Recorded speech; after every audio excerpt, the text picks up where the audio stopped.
是我被恶毒继父一家卖给渣男，又被渣男一家虐待。我杀了渣男后坐了15年牢，在此期间，我唯一在意的弟弟也被继妹活活挖心脏惨死。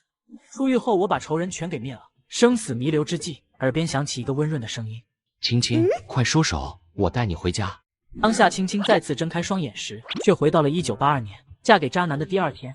太阳都晒到屁股了还不起来，早饭不做，衣服不洗，地不拖，桌子也不擦，才进门第1天就想当太太。我们杨家可不惯着你，也不看自己那一身贱皮子配不配，你这件骨头能嫁进我杨家，是你18辈子积来的福气，你得惜福，好好伺候我们一家子，赶紧给我起来。夏青青此时脑子还有些迷糊，但当养母的手打过来的时候，反手就抽了回去。老不死的，大清早叫你妈呀叫！我没来你们杨家钱，你们都是吃屎活的吗？你个婊子养的，老婊子，天天把婊子挂嘴上，怕别人不知道你是婊子，不知道你一家都是婊子养的吗？还敢瞪，狗眼珠子不要了！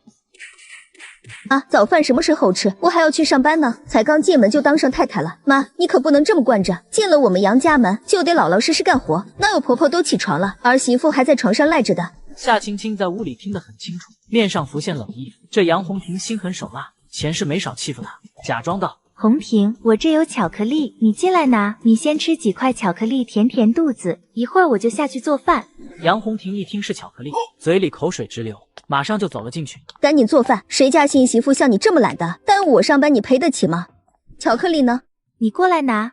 杨红婷哼了声，一瘸一拐地走近，终于看到地上的养母，她面色大变，张嘴就要骂。一根绳子套上了他的脖颈，呜！养母急得爬起来要去救女儿，夏青青一脚踢了过去。再闹我现在就勒死他！养母又急又怕，她现在肠子都悔青了，不该让小儿子把夏青青这个疯子娶进门。放宽心，我逗红婷玩的，死不了。巧克力还吃不吃了？早饭吃不吃了？你个死瘸子可以不吃，我可要吃的呀！真蠢！杨红婷吓尿了。夏青青将杨红婷和养母身上的钱全部翻出来揣自个兜里，养母和杨红婷敢怒不敢言。这么大的人还都不住尿，长得丑还瘸，难怪一把年纪了嫁不出去。还有杨红兵这死太监，一个废物点心还想娶老婆，你们杨家祖坟让人刨了吧？怎么净生出些天残地缺的东西？养母差点气昏厥过去。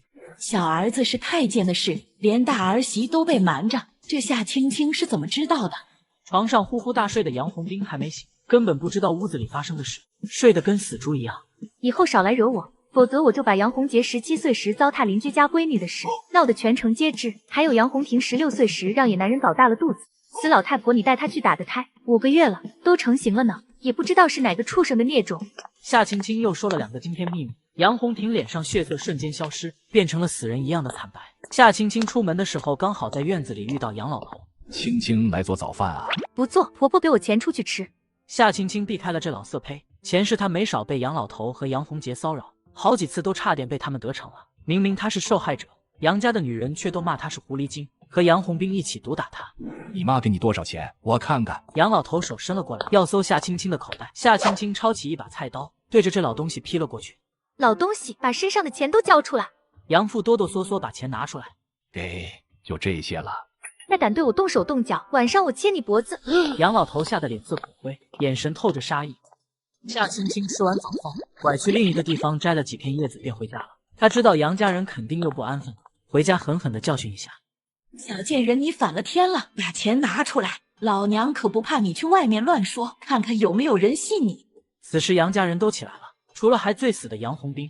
夏青青一把扣住了何倩的脖子，前世何倩仗着生了杨家的宝贝孙子，没少欺负夏青青。马芊芊，放吧，他肚子里的孩子要是有事，我饶恕了你。你把人放了，早上的事我就不和你计较了。养母口气像施恩一样，还想拿捏夏青青。你养出个糟蹋幼女的儿子，16岁就和男人乱搞，还搞大肚子的婊子女儿，还有个天残地缺的太监儿子，你有什么资格和我计较？你们杨家还想要脸，就给我老实点，否则我让你们杨家成为全城的笑话。夏青青把杨家的秘密全都说了出来。这3片叶子，一片一尸2命，一片只要他儿的命，剩下的1片不要命，你们选1片吧，我喂给何倩吃。呜，再不老实就给你吃这个1尸2命的。夏青青，你杀人也要偿命的，你把人放了，我们坐下来好好说。杨老头放缓语气，他觉得夏青青没那个胆子，但也不敢放松，毕竟何倩肚子里的是他的孙子。我有精神病，把你们一家都弄死都不用坐牢。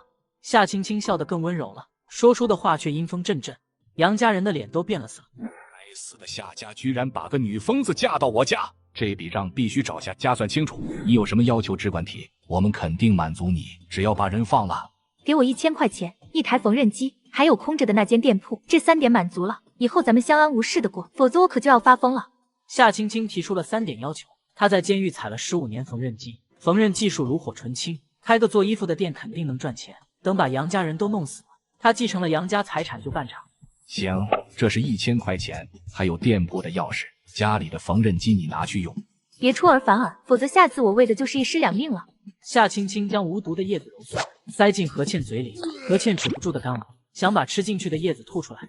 拿着这些残渣去医院检查。爸，那些人先去医院，其他的先忍着。我们去找夏庆山，把800块彩礼要回来。夏庆山是夏青青的继父，也是杨老头以前的同事。当年他俩狼狈为奸，干了不少恶事。他俩表面上关系不错，其实都在提防对方。现在就去要钱，再把那小贱人休了。先要钱，其他事以后再说。杨老头语气模糊，杨母知道他心里打了什么鬼主意，但他不敢反对，心里却恨极了夏青青。红萍，你在家盯着那小贱人，别让你二哥被欺负了。杨家人的算计夏青青都听见了，他搞这么大动静，就是逼俩老东西去夏家闹，闹的动静越大越好，最好两败俱伤，省得他动手了。夏青青从口袋里掏出一片曼陀罗叶，将叶子挤出绿色的汁，滴进杨红兵的嘴里。曼陀罗中毒后会出现幻觉，兴奋躁动。我要搞死那贱人，我是最厉害的，一晚上搞8次。没错，你是这世上最厉害的。现在快去大街上让他们看清楚你有多么雄伟。耳边响起了天籁之音，充满了诱惑力。杨红兵神情更加兴奋，飞快地跑了出去。还算有点小聪明。夏青青被这突如其来的声音吓了一跳，抬头看到了一只鸟嫌弃地看着他。还没等他反应过来，鸟又骂他了。从鸟的骂声中，夏青青才知道他能重生，是这只叫八爷的鸟的功劳。这只鸟和夏家祖先签了契约，守护夏家子孙后人。前世他杀了杨夏两家后，是这只鸟耗费大半功力，千辛万苦地把它弄回重新来过。谢谢八爷，你身体恢复了吗？老子身体好得很。在八爷的指导下，夏青青拿出胸口的一枚玉坠，在指尖上咬出血滴在玉坠上，眼前一黑，他的人在屋子里消失了。他醒来，已经在空间里了。这是灵液，你现在可以吃一滴。八爷叼着一只小玉碗，毫不客气地舀了一碗。夏青青喝了一滴灵液，身体并没反应，但感觉到了丹田处在发热，身体也越发轻盈了。夏青青环视着四周，桌子上有一枚玉牌，按照八爷的提示，将玉牌放在额头，一道亮光射进他额头，然后他脑海里多了些陌生又熟悉的中医知识，还有一道威严又慈祥的声音：夏氏第25代传人夏青青，谨记夏家祖训，求财求贵求平安，切勿烂好心救人。老祖宗放心，青青一整颗心都是黑的，烂好心绝对不可能。很好，切勿心慈手软，切记。老祖宗的声音飘忽远去，最终消散。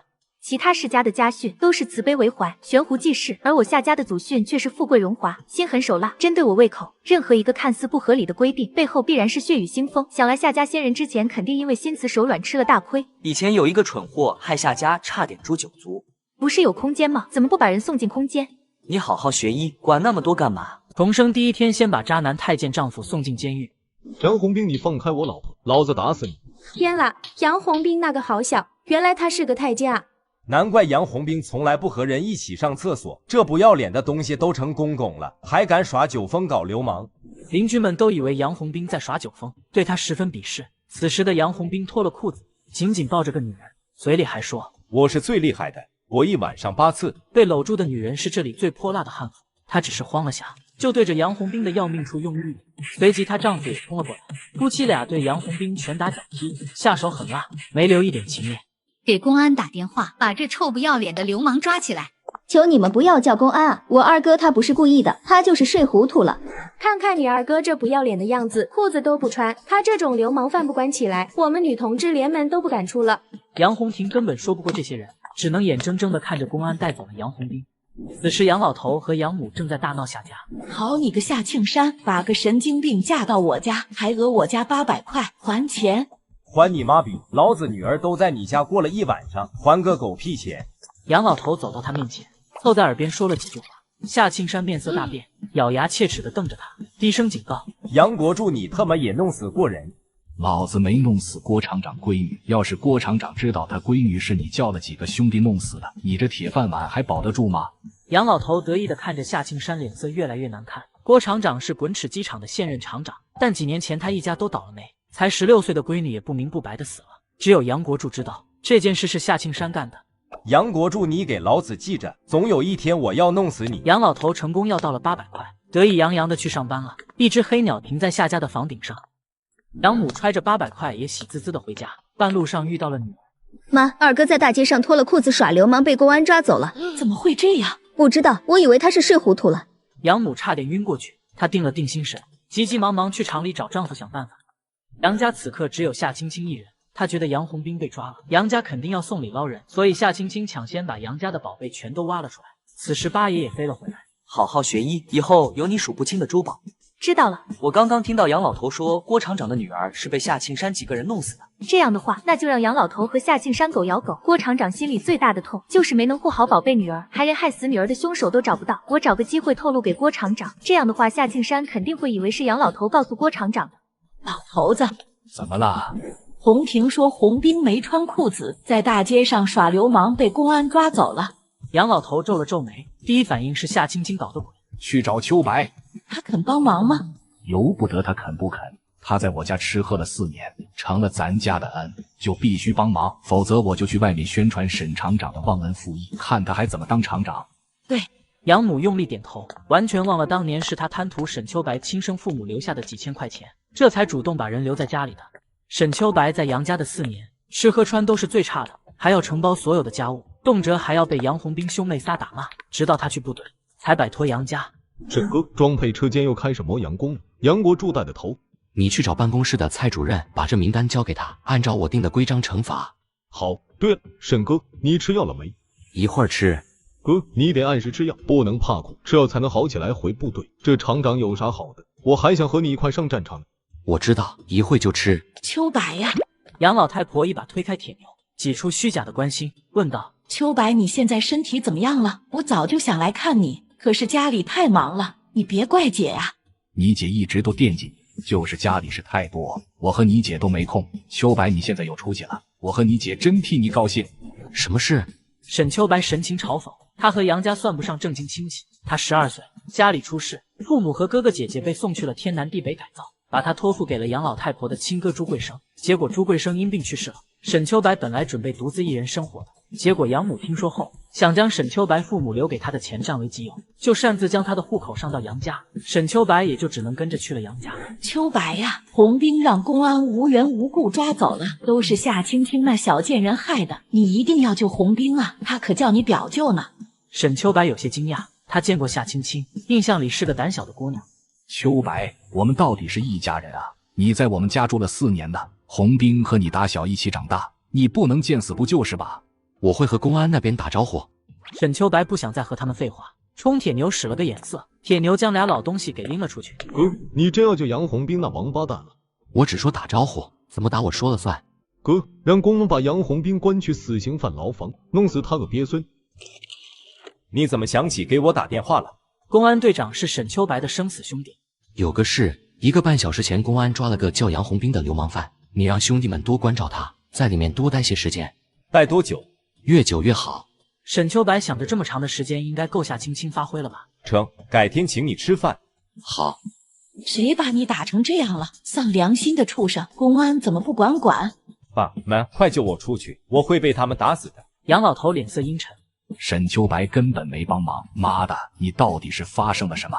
怎么会光天化日之下脱裤子耍流氓？我以为是在做梦，醒来后就在公安局了。爸，我真不知道。杨老头皱紧眉，听起来像是发酒疯，可他还是怀疑夏青青。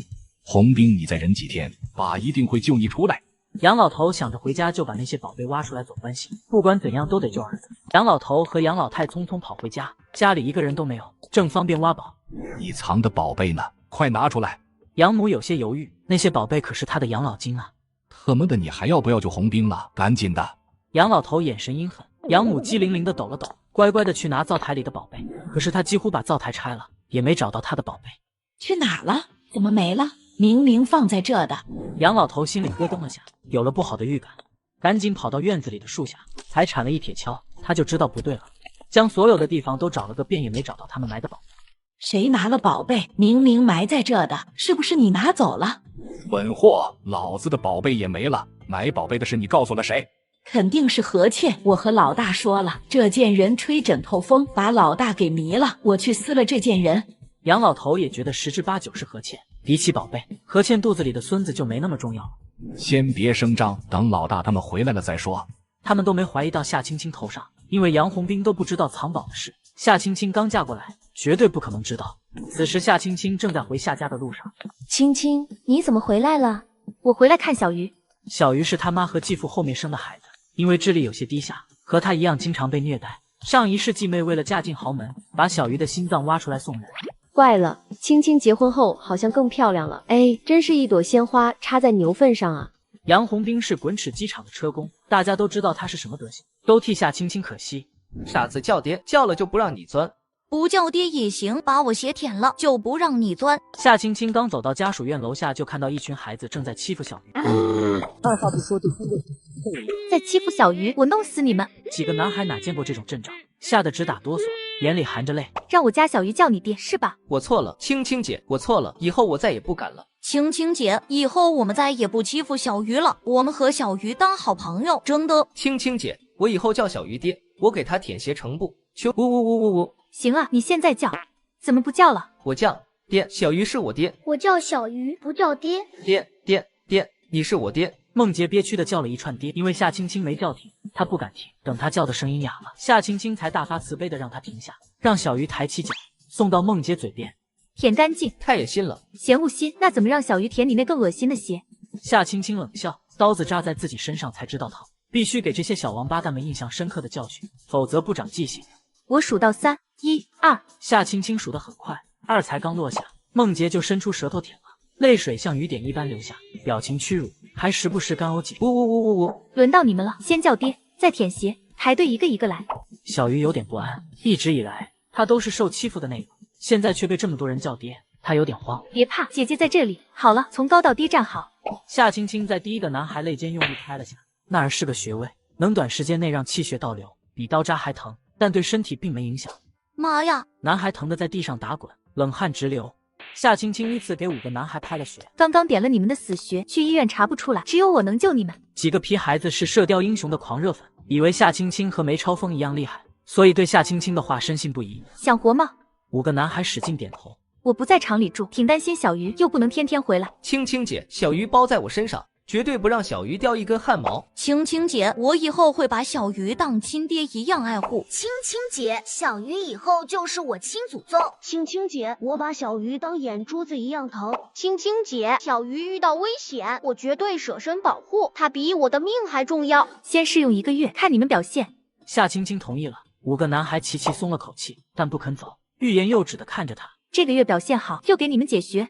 几个孩子如释重负的跑出来吧，鬼鬼祟祟的躲在那里干什么？夏青青刚说完，就和沈秋白打了个照面，不由愣住了。你好，我是沈秋白，正好路过这儿，不是故意看的。沈秋白解释着，却发现夏青青看他的眼神十分古怪，惊喜、怜惜、惆怅，还有感激和遗憾。你好，我是夏青青。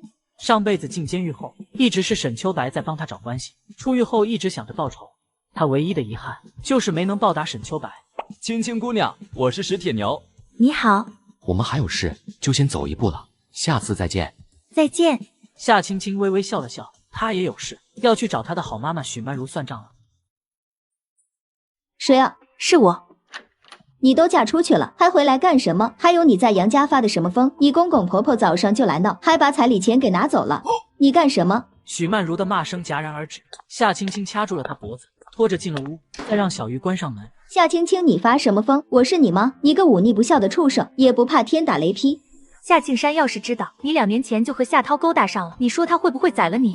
夏青青说了个秘密，许曼如脸上的血色顿时消失。你胡说八道，夏青青，我可是你妈，我过不好你也别想好过。许曼如满口否认，可她脸上的慌张还有语无伦次，都说明她在害怕，害怕被夏庆山知道。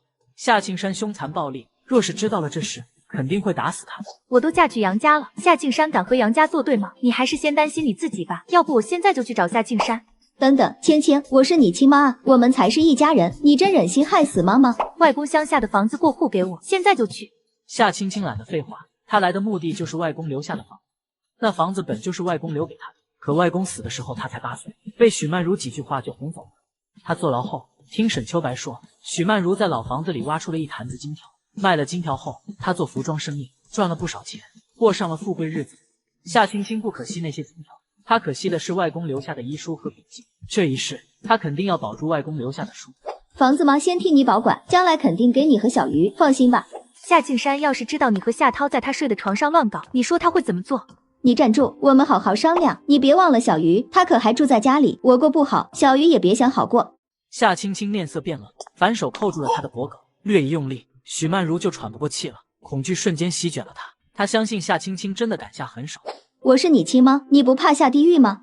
下个屁！老子就是从地狱来的，我下地狱时肯定拉着你一起。你敢对小鱼下手，我绝对会让你死得很惨。现在可以过户了吗？可以了，可以了。小鱼，姐姐去办事，你在家玩，等姐姐办好事就来接你，以后咱们就再也不分开了，好不好？哦，小鱼乖乖的，真乖，姐姐保证，顶多1个月就来接你，这些你留着慢慢吃。夏琳和夏涛要是欺负你，你就跑去1楼找刚刚见过的那个哥哥，或者给姐姐打电话，记住了。夏青青心里很不舍，但现在接小鱼去杨家肯定不行，杨家比夏家更是豺狼虎穴，她怕顾不上小鱼。不过她给自己定了1个月的期限，争取1个月内灭了杨家。她说的哥哥是沈秋白，他也住在这种家属。我会照顾好小鱼的。就你不把他卖掉就算好的了，还照顾他。你照顾你继子倒是照顾的挺好的，都照顾到床上去了。你，青青，房子给你了，你可不能再找夏庆山胡说八道了。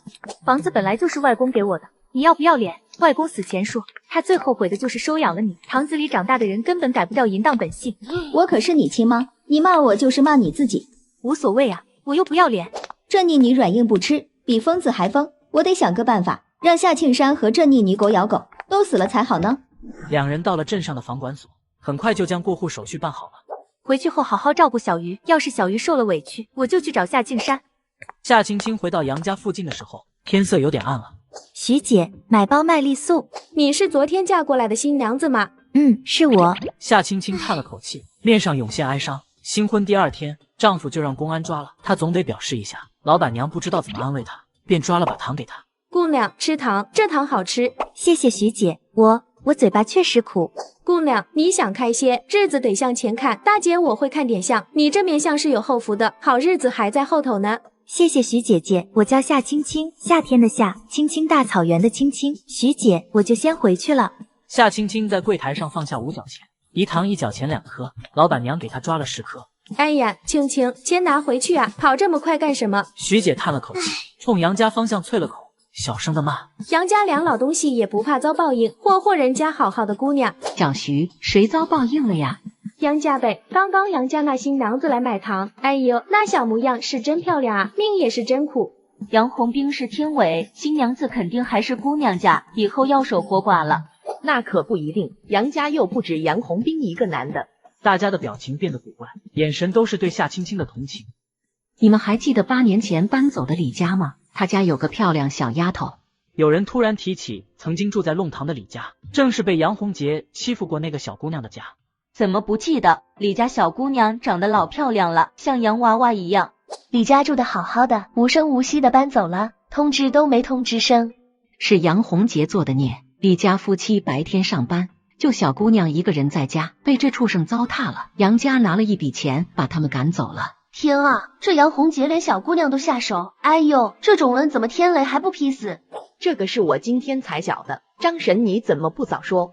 人家小姑娘的名声要不要了？我哪里敢四处乱说？那你现在怎么说了？李家小姑娘现在怎么样了？小姑娘当时年纪小，不记得这个事了。姑娘家长得太漂亮，命总是苦一些。小姑娘得了白血病，前几天我碰到李家夫妻了，老的没样子，40岁不到，头发都白了。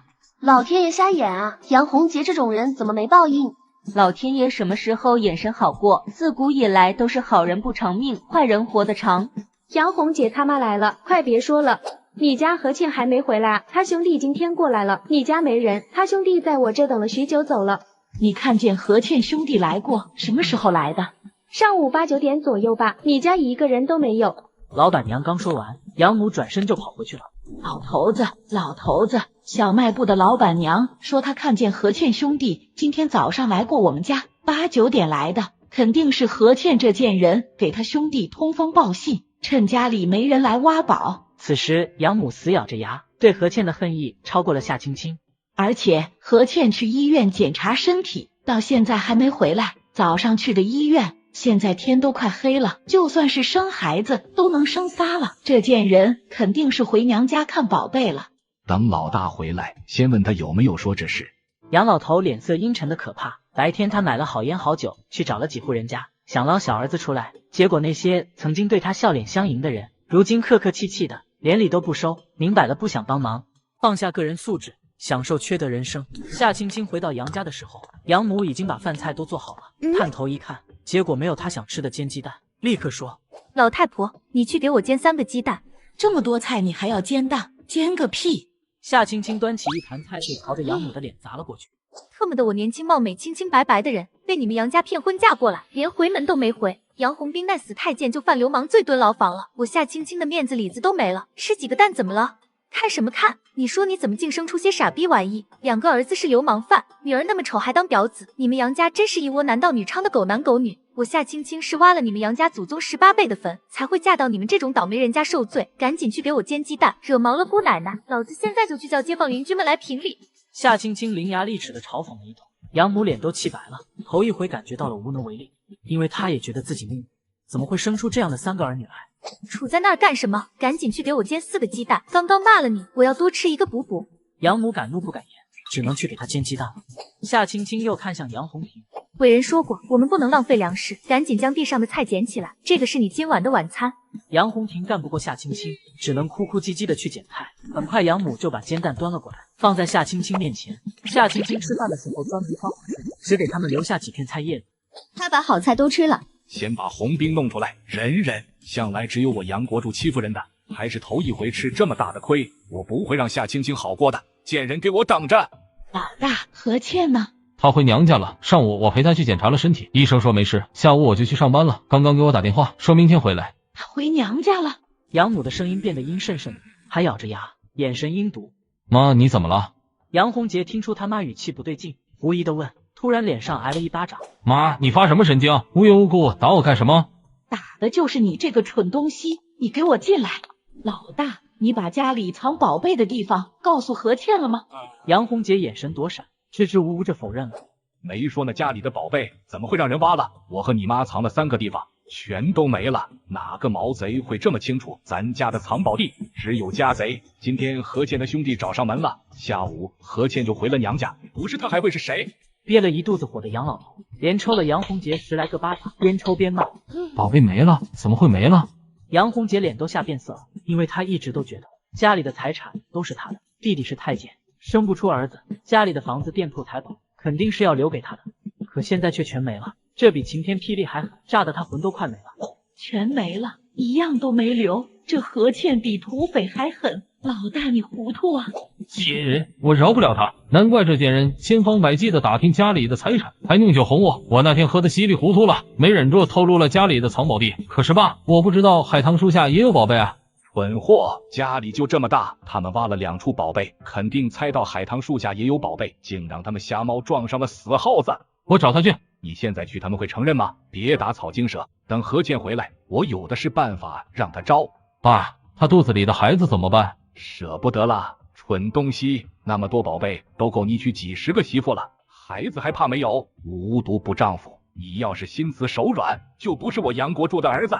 爸，我不会的。八爷停在窗台上，将他们的对话听得清清楚楚。青青，快收手，我带你回家。沈秋白猛然惊醒，意识到自己做噩梦了，可那个梦太真实了，就像真的发生过一样。他梦到了夏青青，但是昨天他才第一次见夏青青啊。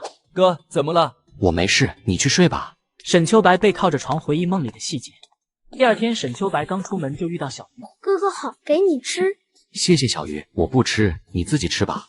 沈秋白拒绝了，然后听到身后响起咽口水的声音，他抬头看了眼石铁牛，知道这小子又馋了。铁牛哥哥吃。谢谢小鱼，回头我给你买2斤。答应小孩子的要做到，现在就去买2斤鸡蛋糕。沈秋白还没说完，又开始咳嗽。医生说他受伤太严重了，不可能完全恢复，回部队更不可能，甚至连重体力活都干不了。成，小鱼走，我们现在就去买。沈厂长，青青姑娘你来了。小鱼和铁牛去小卖部买鸡蛋糕了，马上就回来。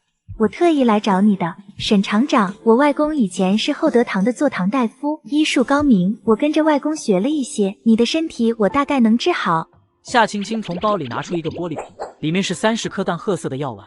这药丸是你配的吗？沈秋白心跳得更快了，不知为何，他相信夏青青的话，这姑娘或许真的能治好他。可梦里的他，直到死时都没能回到部队。是我配的，给你调理身体。你的肺部受创严重，等我找到好药材就能治好你了。这个怎么吃？直接吞服吗？直接吃就好。夏青青才刚说完，沈秋白就将药丸塞进了嘴里。味道不错，比医生开的要好吃多了。你也太轻信人了，随便什么都往嘴里送，万一我给的是毒药呢？你应该拿给医生检查的。你不会害我的。沈秋白语气笃定，不管是梦里的夏青青，还是现实中的，他都有着莫名的信任感。红婷，那碗红烧鱼摆远一点，我闻不得腥味。红婷，你耳聋了没听到啊？让你摆远些，熏着你侄子了。唉。杨红婷被何倩指挥的团团转，黑着脸将红烧鱼挪开。她没跟何倩吵，因为自打何倩怀孕后，她每次和这贱人吵架，大哥和爸妈都帮何倩。就你事情多，不想吃就别吃了。好啊，我不吃了，儿子还没生呢，你们杨家就这样对我们娘俩，孩子我不生了。平时他只要使出这一招，就肯定能制住杨家人，百试百灵。何倩以为这一次也一样，可今天公婆丈夫却动都没动，脸色还那么难看。何倩心里有些不安，但又觉得她怀了他们杨家的孙子，他们应该把她当祖宗供起来。好啊，我现在就去医院把这孩子打了，这日子没法过了，离婚。杨红杰一脚踢开凳子，揪住何倩的头发，用力往里拖，一点都没顾及肚子里的孩子。啊，你疯了！杨红杰，放开我！贱人，算盘倒打得好，偷了家里的宝贝，还想把孩子打了和老子离婚，你把老子当傻子耍，老子特么弄死你！呜！何倩拼命挣扎，她想问什么宝贝，为什么丈夫说的话她一个字都听不懂。动静小点，红婷端着饭回房间吃。杨老头拿着一块抹布熟练的走过去，杨母拿着绳子，一看这样的事就没少做。八爷，你现在去看现场直播，看看他们是怎么对何倩的，然后回来和我说。没空。那这个链子。夏青青拿出一串亮晶晶的玻璃珠子，绝对比八爷爪子上的宝石链子还闪。成交。10来分钟后，八爷飞了回来。那娘们废了。脚废了还是手废了？你自个去看。夏青青回到屋里的时候，杨家人都在吃饭，看起来跟没事人一样。但何倩不在，杨红婷也不在，还知道回来？昨晚去哪过夜了？杨母看到他就怒火中烧，小儿子在公安局关着，这小贱人就开始夜不归宿了，肯定是在外头乱搞。炸姘头啊！夏青青脱口而出，杨家人的脸瞬间黑了，他心里也痛快了。杨红斌那废物没用，我年轻貌美，总不能在家守活寡，当然要去外面找乐子了。你个不要脸的婊子，敢给我儿子戴绿帽子，老娘打死你！杨母气得快吐血，随手将手里的碗砸了过来。夏青青灵活地闪开。死老太婆气性别这么大，别一口气上不来死过去了。夏青青冷笑了声，走到饭桌边，用力一掀，就把一桌菜都掀了。既然不想吃，那就都别吃了。杨红杰扬起手就要打。你们刚杀了何倩，现在又想杀我吗？你胡说八道什么？现在是你在找事，还给我儿子戴绿帽。杨老头神色阴沉，眼神打量夏青青。是不是胡说八道？进去看看就知道了。杀鸡可没这么重的血腥味。你大嫂刚刚不小心摔了一跤，流了些血。老大，你现在送你媳妇去医院。好的。杨红杰嘴上答应着，脚却没挪，他怕何倩去了医院后乱说话。老大，你的脾气得改改，要当爹的人了，不能拌几句嘴就发火。你媳妇气性也大，吵几句就要回娘家，还不小心绊一跤，搞出这么大的事，把我孙子也害了。行了，你赶紧去医院吧。杨老头三言两语就把这事定性为夫妻争执。杨红杰豁然开朗，他知道该怎么和医生说了。杨红杰背着气息奄奄的何倩出来了，血腥味更重了，脸比死人还白，身上都是血，而且穿的是浅色裤子，已经染成了红色。刚刚何倩的情况还没这么糟糕，不会死了吧？你跟着去和街坊邻居们说清楚。哎呦，出什么事了？怪我家红杰脾气太大，吵架也不知道让一让，把何倩气得要回娘家。出门时绊了下，摔了一跤狠的。赶紧送医院吧，血还在流呢。不能背呀，去找辆板车让何倩躺着，下面垫个厚被子，这样背着要更严重的。孕妇都这个样子了，杨红杰还背着跑，杨母也不说一声，这杨家真是不拿儿媳妇当人看啊！杨母暗骂这些人多管闲事，但他面上不敢表现出来，还得回家拿厚棉被。你无缘无故把饭桌掀了，一点表示都没有吗？无缘无故，女人老了眼也瞎了，没看到死老太婆朝我砸碗，我嫁了个死太监，还是个坐牢的死太监，我心里还憋屈着呢。掀饭桌算什么？惹急了姑奶奶，把你家锅都砸了。不管红兵怎样，你现在都是他媳妇，夜不归宿就是你不对，还对公婆不敬，动不动就掀饭桌，你把杨家当成什么了？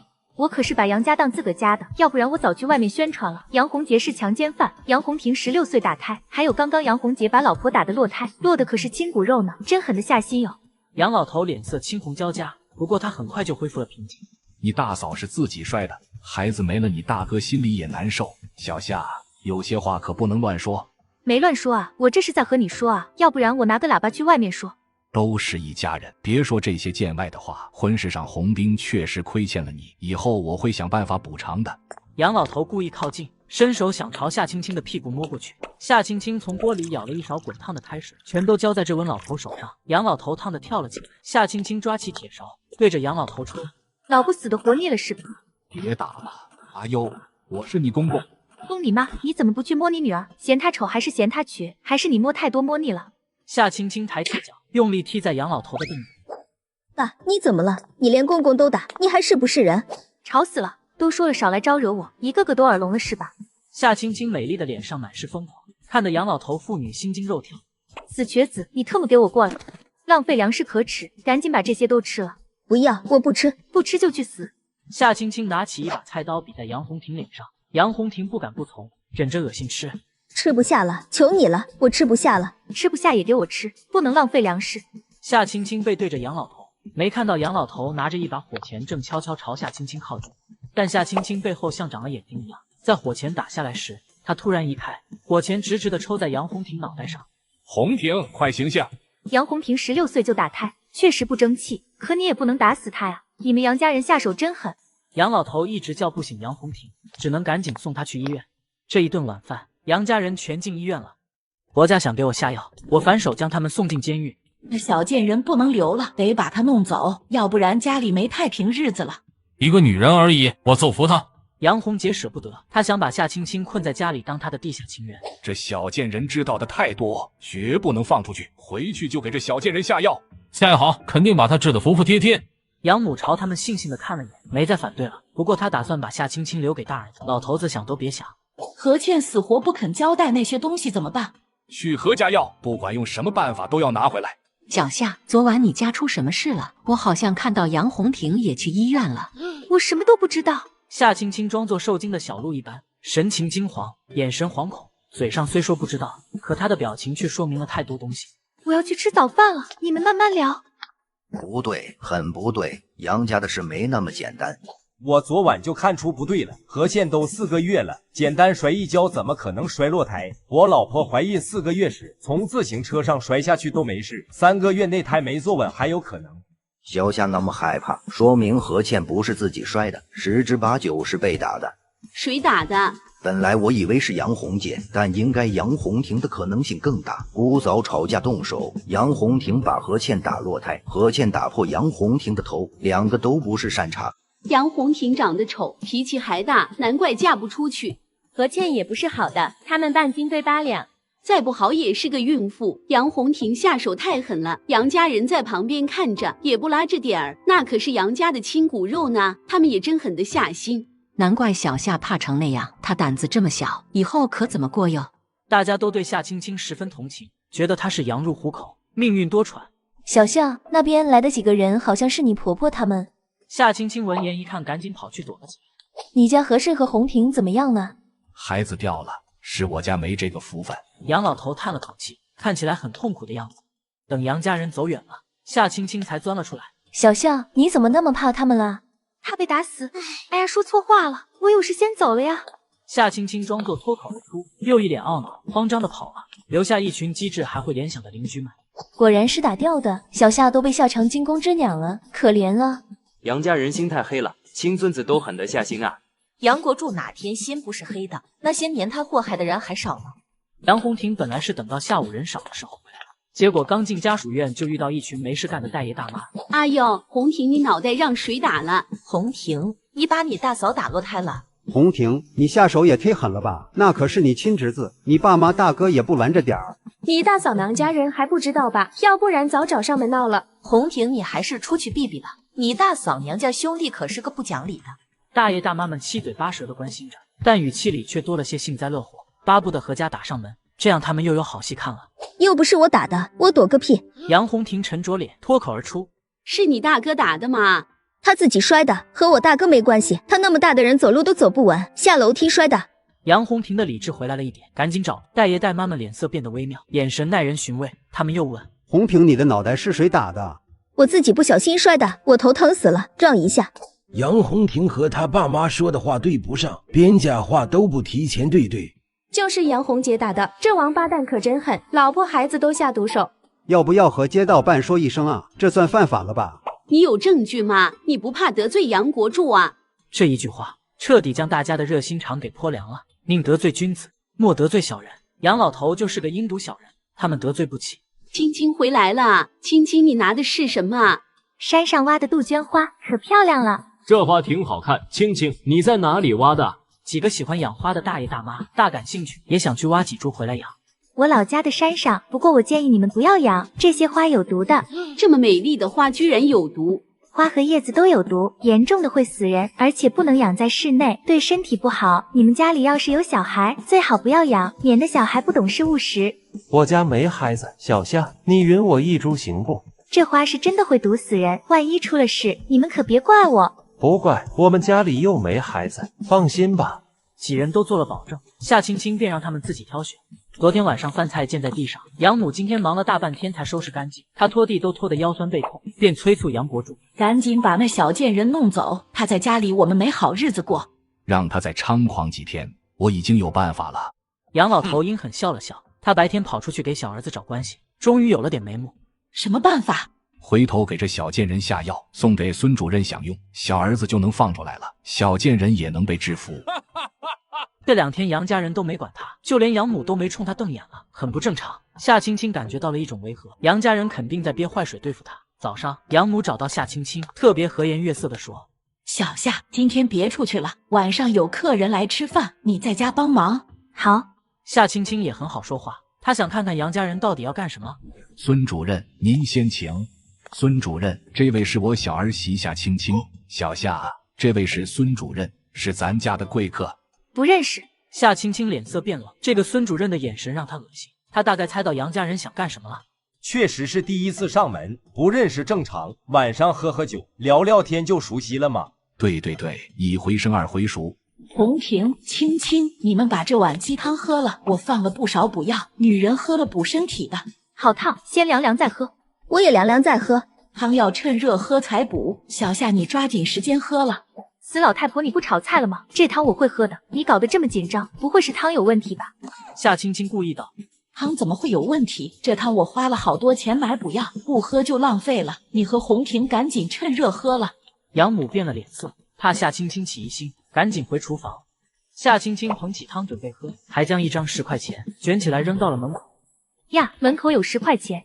杨红婷本来伸手去捧汤喝，听到有钱，立刻起身，果然看到门口有10块钱，而且夏青青也要去捡，她凶恶道：“是我掉的。”说着就去捡钱，没看到她的汤碗被夏青青调换了。汤喝了没？杨母出来了，见夏青青在一口一口的喝汤，她这才放心。这汤味道好怪啊！是药味，我放了好多药材，补血的。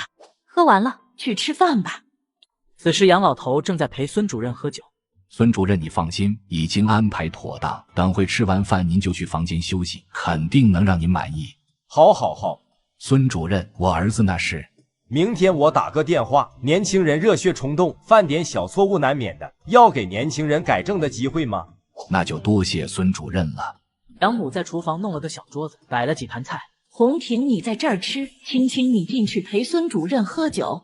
去你妈逼！你要是想去就去，别在这逼逼叨叨的，一天不打你就不知道自己是谁了是吧？再吵老子弄死你！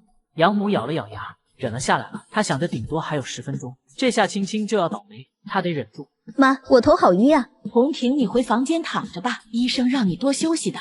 杨母并没怀疑，毕竟伤了头，头晕正常。等杨红婷上楼后，夏青青也装作头晕的样子，身体晃了几下。好晕啊！小贱人，今晚有你好受的。说着便扶起夏青青去安排好的客房。夏青青垂着头，任由着老太婆将自己放在床上。等养母出去后，她立刻从床上起来，跑到杨红婷房间，将她收进空间。到了客房后再放在床上，还将杨红婷扒得精光，只盖一床被子。好热，马上你就舒服了。说着将准备的助兴的药喂给她，然后离开房间。孙主任，人已经在床上了，祝您玩得尽兴。你这个老同志觉悟很高嘛，你的事放心，小意思。美人，我来了，要不要去看看？养母有点忐忑不安。看什么看？你不是把人放在床上了吗？我是放了，就是总觉得不踏实。过会再看。孙主任现在在兴头上。杨老头决定过1个小时再去看，他弄来的药能持续1个小时，而且1个小时后，孙主任应该累了，他正好接手。你先去睡觉，我在下面等候。夏青青轻手轻脚地走出来，手里多了把药粉。杨老头回头的时候就被药迷晕了。夏青青把杨老头弄进房间，又将养母给迷晕了，关上门。现在7点多，周围的邻居肯定还没睡，请他们进来看出好戏。夏青青立刻装作羞愧的样子跑出去了。哎呦，小夏你怎么了？我没事，我没事。大晚上的你怎么不在家待着？我不要待在家，不要，我不敢。夏青青装作受了惊吓一样，特别激动，眼里还含着泪花。她欲言又止的看了眼大妈，最终还是跑了。小夏，你去哪里呀？我去小卖部。夏青青回了句，大妈这才放心，但她的心却更痒了。杨家到底出了什么事啊？几分钟后，热心大妈叫了几个同样热心的大爷大妈，跑去杨家串门了。妈呀，真不要脸！难怪小夏说不出口，他吓都要吓死了。真没看出来，杨红婷还挺了，堂子里的婊子都没她了。呸！大家都在骂杨红婷，不过声音都挺小，不影响床上的2人。赶紧去教育主任，这可是公开搞流氓。大家看够了好戏，终于想起来要办正事了。我去叫，我也去，功劳可不能让你独占。易主任就住在附近，很快就和李大爷、刘大爷一块来了。易主任他们就在2楼。主任，他们搞得可激烈了。你们看了多久？易主任皱紧眉，这种肮脏事他听都嫌脏了耳朵，这2人居然还看，太伤风化了。我可不敢看，怕长针眼。我在门口瞅了眼，就跑去通知你了。李大爷表现得特别正义，还故意说：“老刘看得挺入迷的，眼睛都直了。”放你狗屁！我近视眼加老花眼，就只看到2头白花花的肉，什么都没看到。易主任，老李他才看得入迷，口水都流出来了。刘大爷愤然反驳：“他倒想看，可他实力不允许，近视眼加老花眼，他啥都看不清。”吵什么？一把年纪了也不嫌丢人。俩老头悻悻地闭了嘴。他们本来想在主任面前表现表现，结果都挨了批。主任来了，我们在帮你监督呢，晚饭都要恶心的吐了。对，我们都不敢走，怕他们到时候不承认流氓行为，必须留下来当证人。大家的理由都很充足，易主任看破不说破，懒得戳穿他们。主任，你看，太不要脸了，都快搞1个小时了。易主任走进屋子，差点被恶心的气味熏吐。再看到床上滚动的2团肉，他的怒火已经达到了极点。杨国柱呢？不知道，一直没出来。老李，你去给派出所打电话，让他们来一趟。易主任很快有了决断，上面下达了严打的文件，尤其是流氓行为必须严惩。刘大爷主动跑去1楼找杨老头，结果杨老头和养母睡得跟死猪一样，推都推不醒。心可真大，难怪养出3个流氓犯。易主任，杨国柱和他老婆子睡得死沉死沉的，拍都拍不醒，屋子里一股酒气，可能是给杨红婷创造机会吧。易主任脸更沉了，如果杨国柱夫妻是故意给女儿创造机会，那这性质就更严重了。我想起来了，这个胖男人是杨国柱带回家的，我在门口碰到了。杨国柱说是来家里做客的，我也看到了，杨国柱挺巴结这胖男人的，可能是要求这胖男人办事吧。半小时后，李大爷领来了2个公安，夏青青跟在他们身后，装作忐忑不安的样子。我家出什么事了？小夏，你别怕，和你没关系的。2个公安看了一眼，表情很严肃，这可是性质极恶劣的流氓行为。现在家里还有谁？还有我。夏青青怯生生地举了举手，满脸紧张，都快吓哭了。别怕，公安问你话，如实回答就行。夏青青乖巧点头。你和屋子里的人什么关系？我叫夏青青，屋子里的女人是我小姑子，叫杨红婷，今年22岁，是光辉饭店的服务员。那男人我不认识，我公公领回来吃饭，说是家里的贵客，婆婆买了好多海鲜招待。我不知道他们怎么会这样。公安同志，我说的都是实话。公安同志，小夏刚嫁过来才几天，她丈夫杨红兵新婚第2天就因为耍流氓进去了，也是你们处理的。2个公安一听就明白了，看夏青青的眼神十分同情。你既然看到他们搞流氓，为什么不报案？我不是故意不报案的，我害怕他们会打我。公安同志的脸色变了，严肃地问：他们是谁？我婆婆，还有杨红杰，还有公公和小姑子，他们都会打人。大嫂还在医院里呢。你大嫂在医院？易主任，这又是怎么回事？易主任脸色很难看，他知道何倩被打的事，还去医院看望了。不过何倩自己也说是摔的，正合他的心意，他就不多管闲事了。像这种家暴案子，他以前处理过很多，判刑判不了，顶多就是和稀泥。易主任朝夏青青警告地看了一眼，对公安说道：这个是我去医院了解过了，住院的大嫂叫何倩，她说是自己摔的。夏青青欲言又止，让公安又起了疑心，看来是有内情。夏同志，你大嫂是不是自己摔的？不清楚，我没看到，但屋子里流了好多血，吓死人了。明明就是杨红杰打的，怀孕4个月了，生生打落胎，太狠了。公安同志将这些都记下，回头去医院向何倩了解内情。不得了，要出人命了，好多血！孙主任花样挺多，杨红婷被搞得很惨，床上血迹斑斑，像是碎尸现场。见多识广的公安同志面不改色，将亢奋的孙主任打晕了。青青姑娘，你去给杨红婷穿一下衣服。夏青青用了全身的力气，才勉强压住逐渐上扬的嘴角。我不敢，太可怕了。公安同志这才想起，他虽然结了婚，可还是个黄花闺女，不敢是正常的，便叫了个大妈来穿。大妈粗鲁地给杨红婷穿上衣服，孙主任也穿好了。公安同志给他们都戴上了手铐，两人都得送去医院。最后，杨红婷、杨老头、杨老太婆和孙主任都被带走了，只剩下夏青青。老板娘，来碗咸豆浆，2根油条，6个锅贴。小夏，杨红婷现在咋样了？不知道。我知道杨红婷在医院，屁眼子缝了针，至少得养半个月。玩得到是挺花啊，这杨红婷犯的是流氓罪吧？要关几年啊？至少5年，还有枪毙的呢。吃饭的人七嘴八舌，夏青青安静地听着。吃完早饭后，夏青青准备去滚齿机场看小夏要出没啊？易主任一大早就来了，笑盈盈的特别和气。但夏青青知道，这女人就是个笑面虎，只关心业绩和奖金，对弄堂的管理向来都是睁一只眼闭一只眼，大事化小，小事化了。主任，有什么事情吗？夏青青无精打采地问，还打了个哈欠，一副没睡好的模样。没睡好吗？家里接二连三出事，我一个人待在家里慌张兮兮的，晚上都不敢闭眼，想回娘家住几天。进屋说，小夏你也进来。夏青青背着他撇了撇嘴，这女人的目的他很清楚，肯定是想让他替杨红婷开脱，最好流氓罪搞成强奸罪，杨红婷就从女流氓变成受害者，这样易主任的业绩才不会受太大影响，还会因为抓强奸犯有功受到表彰呢。小夏，你刚嫁过来，对杨家的情况还不太了解。我是看着杨红婷长大的，红婷这姑娘脾气是差了些，但绝对不是轻浮人。你公婆也不是那种人，昨晚上的事估计还有隐情，你说是不是？易主任语气很随和，但软中带丁，眼神也含了些警告。夏青青装作睁着无辜的大眼睛，懵逼地问：主任，有什么隐情啊？我的意思是，昨晚上杨红婷可能是被强奸的，她是受害者，对不对？可是杨红婷她好享受的呀。夏青青装作羞红了脸，就是不接这女人的话。她是被下药了。下药了？谁给杨红婷下的药？天啊，真可怕！主任，我不敢住这了，我要回娘家住。小夏，我还没说完，你回来。主任，你快点说，到底什么事？杨红婷是被那胖男人下了药，她是被强奸的，是可怜的受害者。回头你和公安这样说，知道了吗？哦。夏青青假装乖乖点头，易主任这才满意，放她走了。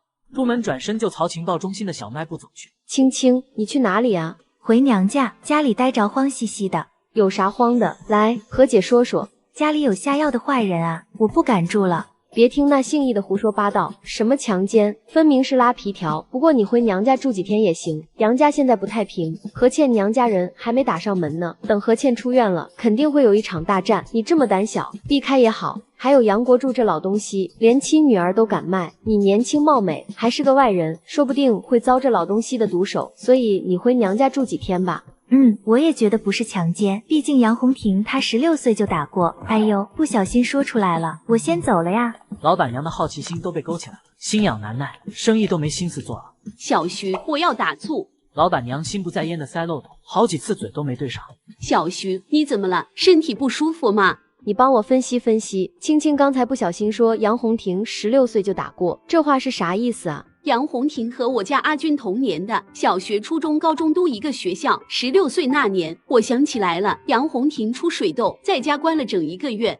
出水痘哪用关1个月，又不是坐月子。哎呦，我知道了，青青肯定是要说杨红婷16岁就打过胎，这就对上了，16岁就搞流氓，也太不要脸了。小徐，你快点给我打醋，我必须第一个把这个劲爆的消息传播出去。不到半天，杨红婷16岁就和男人乱搞，还打了胎的事，在弄堂里传播的沸沸扬扬。公安来弄堂调查，得到的就是这么劲爆的证据。陪着公安的易主任脸比炭还黑，他知道杨红婷这流氓罪，怕是要板上钉钉了。青青回来了，大爷吃蝴蝶酥，多谢你啊。你爸把向东杰一条腿打断了，公安都来了，不过没抓你爸，估摸着向厂长和你爸达成啥协议了。向东杰不是和我姐在处对象吗？我后爸又发酒疯了呀。夏青青故作不知的问。吹了，这事你回家别问了，只当不知道就好。门卫大爷知道夏青青在家里的地位，怕她触霉头挨揍。夏青青告别门卫大爷后，先去了沈秋白的办公室。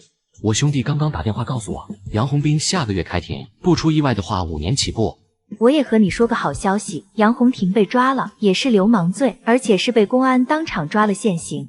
夏青青在沈秋白面前没有一点伪装，幸灾乐祸地说了昨晚的事。沈秋白却笑不出来，如果夏青青不警觉，昨晚上受害的就是他了。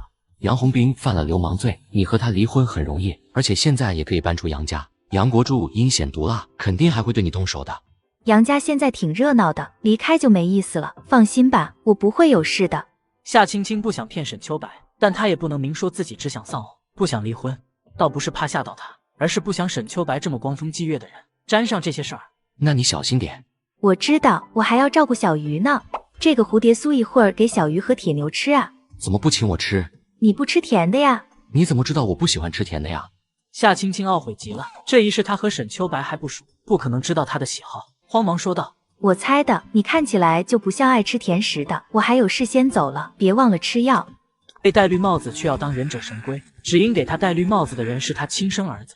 青青回来啦，你妈在家呢。谢谢婶子，我先上楼了。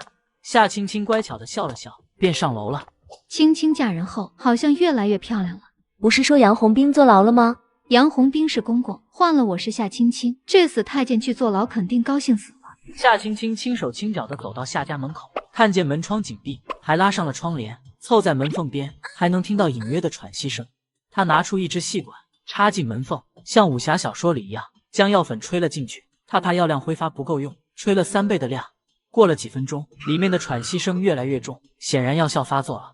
夏青青嘴角上扬，转身走了。青青这么快就走了？我妈还在睡觉。夏青青跑到夏庆山上班的仓库，将一个纸团扔进了夏庆山怀里。是谁？许曼如在家里乱搞，就这几个字，还特意用的绿颜色的颜料笔。夏庆山铁青着脸，怒气冲冲地跑回家。楼下的几个女人还在聊天，本来想打招呼，但看到夏庆山铁青的脸，她们不敢出眉头了。肯定又要吵架了，走去看看。几个女人悄悄跟着上了楼。夏庆山刚进屋就把门关上，脸色涨成了紫红，额头青筋突突的跳。尽管他已经气得要杀人了，可还是硬忍下了，因为他看到了夏涛。他可以不在意许曼如的死活，可他不能不管他儿子夏涛。要是他嚷嚷出去，夏涛就毁了。衣服穿好，回你房间。夏庆山让夏涛回自己房间，然后就去揍许曼如。要死了，这两人搞在一起了，难怪夏庆山跟要吃人一样。我早就说这两人关系不正常。许曼如和夏涛说话打理打气，狐狸精一样。夏家真是从上到下没一个好东西。咱们走，站在这都嫌晦气。也不能这么说，青青和小鱼都是好孩子。第二天，夏青青看到夏庆山在让许曼如接客赚钱，1人2块，这可是兄弟价，1分都不能少。庆山，求你饶了我，我会改的，求你了。这夏庆山是要将戴绿帽进行到底了呀！等过段时间再举报，蔓延时间越长，罪行越重。夏庆山作为拉皮条的，肯定也要判刑。这几天都没回杨家，住在空间里，该回去看看了。青青回来了啊，快来这边。徐姐，有什么事啊？你公婆回来了，杨红婷犯的流氓罪，明天公审，你回去小心点，别触你公婆的眉头。一般公审的都是重案，结果不是枪毙，也得判个10几年。杨红婷肯定回不来了。怎么会这么严重？那个胖男人呢？也要公审吗？谁让他们撞在风口上了，活该。胖男人不用公审，他家里有靠山，说是被杨红婷下药害的，说明上面有人变。杨国柱这回吃大亏，肯定心疼死了。大家都幸灾乐祸，杨家最近倒霉事挺多，他们乐得看热闹。哎呦，那个是何倩吧？造孽的都没人样了。大家都看了过去，果然杨红杰骑车捎着何倩回来。以前的何倩身材丰满，皮肤白皙，气色极好，现在却瘦得皮包骨，面色灰败，两眼无神，和以前判若两人了。何倩这是坐小月子呢，不能见风，杨家也太不是东西了。等着吧，何倩也不是好惹的，很快就有大戏看了。夏青青回到杨家，养母看到她，眼神像要吃人一样扑了上来。是你害的红婷，肯定是你，我打死你个贱人！养母第二天就回来了，她虽然不聪明，可也知道女儿肯定是被夏青青害了。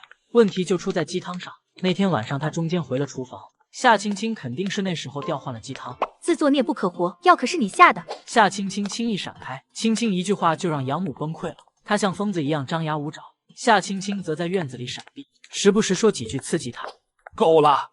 杨老头出来喝止。他阴森森地看了眼夏青青，想着是他低估了夏青青。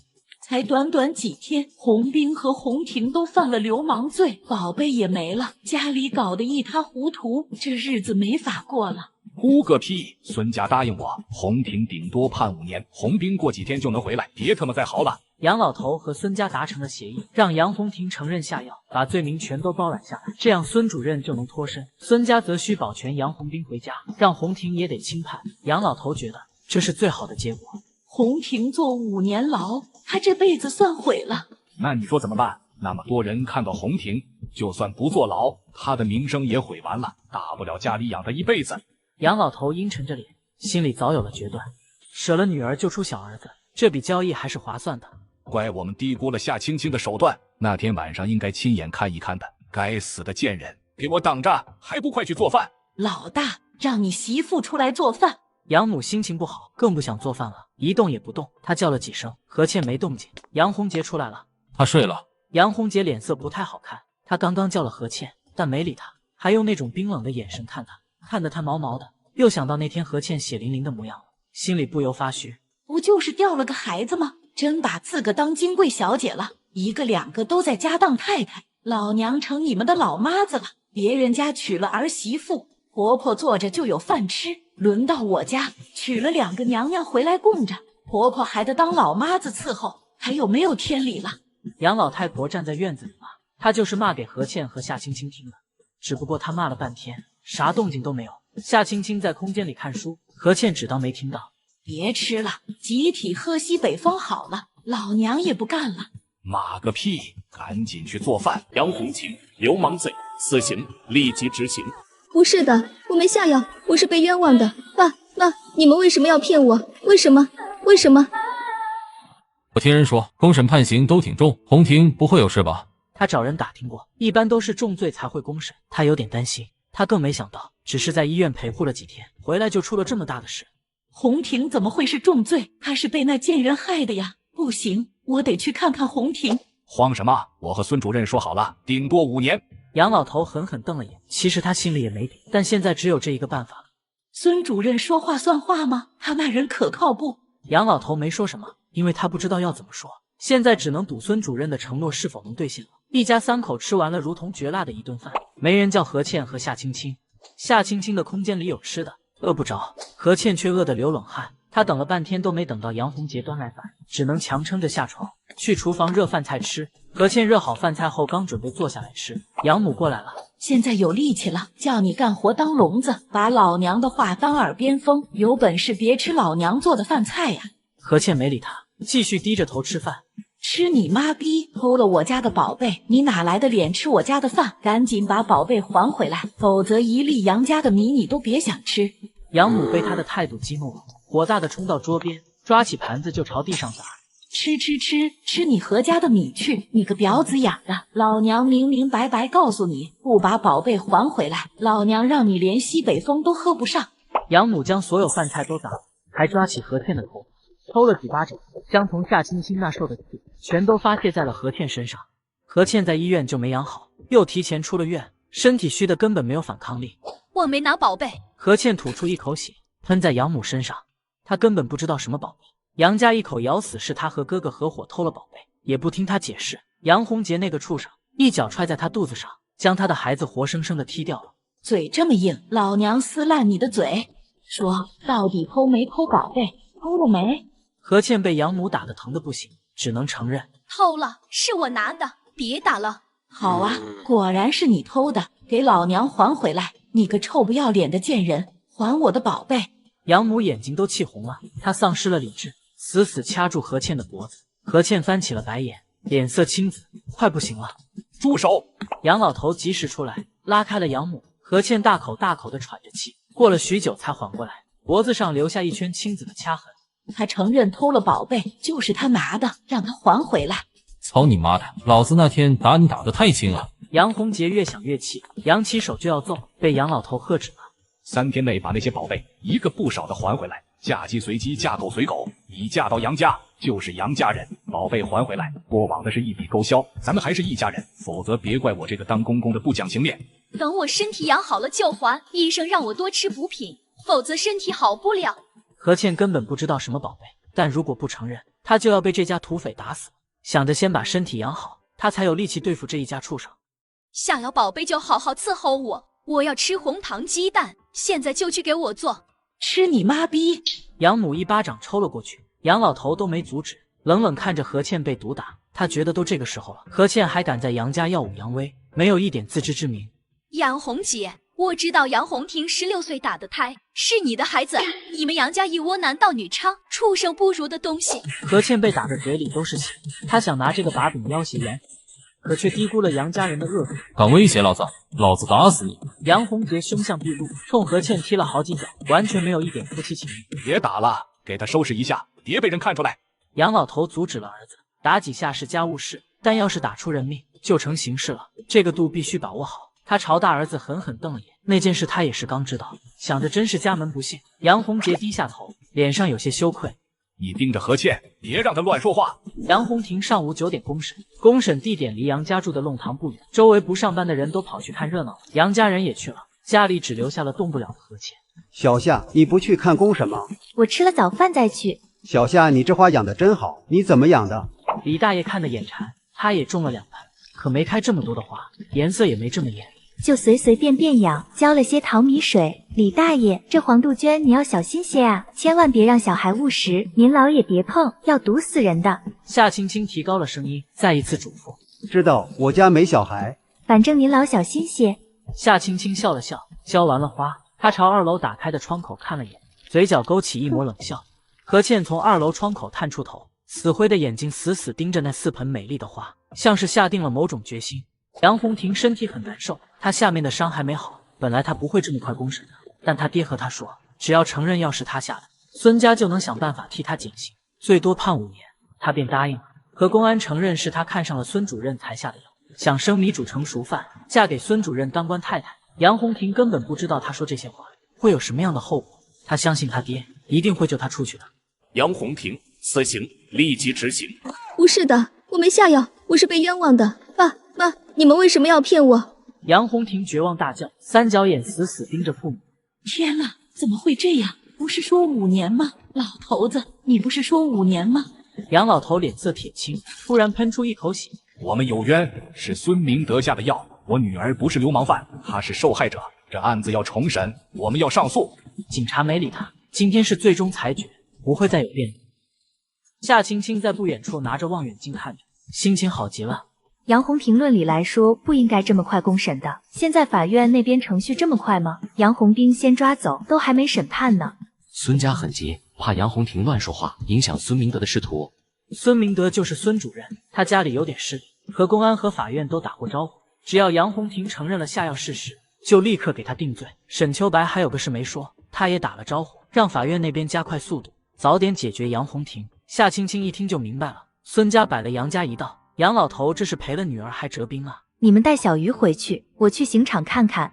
夏青青想去现场看杨洪庭被枪决，本来他计划何倩是死亡名单上第一个划掉的，没想到杨洪庭那么积极的作死，不过他对这个变化很满意。杨国柱恼羞成怒，肯定会反击，你小心点。我知道，放心吧，我不会有事。有事给我打电话。好，我走了，你们路上小心。来看的群众大部分是大爷大妈，年轻人不多。夏青青年轻貌美，还站得这么靠前，特别引人注目。姑娘，你不害怕吗？不怕，大爷吃糖不？牙不行了，谢谢你喽。大爷摆了摆手，看夏青青的眼神有些同情。这小姑娘长得蛮漂亮的，脑子却不大灵光，看人枪毙还带烫，真是憨人有憨胆啊！犯人被要求向后转，背对着刑警察。杨红婷死的那一刻，看见了明艳的像花一样的夏青青。清脆的枪声响起，惊起一群飞鸟。杨红婷被枪决，杨家人又开始作妖。我反手将杨红婷骨灰和扬了，再把杨红婷遗照扔在地上踩。青青，你回来了啊！杨红婷的骨灰领回来了，真想不到啊！虽然不喜欢杨红婷这人，但做了这么多年的邻居，几天前活生生的人突然变成了一捧灰，还是挺让人难受的。老板娘只惆怅了3秒，很快就精神奕奕了，还拿出小镜子整理发型。人生无常啊！一会儿我去烫个最新的发型。老胡说从德国进口的药水和设备，烫一次8块钞票，烫出来保证好看。我犹豫了蛮久，都舍不得。徐姐今天怎么舍得了？想开了吗？1个月前，谁能想到杨红婷会是这样的结果？明天怎样，只有阎王爷知道。我现在不享受，难不成以后带去棺材里享受？没错，女人就要对自己好点，省吃俭用的女人，感动的只是自己，最后啥都得不到。老板娘和夏青青越聊越投机，还说了不少杨家的事，提醒夏青青小心些。杨红婷死了，你公婆肯定要找人出气，你别去触眉头。我不敢，他们比土匪还狠，打何倩都打吐血了。夏青青一脸惊恐，又唉声叹气起来。我真不想回去，天天胆战心惊的，可娘家也不能天天回。青青，你怎么不离婚啊？你不会要等杨红兵出来吧？我才不等他呢，我想离的呀。上次提了一嘴，我公婆他们要吃人一样，还说娶我花了800块彩礼，离婚就要10倍还回来。我回娘家商量，他们骂我不懂事。徐姐，我没那么多钱。夏青青眼泪簌簌流下，装作委屈极了的样子。对，老东西贪得无厌，活该死女儿。青青你别怕，咱找组织做主，打官司起诉离婚。可是他们说我敢找人，就打死我。徐姐，我害怕啊。夏青青表现得很没出息的可怜样，脸上都是对杨家人的恐惧。徐姐想到了何倩那天的惨状，叹了口气，没再劝了。组织也不是万能的，管不了这些家务事，怕夏青青恐怕婚还没离，人就被杨家打死了。那你自个小心些，别和他们硬碰硬。我知道。夏青青乖巧点头，眼睛红彤彤的回了杨家。你还敢回来？还我的红婷！是你害死了她。杨母看到他就疯了，抄起茶几上的烟灰缸就砸了过来。夏青青身形一闪，玻璃烟灰缸落在地上。分明是你们给杨红婷拉皮条，害杨红婷被抓，又为了保全废物儿子，让女儿顶罪，这才害死了杨红婷。现在假惺惺的掉鳄鱼眼泪算什么？去下面给杨红婷赔罪啊！夏青青的每句话都像一把尖刀，刺在杨家人的心上。就是你害的，红兵也是你害的，你个扫把星，我要打死你！杨母神情癫狂，抓了柜子上的东西，也不管是什么，就朝夏青青砸过来，都被他避开了。地上一派狼藉。老大，打死他，给你妹妹报仇！夏青青没动，手里紧握着一把药粉，等杨红杰再近一些，他就撒药粉。贱人！杨红杰走近了，抬起脚就要踹。去死吧！夏青青扬了扬手，一团褐色的药粉朝杨红杰洒去，至少一半钻进了他鼻孔。杨红杰抬起的脚瞬间变得迟缓，身形滞了滞，倒在地上。老大，杨老头和杨母都吓了一跳，齐齐扑向杨红杰，想查看他的情况。夏青青又朝他们撒了一把药粉，2个老东西都倒下了。他拿出绳子，将这一家3口五花大绑。3人的神志很清醒，眼睛转来转去，但身体绵软无力，也说不出话。他们惊恐地看着夏青青。这2样是什么？认识吗？说着就一把将骨灰盒扬了，再把遗照扔在地上踩。狗眼珠子瞪什么瞪？活腻了吗？夏青青手里多了根又粗又长的针，在3人身上狠狠扎了针，而且挑的是暗处，表面看不出来。3人头身体抽搐了下，表情痛苦，他们哼不出声音，疼得眼泪直流。家里的存折放在哪里了？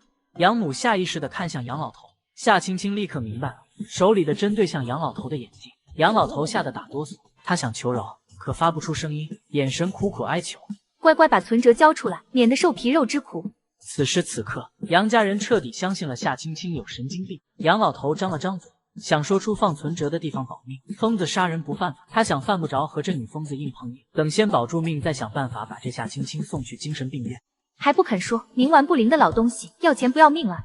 夏青青脸沉下来，用力在杨老头身上扎了几针。杨老头啊呀呀的叫了几声，可他说不出来。还冲我示威，老不死的，你皮很硬吗？夏青青又扎了几针，疼痛解了他中的迷药。杨老头虚弱的回答：箱子里。再不说他的老命都要没了。杨母不满看向他：死老太婆，你有意见吗？夏青青朝他扎了几针，杨母疼得使劲抽搐。本姑娘貌美如花，被你们家骗婚嫁给杨洪斌这个死太监，就算把你们家的所有钱赔给我，都弥补不了本姑娘受到的伤害。你个死老太婆还敢有意见，我扎死你！夏青青边说边扎，下手又狠又准。别扎了！杨母身上的药效也散了，苦苦哀求。被扎得失禁了，夏青青给她扎了哑穴，免得大喊大叫引来人。扎得有点累了，就先去2个老东西的房间找存折。来到梁老东西房间，把2本存折和户口本全部收到空间。给这一家3口下点药，把他们弄瘫，然后再慢慢弄死。只不过他才刚拿出药，就听到八爷说何倩娘家人打上门了，离这还有3里路。那还是留给何家人对付吧，一家3口集体瘫容易引人怀疑。别怕，我以后不打你们了。这个叫断肠散，1个月后发作，你们乖乖听话，我就给解药。不乖的话，肠子就会断成1寸1寸的哦。夏青青将3粒药丸喂给3人吃，3人都不肯咽下去。她赏了每人肚子上一脚，药丸咕噜就滑下去了。听话的人我最喜欢了，赶紧把地上拖干净，衣服换了。杨红姐，你开门！你们杨家特么真以为何家没人了吗？把我妹妹打得落了胎，你们特么畜生不如，虎毒还不食死呢！开门！老娘知道你们在家，敢欺负我女儿，特么活不耐烦了。别和他们废话，装门！他们一家3口都来了，有2个目的：一是替女儿讨回公道，2是让杨家赔钱，至少4000块。儿子年纪不小了，没钱娶媳妇，这笔钱正好派上用场。叫你爹呢？何倩是老子花钱娶回来的，想打就打，关你们何家屁事？何倩是老子妹妹，自然关老子的事。杨红姐，你个臭流氓，你特么畜生不如！6、7岁的小姑娘都不放过，还有杨红婷，16岁就大了肚子，特么的你们咋不一起枪毙呢？何志伟火力威猛，门一开就狠狠地抢出一拳头，杨红杰被打了个正着，留下2管鼻血。杨红杰的怒火更猛了。何倩这件人什么都和家里说，这件人和我根本不是一条心，特么的我打得忒轻了，发你狗屁！你特么胡说八道！你们兄妹和起火偷我家的东西，还要打一耙污蔑老子，你们何家才是特么的畜生不如！偷你妈逼啊！老子啥时候偷你家东西了？你们杨家才是偷人卖逼，男盗女娼，连亲儿子都下毒手打落胎，活该你家遭报应。女儿枪毙，儿子坐牢，特么怎么不把你个狗东西抓去枪毙呢？何志伟和杨红杰扭打成一团，你一拳我一脚，打得不可开交，嘴里也没闲着，互相揭彼此的短。你特么是什么好东西？偷厂里的紫东卖钱，都卖1000多了。杨红杰掐住何志伟的脖子，说出他偷到公共财产的事。老子偷你妈了，天天晚上来偷你妈个老婊子！你特么胡说八道，有证据没？老子可是有证据的！你特么强奸小姑娘，那小姑娘可还活着呢！何志伟一个翻身，将杨红杰骑在身下，反客为主了，也掐住他的脖子。2人现在都面红耳赤，眼里都充了血。老子操你妈！你妹那个不要脸的，老子就是要打他，昨天还打了，你能拿老子怎么样？杨红杰又气又慌，虽然那户人家搬走了，可确实还活着，万一去找公安乱说话，他恐怕也得去坐牢。怒极的杨红杰一下子力气大了不少，掀开了身上的何志伟，2人在地上扭打起来。何倩他兄弟说的，是不是长得像洋娃娃的小姑娘啊？10年前一家人突然搬走了，就是她，当时才6岁，漂亮的不得了。杨红杰畜生不如啊，怎么不枪毙她？群众们都想起了那个漂亮灵动的小姑娘，虽然隔了10年，但这小姑娘太漂亮了，他们还是有很深的印象。这么漂亮的女孩，让杨红杰这狗日的给毁了，大家都很愤怒，默默为何志伟加油。夏青青在和家人砸门时，他就躲去了角落，拿出了一盘他自己配的燃情香。脾气暴躁的人闻了这个香会化身为怒目金刚，此时杨红杰和何志伟闻了这个香的效果只会更好。袅袅的白烟升起，钻进了院子里的杨和2家人的鼻孔。我打死你个王八蛋！当初你求娶我女儿是怎么保证的？你说会一辈子对我女儿好，绝不动她一根手指头。你个丧尽天良的畜生！我女儿肚子里怀的可是你亲骨肉啊！你把她打落胎，身体也伤了根本。医生说她再不能怀孕了。你个黑了心的畜生！你根本不是人！明明就是你女儿自个不争气，落个胎就不能生孩子了。没见过这么娇气的人。你们何家住穷地方，倒是养出个小姐身子来。早知道何倩身体这么差，当初我就不花冤枉钱娶她了，足足600块钞票，娶了个废物点心，老娘还觉得冤呢。我们穷地方怎么了？至少我们不干畜生不如的事。你们富地方养出的3个儿女都是流氓犯，连人伦都不顾了，你他妈还光荣了？何母也不是善茬，对着杨母抽了一扫脸，将杨家的遮羞布全扯。这趟他们来闹，就没打算让女儿和杨红杰过下去。拿了赔偿费就离婚。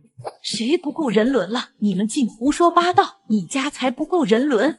杨红萍16岁打的胎是谁的？哼，老的不要脸，小的更不要脸，一无猪狗不如的东西！我当初瞎了眼才把女儿嫁进你们家，把我女儿祸害成这样，赔钱至少4000块。何母在蔬菜水果店上班，每天都要扛活，力气比杨母大多了，很快就占了上风。杨洪杰同何志伟的战斗却是杨洪杰占了上风，何父和杨老头都没动手，阴森森的看着对方，气氛剑拔弩张，群众们也看得紧张不已。还有热心人跑去通知街道办，等人带着易主任赶来的时候，局势已经反转了。何家被杨洪杰打得躺在地上生死不明，地上全是血。发高烧的何倩被吵醒了，出来看到娘家人的惨状，眼前一黑，晕死过去。快打电话叫救护车！易主任慌了，都要出人命了。今年的文明街道他已经不指望了，只想保住乌纱帽。主任已经打了，马上就来。做得不错。主任，我给公安打了电话，马上也来。易主任沉了脸，朝刘大爷责怪的看了眼，现在还不知道具体情况，就叫公安来。一旦扯上公安，这事可就复杂了，他肯定也要吃批评。何家人凶神恶煞的砸门，我怕他们打我，躲在房间里不敢出来，什么都没看到。听到下面动静小了，我才敢出来，就看到大嫂晕过去了，然后又看到你们来了。他放屁！他把我们五花大绑，拿针扎我们，还给我们下了断肠散，把我家的存折和钱都抢走了。你们抓他，他才是幕后凶手。我妹妹也是他害死的，抓他！你们怎么不抓他？叫什么叫？老实点！夏青青吓得身体颤抖，表情惊惧，眼里含着泪水，委屈巴巴地说。我没绑他们，也没下药，我哪敢啊！只求他们不打我就阿弥陀佛了。贱人，你演的真像啊！就是你给红婷下的药，是你害了红婷，我要杀了你！杨洪杰像野兽一样嘶吼，夏青青吓得瑟瑟发抖，蜷缩成一团，像个小可怜儿。我没下药，那个孙主任是公公带回家的，我什么都不知道，你不能冤枉我啊！他污蔑我，我没害人。别激动，我们会查清楚的，绝不会放过坏人。你们一定要查清楚啊！夏青青哭得十分可怜，眼睛都哭肿了。李大爷看不下去了，对公安说：“别听杨洪杰胡说八道，他们一家人就没干过好事，一家子都是缺德冒烟的坏东西，还给小夏泼脏水，真他妈不是东西！”公安同志，你们一定要还小夏的清白呀！杨洪杰这人太坏了。还有几个街坊也来了，都帮夏青青说话，表示杨洪杰完全是胡说八道。夏青青缩着身体，低着头，看起来无助又可怜，但她心里快美的冒泡。脑子里想了无数遍前世的悲惨，才勉强压住喜悦的嘴角。革命尚未成功，他的柔弱人设不能崩。你们都被他骗了，夏青青他是疯子，所有的事都是他干的，是他害人的。杨洪杰癫狂大叫，公安只得将他关了起来。不过公安也对夏青青起了疑心，毕竟杨洪杰的模样不像是在胡说。一个30出头的男公安过来了。夏青青同志，我们可以聊一聊吗？可以。夏青青认识这个公安，上辈子他杀了杨洪兵后，是沈秋白托他帮忙才避免了被判死，所以耿新华算是他前世的恩人。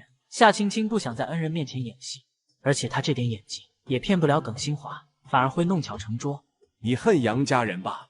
恨不得他们死。杨洪兵是太监，杨国柱花800块娶我进门，是为了他自己。我刚进门他就想欺负我，不过他没得逞。杨洪杰也想欺负我，杨老太婆母女想拿我当奴隶使唤。杨洪平的死确实和我有点关系，但不是我下的手。耿新华给他泡了杯茶，静静的听他说。杨国柱求孙主任办事，打听到孙主任的喜好，就把他领回家。他们的目标是我。杨老太婆给了我一碗下了药的鸡汤，我在杨家这些天过得胆战心惊。杨老太婆无缘无故示好，我不敢喝，就偷偷和杨洪平的鸡汤调换了。结果就是杨洪平中了药，我趁杨国柱和孙主任喝酒，逃出了杨家。后面的事我不知道了，更不知道孙主任怎么会和杨洪平搞在一起。夏青青说的都是真话，只不过他隐去了一些没说。公安同志，我这样做应该不算犯法吧？不算。耿新华给了肯定的回答，但他怀疑夏青青还是没说实话。杨家人说你毒打他们，还给他们下药，这又是怎么回事？我要是有那个本事，早离开杨家了。我想离婚，杨家不同意，说娶我花了800块，让我10倍赔偿才同意。我拿不出钱，只能继续待在杨家，天天过得胆战心惊。你可以起诉离婚啊。杨家说了，我要是敢离婚，就打死我。他们说得出做得到的。看到何倩了吗？怀孕5个月了，都被杨洪杰给打落了胎，出院回来还接着打，好好的一个人被打成半死不活。我可不想变成何倩那样。为什么不报警呢？耿新华脱口而出，说完他就后悔了，还有些心虚。报警有用吗？把杨洪杰抓了不痛不痒的教育一顿，再写个保证书，然后放回去变本加厉的打。杨家人聪明得很，他们知道只要不打死就是家务事，公安管不了，打死了才会成刑事，他们只会把人打得半死不活。夏青青声音更尖了，眼睛里像是有火在烧。耿新华感觉到了他的气愤，他以为是在替何倩愤怒，其实夏青青在替前世的自己气愤。这一世的何倩就是他前世的遭遇，也不对，他还要更惨一些。对不起，我太生气了，有些失态。我其实做梦都想狠狠地教训杨家人，你刚刚说的那些是我梦里做过的，可惜我太没用了，只会躲起来。就算看到他们在打何倩，我也不敢站出来。你做的对，保护自己是首要的。我想好好活着，我还要照顾弟弟的。要是我死了，我弟弟就没人管了。耿新华知道夏家的情况，夏青青说的没错，如果他出事了，夏小鱼确实没人管。夏庆山和许曼如那种父母根本不会管夏小鱼的死活，夏玲和夏涛这对兄妹更不可能管了。以后有什么事，你直接给我打电话。耿新华给了他办公室的电话号，他觉得杨家以后并不会太平。好的，警官您贵姓？您贵姓等？耿新华。耿直的耿吗？耿警官人如其名呢。耿新华笑了笑，这句话有点似曾相识，上一次这样说的人是沈秋白。脚下，公安那边怎么说的？没说什么，让我暂时不要离开护城，要随时配合调查。和家人怎么样了？我问公安，他们也不说。不会死了吧？暂时还没死，不过以后难说。何倩他爸还在抢救，医生说蛮危险的。何志伟倒做好手术了，脾脏出血，要不是送得及时，小命都要没了。你婆婆右眼伤得蛮严重，跟瞎了差不多。你公公受了点内伤，不是太严重。何倩下面好像又出血了，造孽啊！戴爷戴妈们七嘴八舌，语气里对何家十分同情。一家四口都躺下了，还有一个生死不明。夏青青脸色越来越金黄，她颤声问：家里现在有人不？你公婆同何倩都回来了，青青你小心点啊，别去触霉头。夏青青乖巧点头，她肯定不会触霉头的，她只会制造霉头。你们说何倩是怎么想的？两家都闹成这样了，她怎么还回来？不怕被弄死吗？又不是何倩自己想回来，她都动不了了。娘家人也自顾不暇，她又没和杨洪杰离婚，现在还算杨家人，是被杨国柱他们接回来的。我看到了，何倩是坐3轮车回来的，瘦得跟骷髅架子一样，吓死人了。杨家是不是犯了什么忌，接二连三的出事？大家都热火朝天的讨论杨家的事。他慢慢的走回杨家，对目前的发展进度十分满意。不出意外的话，他的死亡名单又要擦掉几个人了。婆婆向易主任告状说我给她吃断肠散，易主任却叫她去喝童子尿。夏青青回到杨家，看到杨母眼睛缠上了块纱布，变成了独眼龙。贱人，都是你害的，还我的钱！杨老头也扑了过来，两个老东西很齐心，都想拿回家里的钱。今天在医院里，他们连药费都交不出来，还欠着医院的钱呢。你们都不想活了是吧？夏青青拿出针朝杨母扎了针，又迅速朝杨老头扎了一针。哎呦，疼死我了！以为我骗人的吗？我有那么闲吗？断肠散，肠子断成一寸一寸，等断完了，你们的命也就到头了。现在只是开始，放心吧，你们至少还能活1个月呢。夏青青收了银针，居高临下的看着他们，给我解药。求人就要拿出求人的样子，搞清楚，现在是你们求我，解药我有，但给不给得看我心情。夏青青一脚将杨母踹远了，还拿出2粒黄豆大小的药丸，在手里把玩着。杨老头和杨母眼睛都射出了光，可让他们求夏青青，他们一时间放不下身段。夏青青也不着急，他刚刚扎的穴位，就算是铁人都受不了那种痛。这俩老东西的尊严迟早会被扭碎。果然，才过去2分钟，杨母就受不了了，哭着哀求：求你了，给我解药，我快疼死了。这个金手镯给你，是实心的，你给我解药。杨母褪下手腕上的金手镯，颤抖着手递了过来。不错，孺子可教，给你解药。夏青青满意收下金手镯，还在手里捏了捏，塞给杨母药丸。其实只是甘草丸，他那一针只会让人痛个3-5分钟，痛过去后就没事了。药丸下肚，不一会儿疼痛就神奇的消失了。杨母顿觉全身轻松，仿佛从地狱进了天堂。他看夏青青的眼神变得敬畏。这贱人的手段太厉害了。杨老头褪下手上的欧米茄手表，换了颗解药。夏青青对这块手表更满意了。家里1分钱都没了，还欠着医院的钱，你得拿一些钱出来，要不然只能卖房了。夏青青皱眉，进了他口袋的钱，再拿出去他心疼，但医院那边也不能不管，否则会引起公安的疑心。而且这幢房子早已经被他当成所有物了，肯定不能卖。医药费我会去交，你赶紧去上班，天天在家躺着等死吗？夏青青像周扒皮一样，命令杨老头明天就去上班挣工资，还让杨母赶紧把家里收拾干净。一个个懒得要死，像木头一样，拨一下动一下，猪都比你们勤快。夏青青骂得很难听，这些话是前世杨家人骂他的，现在他原封不动还给他们。我明天……杨母身上疼得要死，他想歇一歇，只是他才刚开口，就被夏青青恶狠狠地瞪回去。明天什么明天？今天的事今天干，明天有明天的事，赶紧去收拾，别给我装死。你又不是手断脚断，不过只是伤了一只眼睛而已，又不影响干活，快干！等我回来时，要是还没收拾好，再喂你吃断肠散。到了医院，夏青青去打听何家人的情况，结果让他很满意。何父抢救失败，医生已经宣告死亡了。何志伟没事，住几天院就能好。何母的腰伤严重，要卧床静养，母子俩都不能动，何倩也动不了，连何父的丧事都没法办，最终是何家的亲戚过来帮忙办的。老头子，你死得好惨啊！必须枪毙杨洪杰那畜生，找律师起诉他。夏青青在病房门口看了会儿，便离开了。对于何父的死，夏青青并不觉得愧疚。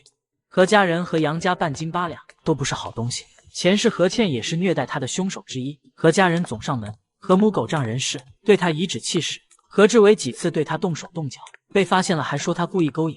易主任，你要帮我做主啊！我和老头子快被夏青青虐待死了，他给我们下毒药，叫断肠散，还把我们家的存折和钱都抢走了，还有我手上的金手镯、老头子的手表，全被他抢走了。他还逼我个老婆婆带伤干活，逼老公公明天去上班挣钱，家里现在连买米的钱都没了，全被夏青青抢走了。主任，我和老头子活不下去了。养母一把鼻涕一把眼泪，哭得情真意切，惨绝人寰。现在是吃晚饭时间，很多邻居都捧着饭碗看热闹。你说夏青青逼你吃断肠散，不吃解药就会肠子断成一寸一寸，死得很惨。易主任表情很古怪的反问。对，我和老头子都吃了，还有红姐也吃了。夏青青她还会下迷药，把我们都迷倒了。主任，你要相信我，我说的都是真的。夏青青她太狠了。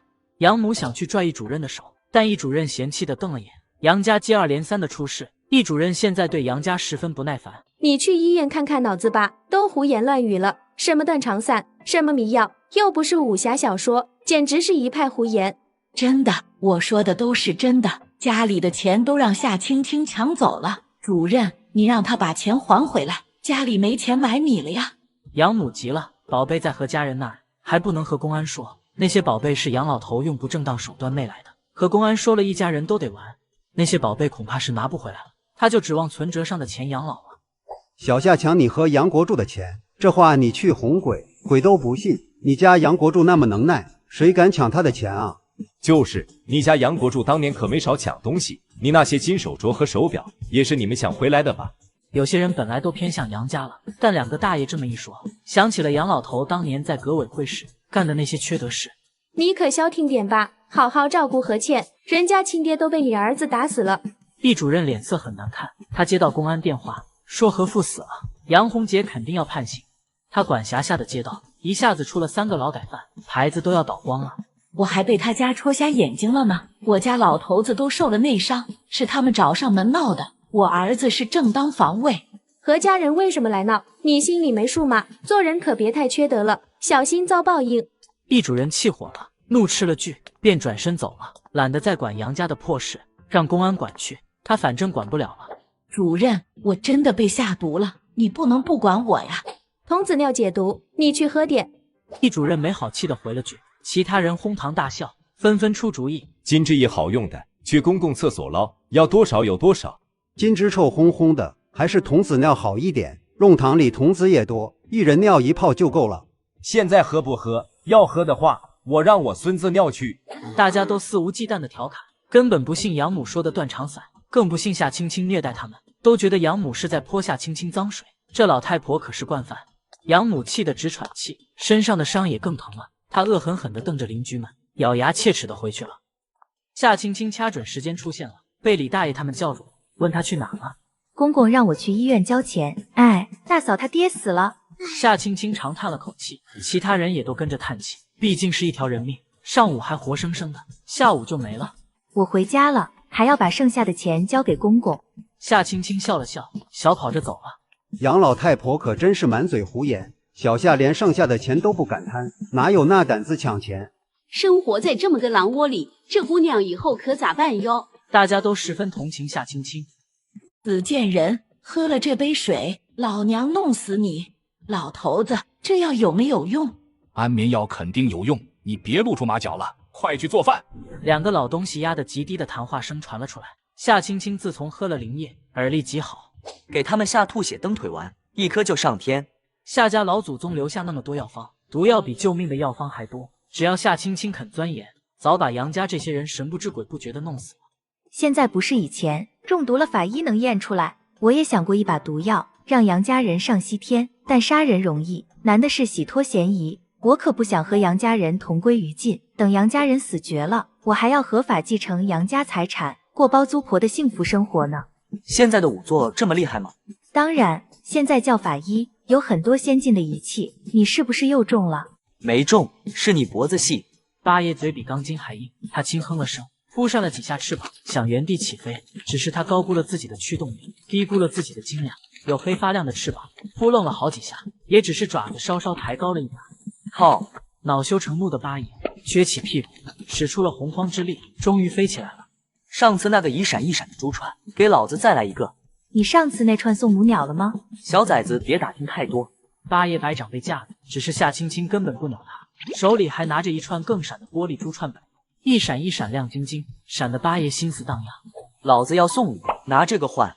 八爷放缓了语气，还主动拿出夏青青眼馋的帝王绿指环换。他上次把珠串送给极会撒娇的小画眉，让隔壁的小黄莺知道，打翻了醋坛子，再不给他唱小曲了。他可是比雄鹰还威猛的鸟，心爱的母鸟吃醋了，自然得好好哄着。夏青青眼睛一亮，一把抢过帝王绿指环，将玻璃珠串套在八爷的爪子上，还好心提醒：6味地黄丸，你值得拥有。八爷已经飞走了，听了这话又飞了回来。他对自己强壮的身体是非常有信心的，但这6味地黄丸听着也不错。你现在虚胖、气短、气喘、掉毛，都是肾亏的症状。我给你专门配了一瓶，友情价，用你那红宝石换。试试再说。八爷动作极快，一爪子抢走了药丸，嗖的飞得不见鸟影了。家里没钱买菜了，你拿些钱出来。那就煮挂面吃咸菜，吃那么好做什么？去外面泼我脏水吗？夏青青扯了墙壁上挂着的洋红瓶一照，往地上用力一砸，玻璃碎片飞溅。你连一照都砸，不怕遭报应吗？给杨红萍下药的是你们，把孙主任领回来的也是你，骗他顶罪的还是你，真有报应也是找你算账，我怕个屁啊！狗爪子指你妈啊！记住了，以后这个家是姑奶奶说了算，赶紧把地上收拾干净。你不是夏青青，你到底是谁？他以前见过夏青青，绝对不是现在这个强盗性子。我就是夏青青啊，不过我是从地狱里爬出来的夏青青。夏青青脸上带着甜美的笑容，说出的话却阴寒森冷。杨老头吓坏了，只得乖乖的清扫干净客厅。杨母一直躲在厨房，那杯加了安眠药的水，他都不敢拿出来了，怕挨打。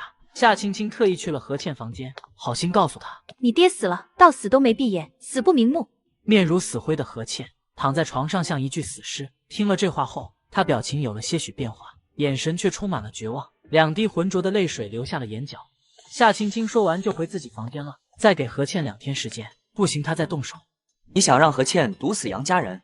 她的孩子没了，身体垮了，父亲死了，母亲和兄长也受了重伤，都是因她而起。她现在肯定很绝望，很想杀人，我只是给她机会报仇罢了。不错，继续保持这个狠劲。有奖励没？夏青青笑眯眯地问。她知道八爷有好多宝贝。没有，有出息的崽都是自己挣。八爷没好气地瞪了眼，准备飞出去哄小百灵，也不知道是哪个龟孙告的密。小百灵知道了珠串，醋坛子也打翻了。竹楼里有奖励。夏青青眼睛大亮，飞快跑进竹楼。药柜有2个抽屉解锁，里面有2枚种子，而且竹桌上还有1枚玉牌。他将玉牌放在额头，一道光华射了进去。很快他脑海里各种各样的药材资料在翻滚，包括了夏氏祖先有记录的所有药材，有些现在已经灭绝了，不过夏家祖先却保留了这些药材的种子，只要空间继续升级，就能解锁全部的药柜，种出那些灭绝的药材。睡，一天到晚就知道睡，是断手还是断脚了？花600块娶了你个丧门星回来，害惨了我儿子。你还好意思在床上挺尸？给我起来干活！老娘说话当放屁似的，让你躺，我让你躺，打死你个丧门星！夏青青一出房间，就听到了养母的咒骂声。一大清早，养母就拿着鸡毛掸子去搓磨何倩了。她不敢招惹夏青青，心里又憋了一肚子火，便只能找何倩出气了。偷了咱家那么多宝贝，你这样的婊子能买几百个了？你还敢蹬老娘？皮痒痒了！养母越打越上火，下手也越来越重。何倩身体没恢复，挣扎了几下，反而打得更重。她只得抱紧头，蜷缩着身体，任由养母毒打。但她眼里的仇恨却越来越浓烈。去把厨房收拾了，再敢挺尸，老娘打死你！哎呦，这韭黄真水灵，回头我也去买把。李大爷看到夏青青篮子里的韭黄，突然馋了，准备也去买一把。李叔，我买多了，给你一把。那哪行，我给你钱。没事，就一把韭黄而已。李大爷要掏钱，夏青青已经走远了。中午我在家里吃饭，养母沉着脸没吭声，但手却去提篮子。聋了还是哑了？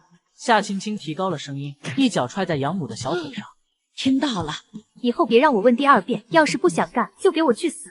养母咬紧牙，低下头掩去眼里的仇恨。想弄死我吗？还去易主任那儿告状！死老太婆，你去告啊，看有没有人信你。现在外面的人都知道你们杨家男盗女娼，罔顾人伦。你个死老太婆，养出3个流氓范儿女，还打死亲家！你说的话连鬼都不信。就算我现在打死你，只要我去外面说是你先动的手，我不得已才反抗，你说他们会不会信我？夏青青温柔的声音在养母耳边回荡着，那么嚣张，那么狂妄。养母气得全身颤抖，嘴唇哆嗦着，没有一点血色。可她的心里却是悲凉的，因为她知道夏青青说的是真的，没人信她的话。赶紧干活！养母看到了案板上的菜刀，此时夏青青背对着她，她心里涌上疯狂的念头，只要一菜刀砍过去，夏青青就死了。养母颤抖着手去拿菜刀，她的眼神越来越疯狂，眼看就要拿到菜刀了。夏青青突然转身，嘲讽地看着她：我切菜，想拿菜刀砍我啊？没有。死老太婆，不知道姑奶奶后背长眼睛吗？而且你砍死我，一命抵一命，你去吃枪子。杨国柱再娶个年轻漂亮的享福，你可真伟大，心甘情愿牺牲自己给杨国柱铺路。夏青青像是没看到他手里的菜刀一样，说出的话让养母的心越来越沉。我不愿意呢，我才没那么伟大，凭什么杨国柱娶年轻漂亮的享福？好好干活吧，至少在我这儿，我肯定不偏不倚，一碗水端平，打你一巴掌，杨国柱那儿也肯定是一巴掌，你们吃的苦是一样的。夏青青抽走了养母手里的菜刀，温柔的 CPU 她。养母神情有些恍惚，突然觉得夏青青说的话很有道理，甚至还很公平。要是打了她一巴掌，却不打杨国柱，她可真要气死了。被成功洗脑的养母不敢再反抗夏青青，但她也不想干活，毕竟家里还有个能让她奴役的人，她还不是家里生物链的最底端。中午把这韭黄炒了，再蒸个肉松，青菜也炒了，多做些饭，夏青青要吃。养母手里拿着鸡毛掸子，说一句就抽一下。何倩动作稍慢一些，鸡毛掸子就会抽过来，疼得她直打哆嗦。饭还做不做了？死老太婆，你去把楼上的地拖了。夏青青走过来训斥，养母狠狠地瞪了眼何倩，拿了拖把去楼上拖地。何倩面无表情地洗韭黄，她现在的模样像是从坟墓里爬出来的鬼一样，大白天看着都吓人。夏青青拿了洒水壶去浇水，一边浇一边自言自语：开得真漂亮啊，可惜就是不能摆房间里，这么好看的花怎么就有毒呢？厨房里的何倩听到夏青青的话，洗菜的动作停顿了下。她走出来，看到院子里开得灿烂美丽的黄杜鹃，想到了那天夏青青和李大爷说的话，死灰的眼睛突然亮了下，像是有团火焰在燃烧。是我打电话叫娘家人来闹的，爸爸死了，妈妈和哥哥肯定恨死我了，我就算离婚了也无处可去，我已经被这个世界遗弃了，我要替爸爸和孩子报仇，还有我自己，反正我快死了，死之前我要把这些人都弄死，给我陪葬。何倩摘了10来朵花，全炒进韭黄鸡蛋里了。夏青青笑了，一切都在她的计划之中。提前服了半颗解毒丸，便下楼了。4个人坐在一起吃饭，谁都没说话。养母夹了一筷子韭黄炒鸡蛋，咀嚼了几下，皱眉道：怎么有些苦？杨老头也吃了口韭黄鸡蛋，确实有点苦。他一下子看向夏青青，神情警觉。夏青青淡定地夹了一筷子吃，嚼了几下，微微皱眉道：谁炒的？好好的韭黄炒成这样，还吃个屁啊！他炒的，没用的废物，炒个菜都炒不好。养母怕挨打，指着何倩破口大骂。何倩低着头吃饭，一声不吭，但她却夹了几筷子韭黄吃，还吃得津津有味。你吃这么多也不怕撑死？韭黄这么贵，你配吃吗？养母心疼了，她也不嫌苦了，抢着夹了几筷子吃。杨老头吃了3口就没再吃了，他不喜欢这个苦味。夏青青也吃了2口，便没再夹韭黄。一盘子韭黄基本上是何倩和养母吃完的。吃完饭，养母和杨老头去屋子里商量2个儿子的大事。何倩在厨房里收拾，夏青青则坐在客厅休息，其实是偷听2个老东西的谈话。有个黄处长答应帮忙，但他胃口大，我打算把5间店铺都给他，红姐和红丁应该都能出来。家里总共就5间店铺，全给他了，我们吃什么？养母急了，他还指望店铺租金养老呢。客厅的夏青青也沉了脸，特么的居然敢卖我的店铺，老不死的活腻了。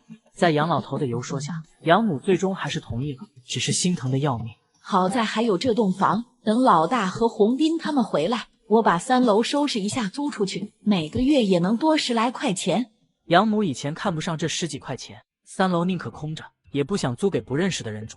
那些宝贝我肯定要从何家弄回来。会不会是别人偷走的？何倩被打得那么惨，何父都死了，何家都不肯承认，难道真是我们搞错了吗？别人怎么可能知道咱家有宝贝？肯定是何家。你说会不会是夏青青那贱人？不可能，他才来咱家几天，连红兵红婷都不知道宝贝的事。杨老头驳斥，夏青青虽然邪门，可藏宝这事家里只有他和老太婆，还有老大和何倩知道，所以他坚信是何家偷的。养母也只是有一点怀疑，很快就被说服了，咬牙切齿地骂了一通何家，又打开门冲厨房里骂道：洗个碗洗这么半天，磨你妈的洋工啊！赶紧把厨房收拾干净，把院子里抛着的衣服洗了，再把地拖了。何倩没回应，厨房里也没有其他声音，安静的有些诡异。盘子落在地上的声音，然后是啪的一声，有人倒在地上。臭婊子，你特么诚心的吧？让你干点活你就砸厨房，我打死你个死贱！哎呦！养母凶神恶煞的要去厨房教训何倩，嘴里还骂骂咧咧，只是她才走了几步，身体就晃了几下，缓缓倒在地上，喘不了气，救我！养母的声音很微弱，屋子里躺着的杨老头根本没听到，他乞求的看向客厅里坐着的夏青青，嘴唇翕动着，眼神哀求。放心，你儿子很快会去陪你的。不要！养母睁大眼睛，身体抽搐，一下子便晕过去了。夏青青也感到了有些胸闷，她提前吃了半颗解毒药，吃的也不多，但也有症状，可见这花是真毒。她又去厨房，看到何倩果然倒下了，地上都是碎瓷片和水，一派狼藉，便准备回房。胸口的滞闷感越来越强烈，呼吸变得困难，眼前也有些模糊。不过夏青青对自己的解毒药有信心，只是有一点症状，肯定不会有事。门突然打开，杨老头踉跄着冲了出来，身上还粘着呕吐物。叫人，快去叫人！杨老头叫了半天，夏青青都没反应，还晕倒了。他也顾不上管养母的死活，跌跌撞撞的跑出去。救命啊！来人啊！救命啊！杨老头吃的不多，而且他反应很快，感觉到不对劲后就抠喉咙催吐，应对很及时。此时是午休时间，很多人吃过午饭就睡觉了，弄堂里很安静。杨老头跑得快死了，也没见到人。平时那些喜欢八卦的人一个都没出来。最终杨老头在小卖部见到了人，他用了最后一点力气叫了声救命，然后狼狈的晕死过去。盘韭黄炒鸡蛋，送恶毒婆婆上西天。夏青青醒来是在医院，喉咙火辣辣的疼，还觉得恶心反胃。有人吗？夏青青嘴里难受的很，想喝水，但病房里没人。姐姐，小鱼跑进来了，眼睛又红又肿，脸上还带着泪水。跟着进来的是沈秋白和施铁宁，看到他醒了，两人都松了口气。你们怎么来了？小卖部徐姐打的电话，你现在还有哪里不舒服吗？沈秋白表情很严肃，虽然看起来和平时没差别，但夏青青明白他现在很生气。没有哪里不舒服，就是想喝水。夏青青也不知道为什么面对沈秋白会心虚。姐姐喝水。小鱼捧着水杯递到夏青青嘴边，眼睫毛上还挂着泪珠，一副小可怜样。姐姐没事，能跑能跳，啥事没有。夏青青接了水，一口喝完，嗓子总算舒服了。她挤出大大的微笑哄小鱼，但这回小鱼没那么好哄，小脸还是很严肃，还紧紧皱着眉。姐姐，小鱼扑在夏青青怀里，双手紧紧抱着她。小家伙虽然不懂死亡，但他害怕姐姐躺在病床上被一群穿白大褂的医生围着的样子。真没事了，小鱼别怕，以后不会了。虽说这次有点冒险了，但他必须这样做。全家人都中毒了，只有他安然无恙，肯定会被公安盯上的。现在耿新华已经在怀疑他，他必须谨慎一些。姐姐，吃糖就不痛了。好，真的不痛了，小鱼真厉害。姐姐，我长大了，不能捏脸啦。以后不捏了。姐姐，还要不要喝水？不用了，小鱼你和铁牛哥哥去玩吧。夏青青支走了他们，病房里只留下了他和沈秋白。何倩和杨老太婆都死了，杨国柱没事。这个结果在夏青青的意料之中，如果是其他人，夏青青肯定要表演一下，先震惊脸，然后是遗憾，再是庆幸，这才是他一个死里逃生的人应有的表现。但现在他面对的是沈秋白，是他想真心相待的人，他不想演戏。我晕过去之前，他们就不行了。以后不要做这种自损800伤敌1000的傻事，身体是你自己的，下次不一定会有这么幸运。沈秋白不知不觉语气重了些，天知道他在接到小卖部电话，说夏青青中毒送去抢救后，他的心差点停止跳动。当时他第一反应就是这姑娘又走上了和梦里一样的绝路，和杨家人同归于尽了。他急得连会都不开了，赶紧赶了过来，得知夏青青只是轻微中毒，没有大碍才放下心。可那种后怕的余悸现在还在，万一没有掐准量，后果不堪设想。沈秋白真的生气了，气夏青青不把自己的身体当回事，就算要报仇也得慢慢来，而且他也可以帮忙。这姑娘却总是一个人傻傻的说，让人生气又让人心疼。知道了，以后不会了。不要嘴上答应了，心里没当回事，要言行一致。沈秋白一眼就看穿了，梦里的夏青青就是这样，嘴上答应的很好，背后却照样我行我素。好的。公安一会儿找你问话，你不用紧张，实话实说就行。我其实知道的也不多，是谁下的药？下的什么药？夏青青眨巴了几下眼睛，很无辜地问。沈秋白没好气地看了他一眼，现在还装，他也懒得戳穿。这个状态很不错，保持着见公安吧。门被敲了几下，请进。进来的是耿新华和他同事。沈秋白同他交换了个眼神，并没打招呼。耿公安好。夏同志，又见面了，有些事情要问问你。耿新华语气调侃，短短1个星期内，杨家就出了2起命案，这案发频率就算在全国都是数1数2的了。您问，我肯定配合。夏青青特别配合，这次他还真挺无辜，他可是受害者呢。我带小鱼回去了，有事给我打电话。沈秋白不方便留下，他朝夏青青深深的看了眼便走了。耿新华在他俩之间看了几眼，眼神了然。这2人要是没点猫腻，我的名字倒着写。夏青青同志，请节哀顺变，你婆婆和大嫂都中毒身亡了。是谁下的毒啊？到底是怎么回事？夏青青并没表现哀伤，反正耿新华知道他恨死杨家人了。何倩下的毒，你家种在院子里的黄杜鹃有剧毒，她摘了花炒进韭黄鸡蛋米，你们一家吃了这菜集体中毒。何倩和你婆婆中毒最深，没到医院就不行了。年轻公安表情很严肃，大致说了案情，看夏青青的眼神充满了怀疑，因为他问了弄堂的人，那4盆黄杜鹃是夏青青挖回来种的。虽然夏青青也中了毒，但他还是怀疑这女人，一切都太巧合了。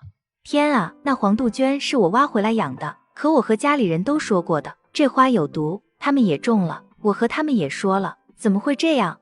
夏青青表现出了一点点震惊，然后是不安，再是愤怒。她生气道：何倩她是故意的吧？亏我还同情她那么惨，她却想毒死我。幸亏那韭黄炒蛋有点苦，我不喜欢吃苦的，吃了2口就没吃了，要不然现在我就得躺在太平间了。好气啊！何倩死了一了百了，我这医药费都没人报销了。公安同志，我能找何家人要钱吗？夏青青小嘴叭叭叭的，耿新华和他同事连插话的机会都没有，就听着他一个人叭叭叭了。耿新华抽了抽嘴角，你还要找何倩报销医药费？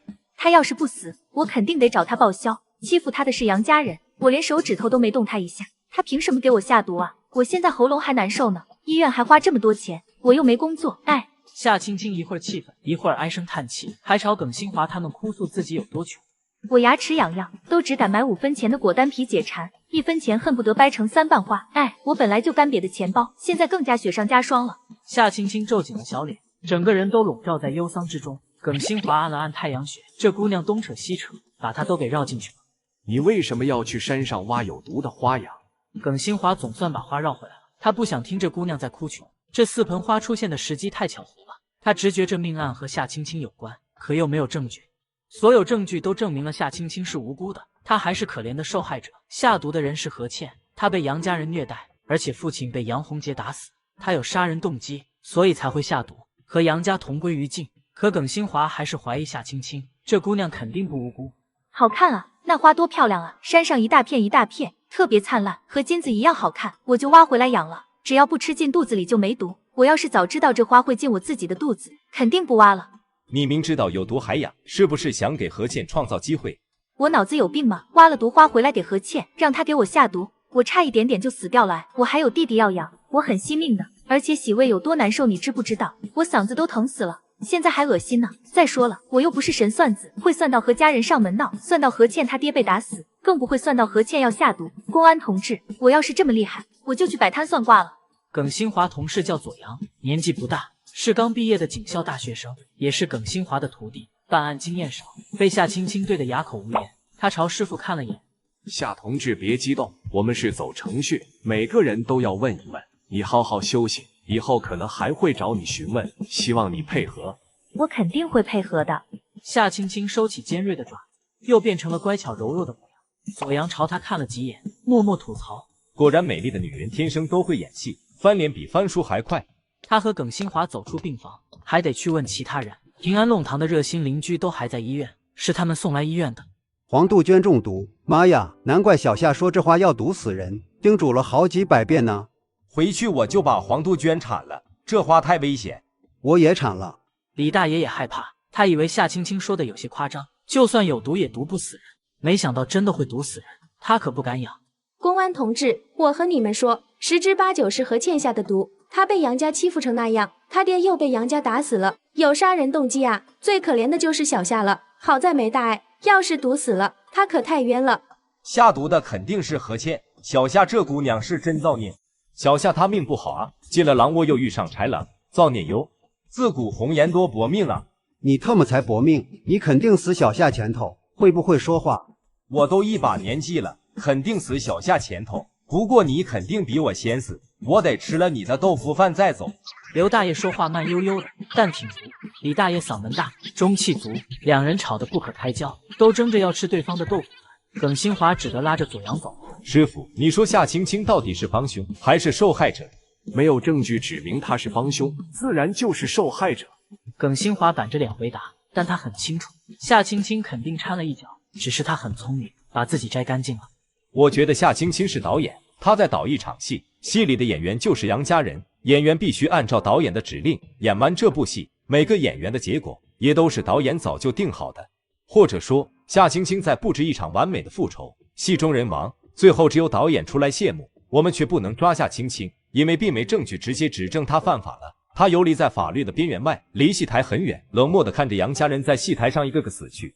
你应该去读戏剧，不应该读警校，你还不如说夏青青是哈姆雷特。耿新华没好气地白了眼，他这徒弟喜欢演话剧，说话总是一股莎士比亚腔，听得他总想揍人。哈姆雷特可没夏青青厉害，他是悲剧。师傅，我说的对不对？不知道。耿新华拒绝回答，没有证据之前，他不会下任何结论。不知道下一个会是谁。夏青青中毒不深，第2天就能出院了。杨老头只火化了养母的尸体，何倩的没管。何志伟母子也在这家医院。何母得知女儿死了，晕死了过去，刚抢救回来，又得知儿子何志伟被公安找上了，很可能要坐牢。杨洪杰交代了何志伟窃取单位1000多斤紫铜的犯罪事实，接二连三的出事，何母承受不住打击，又晕死过去。才半个月，死了3个，2个还在坐牢，肯定是得罪了厉鬼。你们看好了，这事还没完呢。刘世梅，你又在宣传封建迷信了。朗朗乾坤，青天白日，哪来的厉鬼？就你这种人，以前肯定要弄去牛棚里改造。李世仁，你才去牛棚，我家可是世代清白。刘大爷和李大爷年轻时就极不对付，见面就要争几句，从来没好好说话过。李大爷翻了个白眼，走到刘大爷身边，轻轻松松地将整个人提了起来，然后占据了刘大爷的凳子。李世仁，你个狗屁倒灶的老东西！刘大爷气得脸红脖子粗，可打又打不过，骂也骂不过，只得悻悻地退到旁边，继续和大家伙八卦。小夏出院了没？还没吧，昨天才送医院，才1天肯定好不了。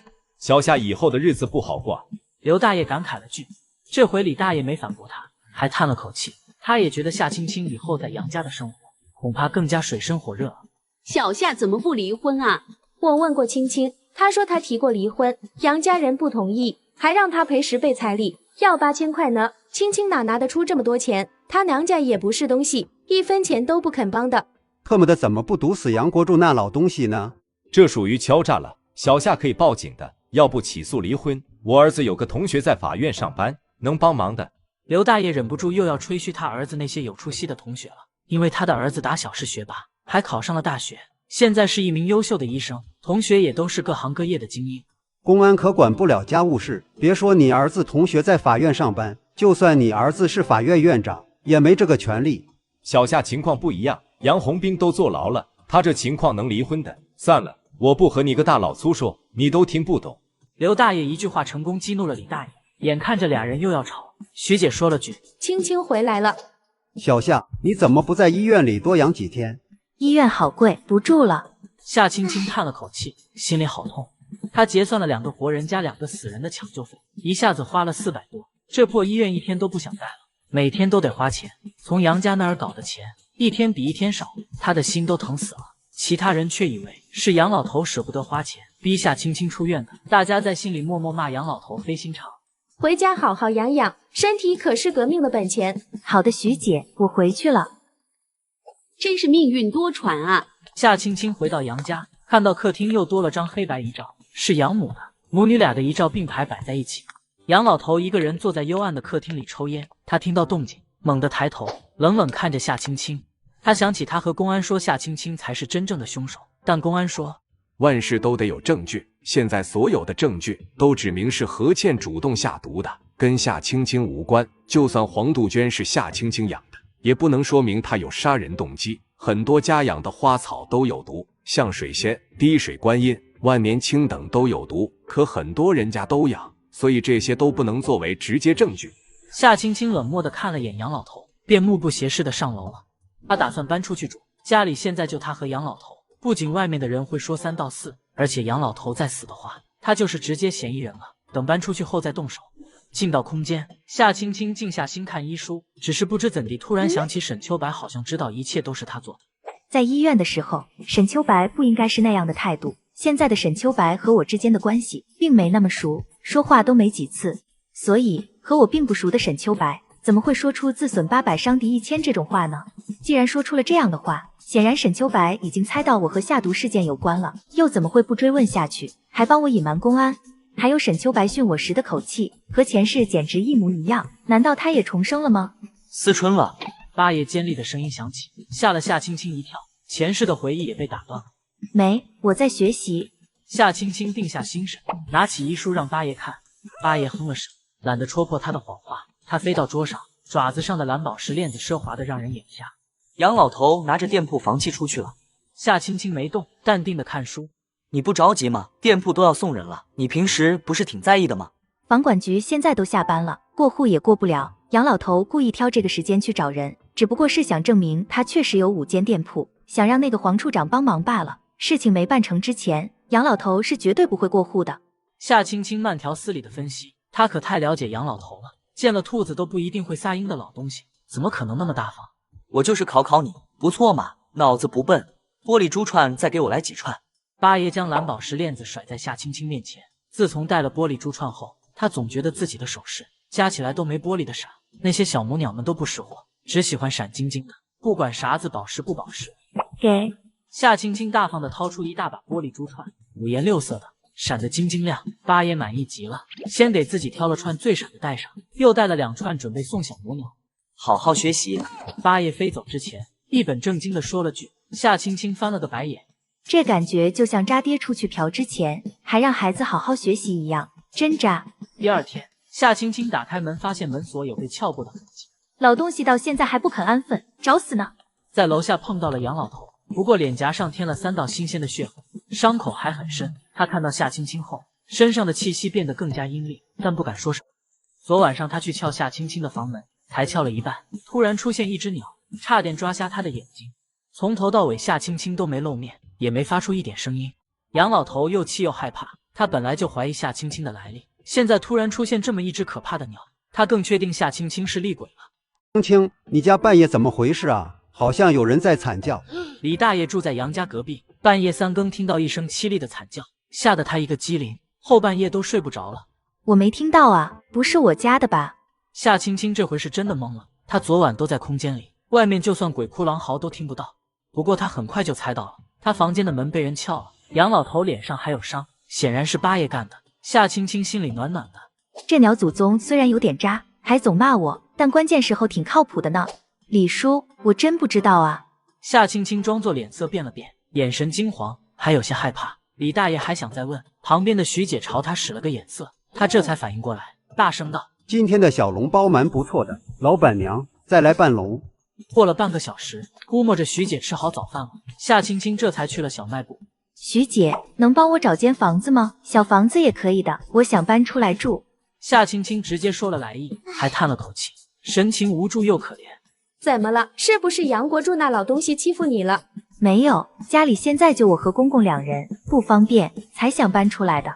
夏青青虽然否认了，但她脸上的害怕却没瞒过徐姐的火眼金睛。她暗骂杨国柱不是个东西，对夏青青也更加同情了。房间倒有一间，但是是小房间，冬冷夏热，你住得惯吗？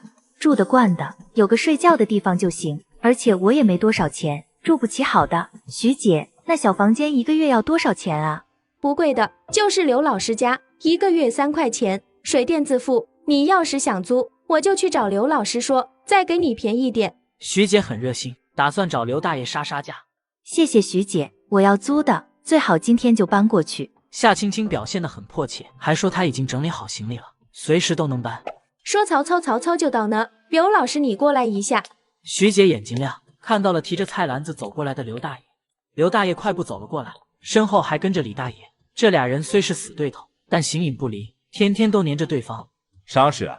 青青要租你家的小房间，你给便宜点儿。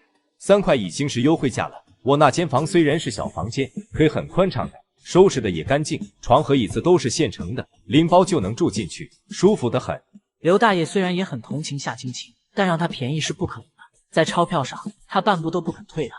刘世梅，你要点脸吧？你那间房当鸡笼都嫌小，转个身都难，床和椅子倒是现成的，可瘸腿，也就是小夏身体轻，换了小徐这样的，躺上去就得塌，你还好意思收3块？2块钱都是扒小夏的皮。李大爷毫不客气的揭短，但他一句话却得罪了2个人。刘大爷和徐姐齐齐朝他翻了个白眼。刘老师，你那房子空着1分钱都不挣，还不如便宜点租出去，每个月有进账多好，2块51个月，就这样定了。一会儿我给你说个大新闻，保证你爱听。徐姐拿出新鲜的瓜当诱饵，把刘大爷勾得心痒痒的。而且徐姐说的也对，她那间房空半年了，一直租不出去，2块5租给小夏也好，每个月多了项进账。行，就这么定了，不过要交期半年。全护城都没有交半年的规矩，顶多3个月。小夏又不是别人，你好意思收半年？小夏，你甭听他的，就交3个月。行，就3个月。小夏，你啥时候搬过来啊？今天就搬。刘叔，这是3个月租金，谢谢您了。夏青青从口袋里掏出一把皱巴巴的钱和几个钢镚，凑齐了7块5角给刘大爷。他这一举动，看得徐姐和李大爷心里很不是滋味，鼻子都酸酸的。刘大爷也觉得自己手里的钱沉甸甸的，差点冲动的说出不要租金这种蠢话。我回去拿行李了。小夏怎么突然要搬出来了？闭嘴，别说话。刘大爷使了个眼神，他们齐齐闭嘴，因为杨老头过来了。杨师傅，你这脸怎么回事？猫抓的吗？是啊，昨晚家里来了只野猫。杨老头没否认，要是说鸟抓的，肯定没人信，他也不敢说窍门的事。等杨老头走远了，徐姐冲着他背影吐了口水，骂道：老不死的！怎么了？李大爷和刘大爷都嗅到了大瓜的味道。你们知道青青为什么要着急搬出来不？就是杨国柱这老不死的缘故。我早上问青青了，他什么都不肯说，可是害怕极了，还说家里就他和公公2个人，住着不方便，这才要搬出来。哼，这杨国柱肯定没干好事，要不然脸怎么被抓了？徐姐觉得他已经猜到了真相，肯定是昨晚杨国柱想图谋不轨。夏青青奋起反抗，将这老东西给抓伤了，才逃过一劫。想到要搬出来住的，难怪昨晚半夜有惨叫声。杨国柱真不是个东西，咋不毒死他呢？果然是坏人遗臭万年啊！刚死了老婆女儿，这杨国柱还有那心思，真不是个东西。又有几个大妈提着菜篮子回来了，加入了他们。很快全弄堂都知道了，杨国柱这当老公公的想对夏青青图谋不轨，反而被抓伤了脸，逼得夏青青不得不搬出来住。夏青青动作很快，当天上午就提了个小行李包出来了，看着可怜巴巴的，刘大爷妻子是个热心肠，见他连床被褥都没有，便拿了家里的干净被褥给他用，还让他放心住。杨老头去找了黄处长。黄处长，我儿子的事情你考虑的怎么样了？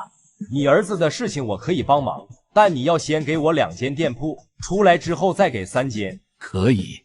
杨老头答应了。他儿子一天不出来，他一天就无法安心。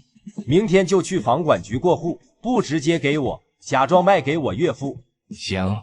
夏青青知道后，反手就写了一封举报信。黄处长家的保险箱里有30万现金，还有很多金条。他还利用职权索要我家的5间店铺，不给就要枪毙我的2个儿子。迫于无奈，我才写了这封信，希望领导替我做主。杨国柱实名举报。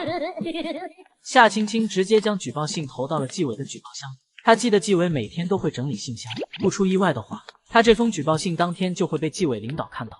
至于杨国柱，就等着黄处长的报复吧。身体怎么样了？咳嗽好点了没？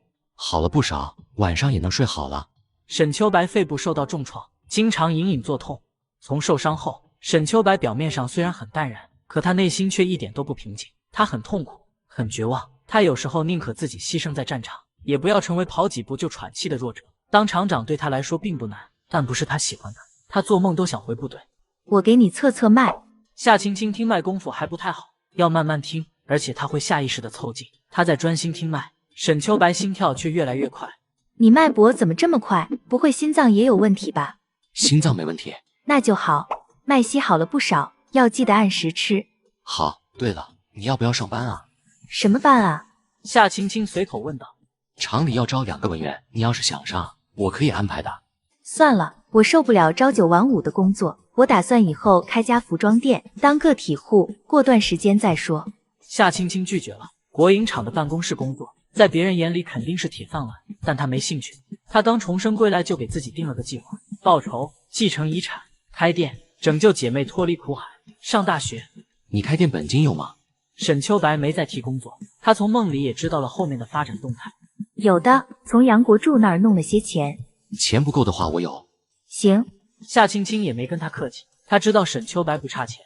夏青青离开滚齿机场后，溜达到了附近的弄堂。夏庆山的房子就租在这儿，他去看看许曼如，接了这么多天的课，也不知道咋样了。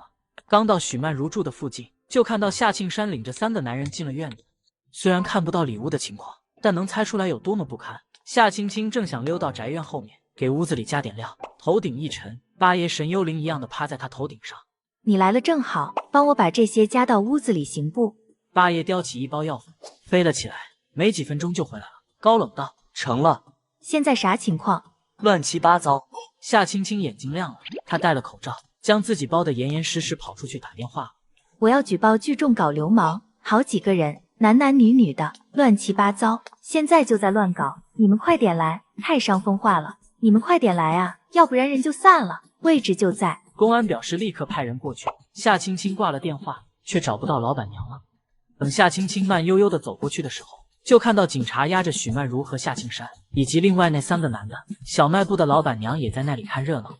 嘿，真不要脸，难怪天天都有客人上门，感情是卖的啊。夏青青混在人群里，冷冷地看着他们被抓走。杨老头和黄处长约好上午9点在房管局办手续的，结果杨老头在房管局等到中午下班，都没等到黄处长的岳父。他以为黄处长不肯帮忙，急得打电话到了黄处长办公室，结果接电话的是个陌生人，对方问他叫什么，杨老头留了个心眼，立刻挂了电话。肯定出事了。杨老头敏锐地察觉到黄处长肯定出事了，还好店铺还没过户，我再去找其他人帮忙。心慌意乱的杨老头匆匆离开了房管局，刚回到家就有人上门。杨国柱，跟我们走一趟。请问我犯啥事了？我就是普普通通的工人，你们带我去干啥？请配合我们的工作。2个男人表情更加严肃，散发出的威严压得杨老头不敢再出声，乖乖跟他们走了。李大爷和刘大爷坐在小卖部门口，正和几个大妈兴致勃勃的唠嗑，就看到杨老头被带走。杨国柱犯啥事了？刚刚那2人是干啥的？肯定不是公安，公安不是这身衣服。你特么说的不是废话吗？我不知道公安穿啥衣服啊。反正是政府的人，肯定是杨国柱犯事了，活该！这位老头早该抓起来了。小卖部的徐姐幸灾乐祸极了，还拿出一面镜子欣赏她的新发型。进口的药水和机器就是不一般，烫出来多好看啊！夏青青回来时，李大爷他们还在热烈讨论，而且参与的人更多了，都在猜杨老头犯了啥事。青青，和你说个事儿。徐姐远远的就冲他招手。什么事啊，徐姐？笑笑，你东西卖完了吗？今天生意不错，提前卖完了。夏青青笑得特别开心，大爷大妈们也为她高兴，还觉得她自立自强，靠自己的双手挣钱，没走歪路。你还挺有做生意天赋呢，妹子你好好干，等攒够本钱就能开店了，再不用风里来雨里去的摆摊了。我会做衣服，打算开个服装店。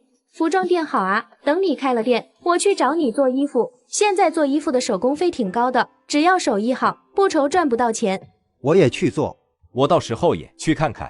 刘大爷犹豫了几秒，他不想做新衣服，前年做的衣服现在还有8、9成新呢。不过他可以去店里看看，添点人气，也算是支持了。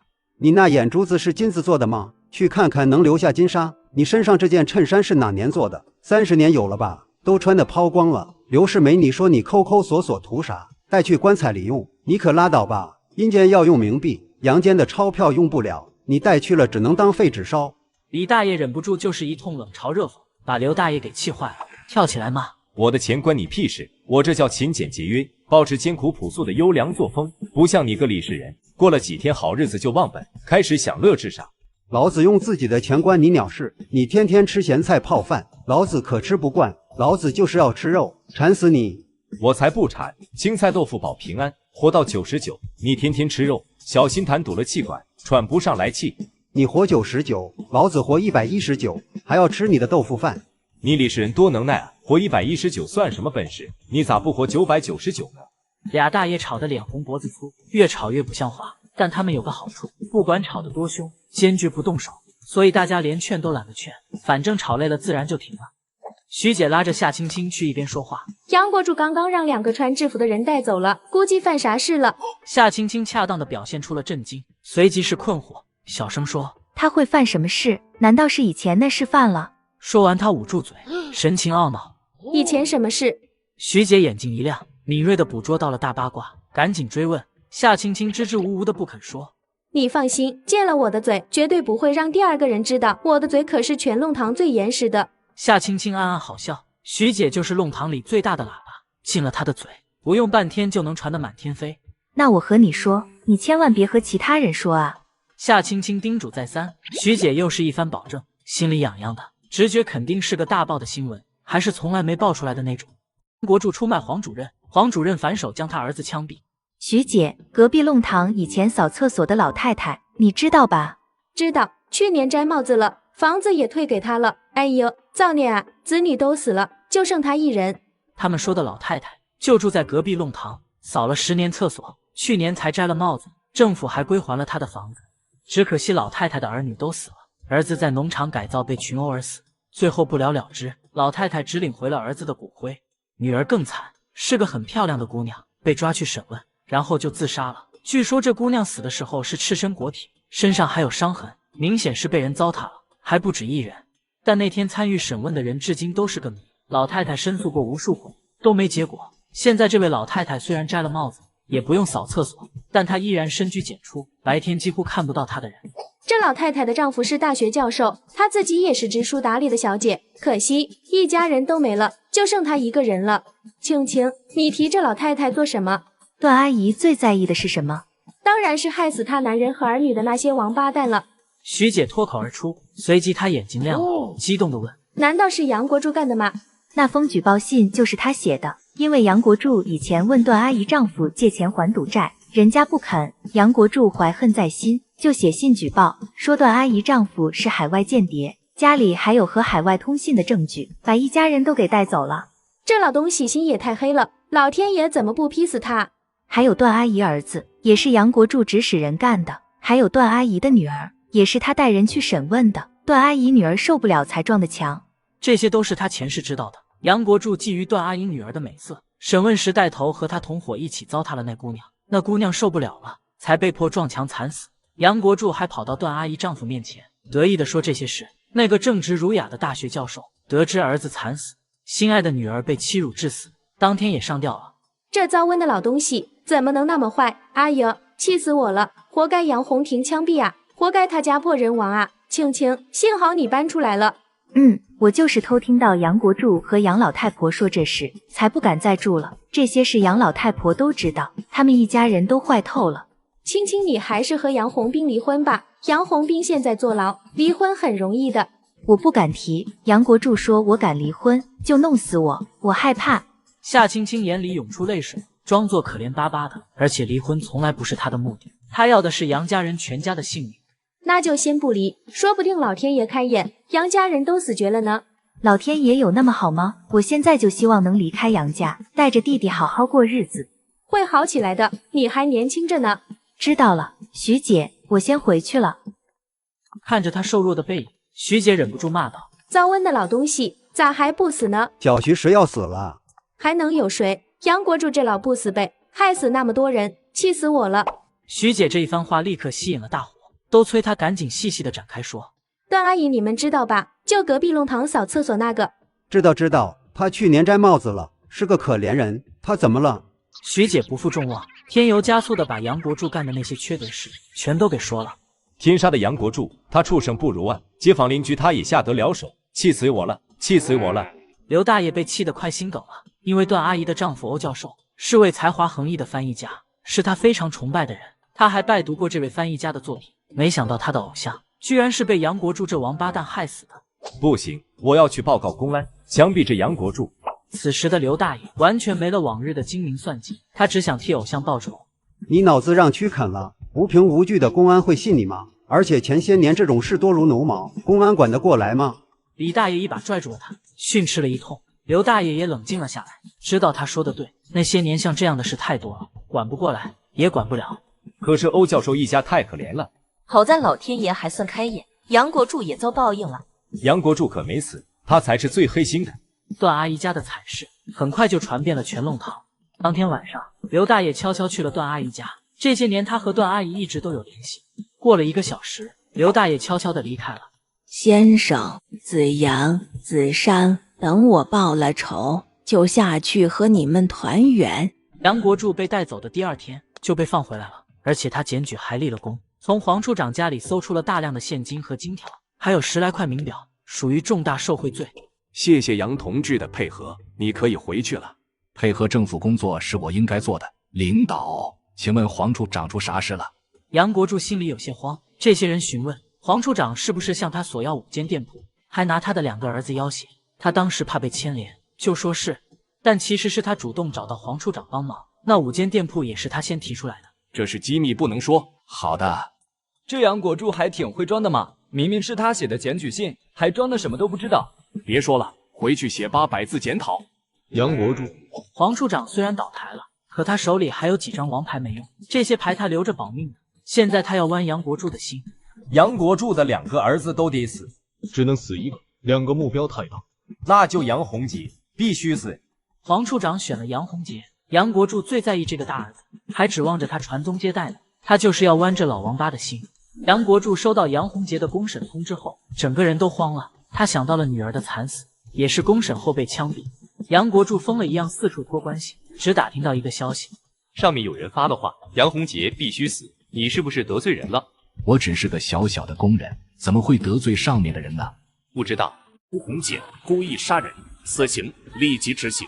爸，你不是说会救我出去吗？你为什么也骗我？为什么？为什么？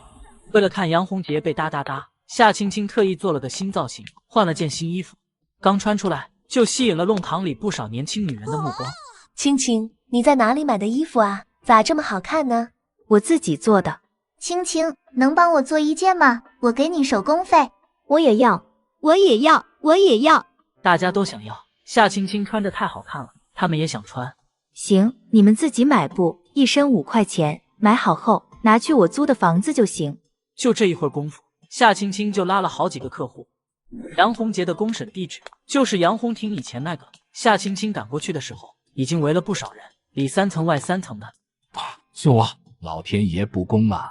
上次在这儿我送走了女儿，这回又要送走大儿子，老天爷太不公了呀！杨洪杰，死刑立即执行。爸，你不是说能救我出去吗？你骗我！爸，我才25岁，我不想死。洪杰，是爸对不起你，爸没用。杨国柱跪在地上，伤心哭泣。杨洪杰被警察押上了卡车，一会儿还要去环城游街。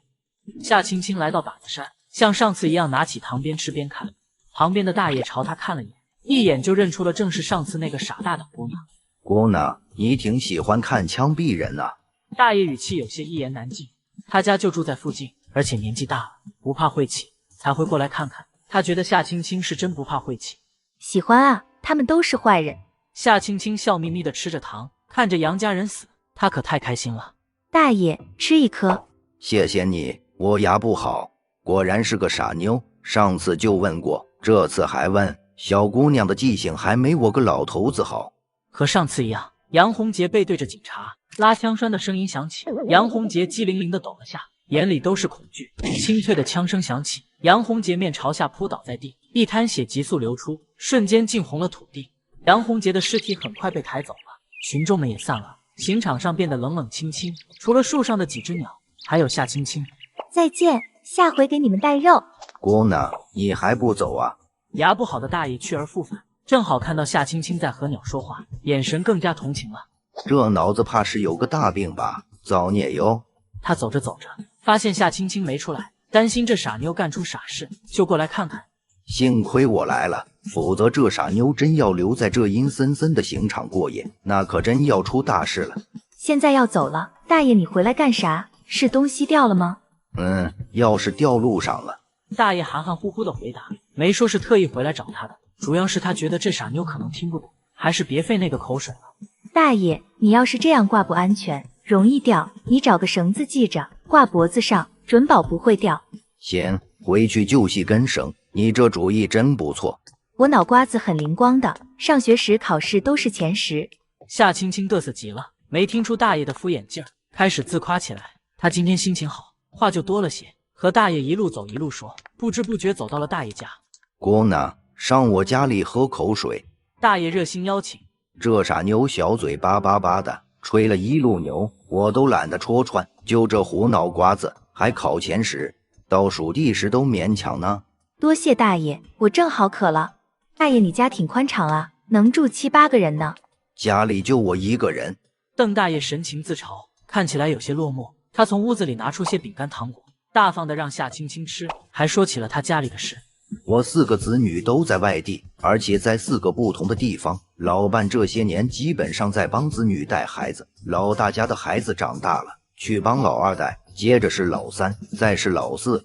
请老妈子还要付工钱，我家老太婆任劳任怨的当老妈子，还要给他们倒贴。我让老太婆回来，她不肯，说她走了没人管孩子，还让我也去帮忙带孩子，我才不去呢。住别人家哪有自己家舒服？老子把他们4个拉扯大了，现在还要替他们带孩子，这是哪门子的道理啊？邓大爷一肚子怨气，狠狠发了一通牢骚。他对老伴是既心疼又气恼。他们都是双职工，工资不低，完全有条件请保姆，何必逮着他们妈一人吸血？吸他们妈的血不够，还想吸我的血？我可没那么糊涂。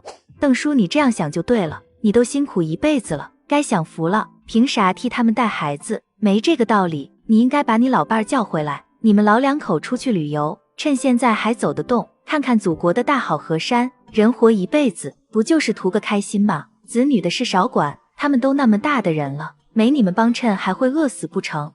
夏青青狠狠地夸了一通，邓大爷被夸得眉开眼笑，看夏青青的眼神慈祥了许多。这可是第一个夸他做得对的人，其他人都说他狠心，不管儿女的死活，太自私了。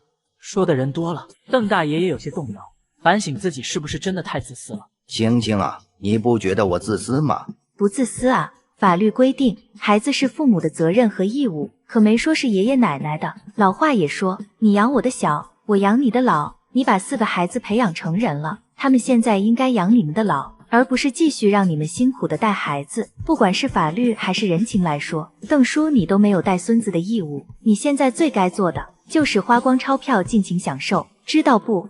夏青青小嘴巴巴巴的，邓大爷心里的顾虑彻底打消了，眉飞色舞，心情也愉悦了。然后他想到了个问题。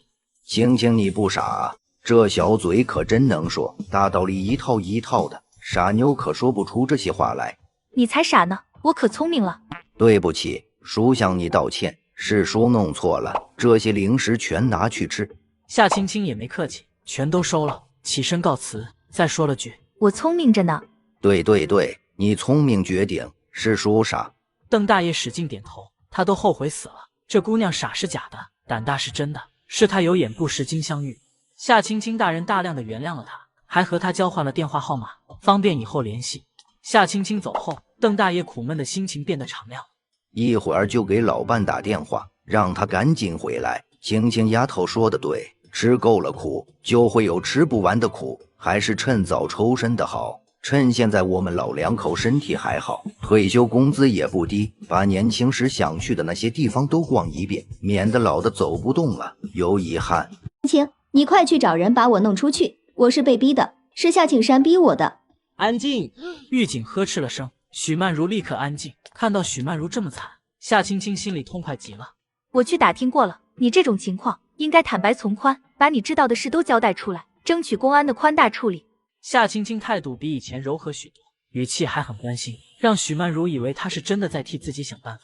她着急问道：“我都坦白了，是夏庆山逼的我，他逼我接客的，我不同意就打我，我不是自愿的啊。”这一点点肯定不够，我听人说你们这次抓了5个人，肯定要判一个重罪，你争取多交代些，争取减刑。要是能帮公安多抓几个罪犯，肯定会宽大处理。我哪里会抓罪犯？我知道的都说了。蠢货！现在打击流氓犯罪，你多交代几个流氓犯不就行了？夏涛强迫你，夏玲和向东杰乱搞，你又不是不知道。对呀，他们都乱搞了，凭什么只抓我？坦白从宽，你好好配合公安，把知道的都交代了。夏青青大声说了句，站得远远的狱警朝他投来了奖励的眼神。要是每个嫌疑犯的家属都有这么高的觉悟就好了，我们的工作效率肯定能提高不少。出来后，夏青青找到了郭厂长的住处，让八爷把一张纸条扔了进去。小李，帮我把眼镜拿来。毛春兰看不清纸上的字，让保姆拿来老花镜，戴上后终于看清了。郭又梅是夏庆山和几个人害的。小李，给老郭打电话，快打！毛春兰激动地站了起来，拿着纸的双手忍不住颤抖，她眼里含着泪花。我的幼梅死得太惨了，如果不能替幼梅报仇，我死都不能瞑目。保姆还没反应过来，毛春兰大步冲向客厅，她1分钟都等不及了。老郭，你快回来，现在就回来，幼梅的事有线索了。我现在就回来，你别激动，让小李接电话。郭厂长交代了保姆，一定要看好妻子，还得备着救心药，这才挂了电话，先去找沈秋白。小沈，2点的会议你主持一下，我有要紧事。好的，需要帮忙吗？沈秋白没问是什么事，他对郭厂长的印象很好，是个有抱负也有才华的人。可惜生不逢时，被蹉跎了这么多年，又失去了爱女。郭厂长心灰意冷，对管理厂子已经没激情了。暂时不用，谢谢。郭厂长归心似箭，回到了家里。毛春兰给他看那张纸。我在院子里休息，一个纸飞机落了下来，不知道是谁送来的。老郭，这夏庆山是谁？你认识吗？是我厂里的一个仓库保管员，几年前在革委会，原来是他。老郭，一定要这夏庆山死，还有其他同伙都得死。如果法律不能惩罚这些畜生，我就自己动手。放心，我不会放过他们。如果不能给女儿报仇，我还算什么男人？郭厂长马不停蹄地赶去了拘留所，见到了夏庆山，直截了当地说：当年你和哪些人害了我女儿，全交代出来，否则我不会放过你在外面的儿女。夏庆山吓得变了脸色，第一个想到的就是杨国柱。这件事除了他和同伙外，就只有杨国柱知道，他和那几个同伙肯定不会说，他知道肯定是杨国柱这老王八说的。我没害你女儿。看来你是不在乎儿女了。好，我会用同样的办法对付他们。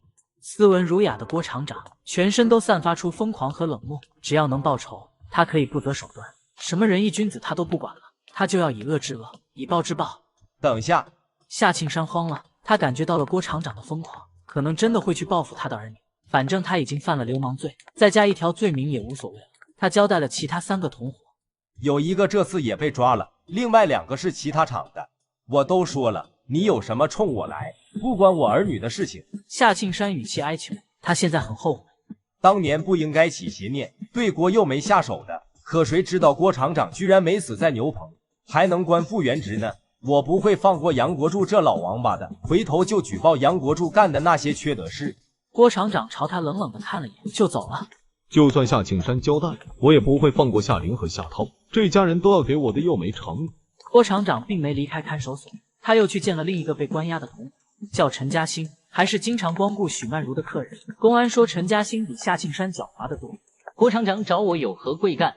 夏庆山主动找到我，说了5年前的一件事。他说那件事你是主谋和策划者。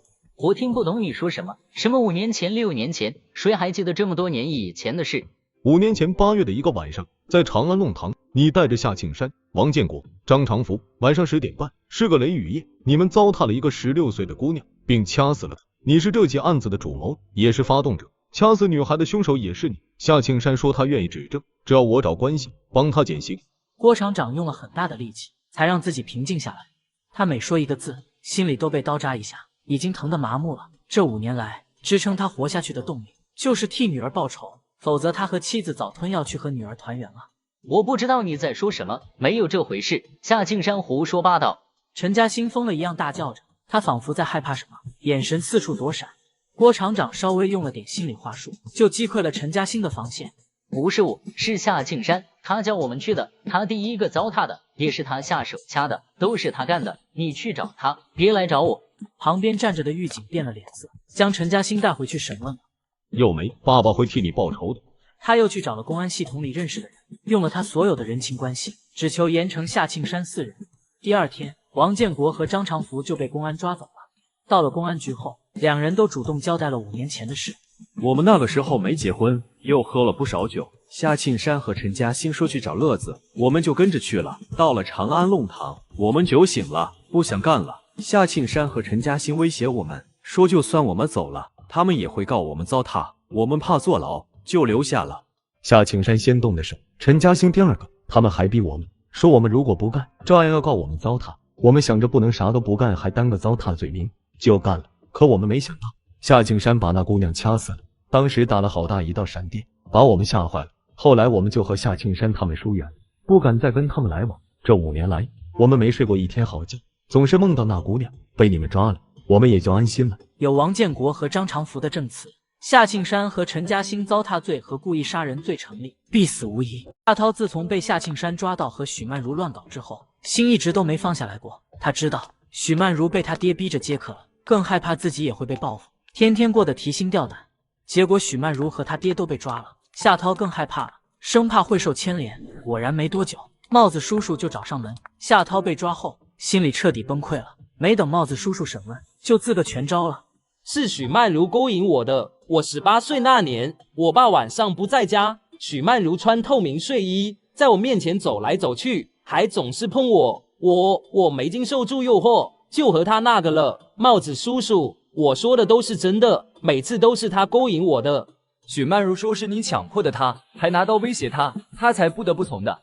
我发毒誓，还拿自己的性命保证，我说的没有一个字是假的。但他只是一面之词，帽子叔叔肯定不会轻易相信的，就将夏涛扣押了。夏玲也在下班回家的路上被拖进了另一条胡同。哎呦，弄堂里怎么会有流氓？吓死人了！这姑娘是谁家的？造内忧，衣服都扯得稀巴烂了，谁去拿件衣服给她披一下？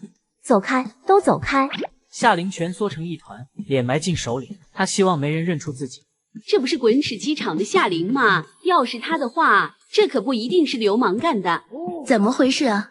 夏玲在滚石机场可有名了，家里6口人，除了出嫁的妹妹，还有个傻弟弟，其他3人都犯流氓罪被抓了。他也和机械厂的向东杰乱搞，这事2个厂的人都知道。夏玲想陪睡换工作，向东杰想白嫖，夏玲他爹把向东杰的腿都打断了，这是挺出名的。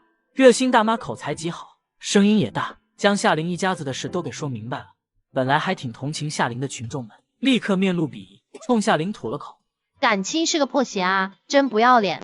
他这种人哪还有脸？就他那对不要脸的父母更不要脸，老婆接客，老公放风还拉皮条，一次还接好几个，结果让人举报了，公安撞门进去的，乱得一塌糊涂，我都不好意思说。说说看，怎么个乱法？对呀，他们不要脸的事都做了，你有什么不好意思说的？群众们的注意力立刻被转移了，都追问究竟是怎么个混乱法。热心大妈被问得招架不住，找个借口跑了。跑出弄堂后，热心大妈找到个戴墨镜口罩的男人，小声说：我都照你说的做了。男人拿出5块钱递给他，热心大妈眼睛嗖得亮了。我会多宣扬的，你放心啊。这钱也太好挣了，我必须多宣扬几次，要不然这5块钱我挣得良心难安。男人走到旁边，摘下了墨镜和口罩，是郭厂长。那5个流浪汉也是他找来的。夏庆山毁了他的女儿，他就用同样的方法毁了夏庆山的女儿。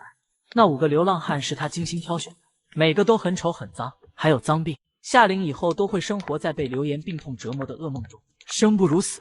郭厂长回了家，毛春兰迎了上来，女儿的仇人找到了，她精神好了不少。怎么样了？郭厂长说了夏玲的遭遇，毛春兰欣慰地笑了。你去休息，剩下的事我来办。我有个学生，现在在法院上班，当年他家里困难，没钱交学费，我资助他读完的中学，他说过要报恩的，我去找他帮忙。毛春兰嘴角露出冷笑，为了给女儿报仇，她可以不择手段。以前她厌恶的那些手段，现在她都可以用。以前她教女儿和学生，做人一定要与人为善，要有君子之风。可她发现她大错特错，什么善良，什么君子，全都是狗屁。从此以后，她只当恶人。说是和7、8个男人在乱搞，闲在家里不刺激，跑到外面搞，搞着搞着搞得忘了形，天亮了都不晓得。那几个男人怕被人瞧见，贴下女的跑了。我有你的一丝不挂啊，好多人都看到的。徐姐绘声绘色地描述着，仿佛亲眼看到了一样。这女流氓也太不要脸了，真是伤风败俗，恬不知耻。现在的年轻人管这叫开放，都是学洋人的，开放的连礼义廉耻都不要了。那女流氓好像是滚纸机厂的职工，叫什么夏玲，和小夏一个姓。正好夏青青来小卖部买果丹皮。小夏，你以前不是住在滚纸机厂吗？有个叫夏玲的认识不？